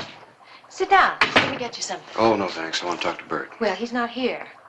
Well, could you tell me where he is? He's on the other side of the hill, dynamiting stumps for grazing land. Thank you. Well, Sheriff, what do you want to talk to him about? Maybe I could help. Yeah, maybe you could. Did you hear about what happened last night in town? You mean men brawling? I hear you have a lot of that in Tombstone, Sheriff. Mrs. McGraw, you know Vince Sanders, don't you? I've already discussed that with my husband. One more thing, Mrs. McGraw. I have chores, Sheriff. Mrs. McGraw, were you ever married before?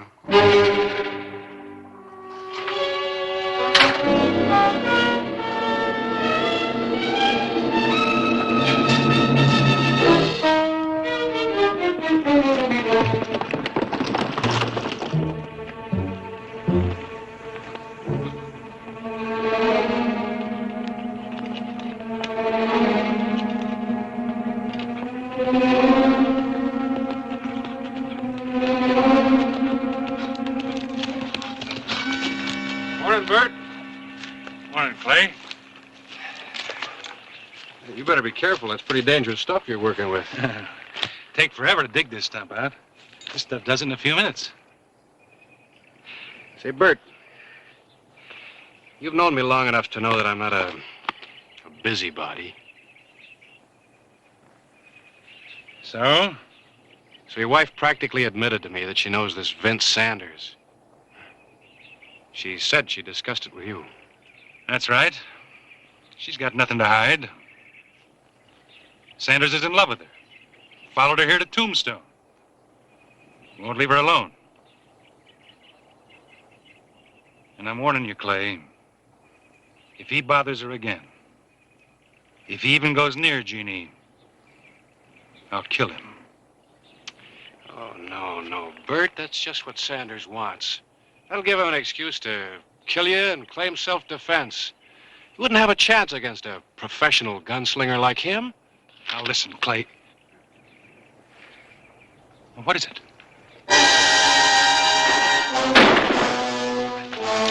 Somebody tried to shoot at me. Not you, the dynamite.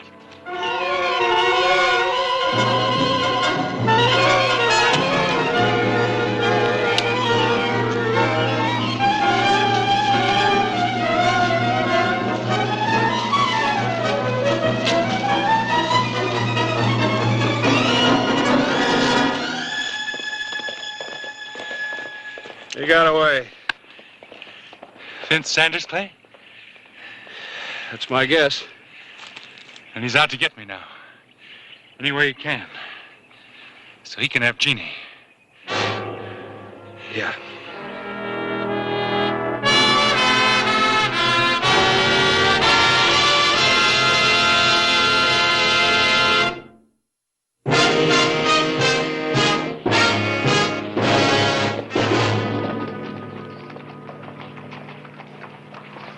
An attempt had been made on Bert McGraw's life, one calculated to kill Clay Hollister at the same time, if it had been successful.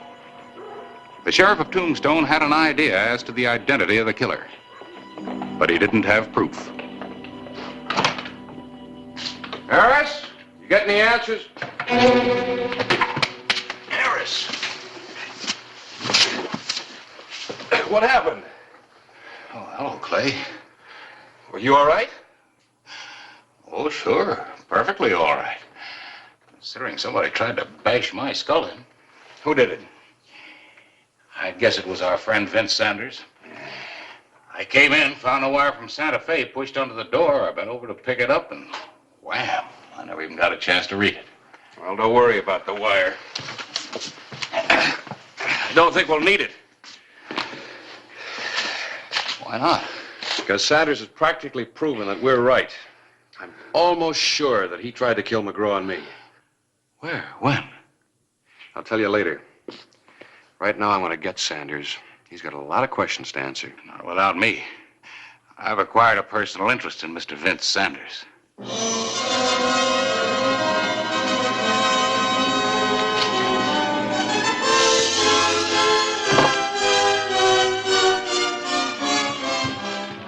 Vince Sanders was a step ahead of us. The hotel clerk said he had checked out several hours before, claiming he was leaving town. Well, I doubt if he'd cleared out for good or he wouldn't have worried about that wire. Where do you suppose he's gone? Take direct action against his target, Bert McGraw. Let's go.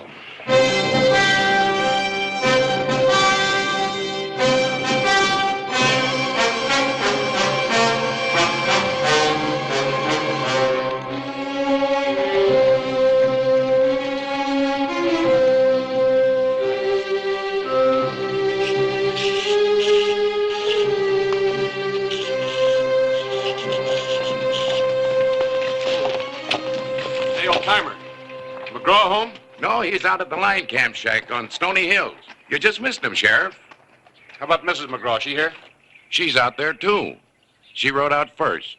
Left a message for Mr. McGraw that she was riding out to say goodbye to a friend that's leaving the territory.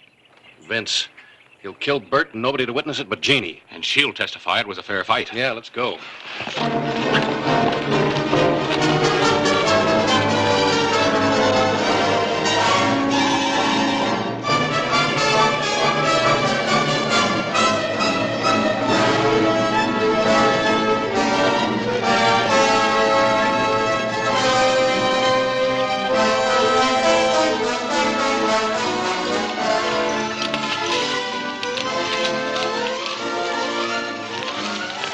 No sign of him. He must have been farther ahead of us than I thought. Still about 5 miles to that shack. Uh-huh.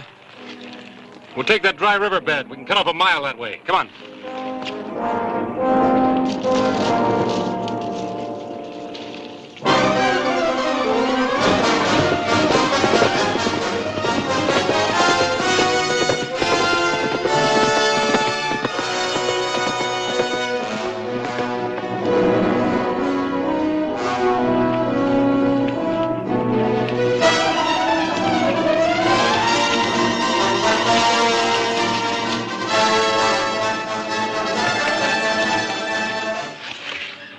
Looks like he got you a message. Now he's gonna get mine. Vince, don't you mess with him. You shoot him as soon as he comes in that door. Don't you worry about me. You just stand right here so he thinks you're alone.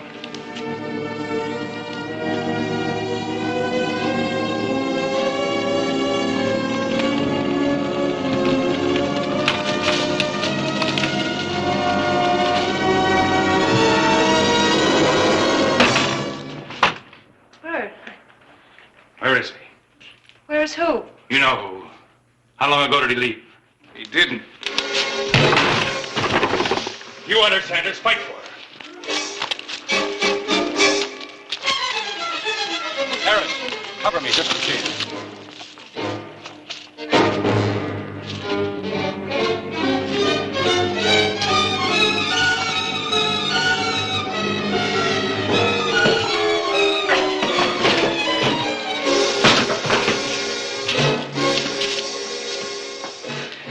I wouldn't dirty my hands. Well, stop stalling and shoot him. I just want to see him suffer a little bit.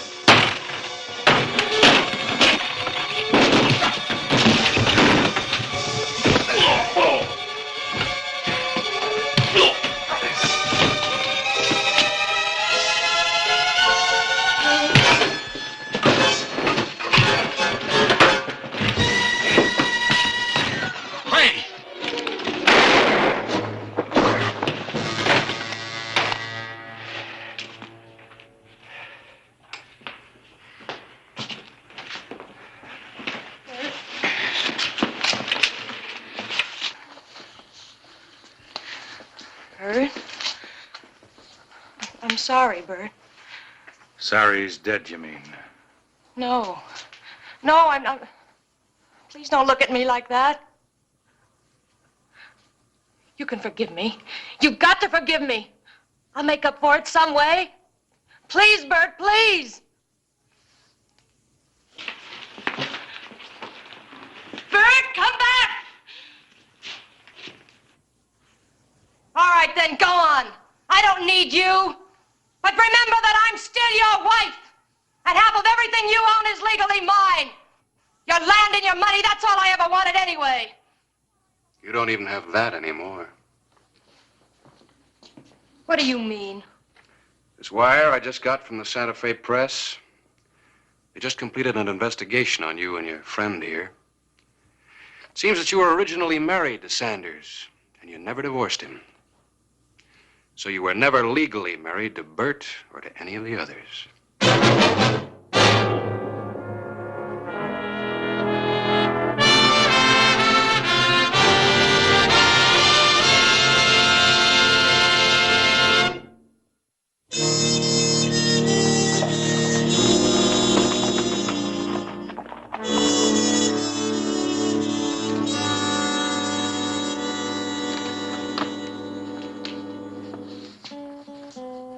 You're getting to be a pretty good newspaper man, Harris.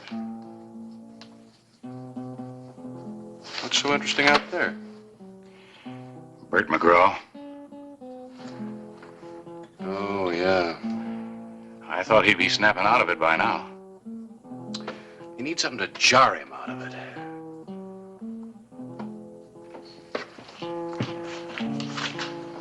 What did you?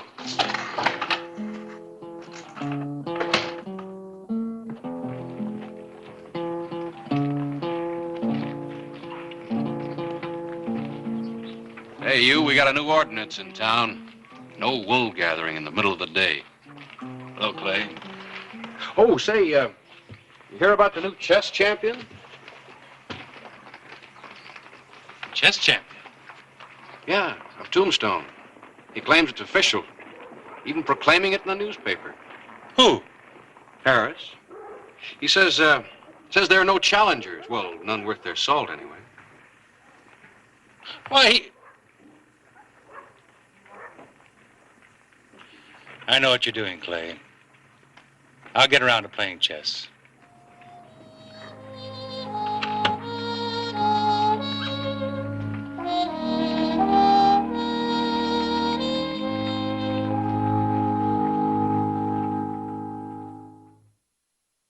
Whistle me up a memory, whistle me back where I wanna be. Whistle a tune that'll carry me to Tombstone territory. If your past has run afoul of the law, it's a handy place to be.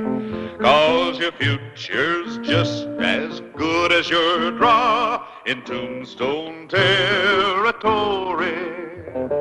Whistle me up a memory, whistle me back where I wanna be, to Tombstone territory.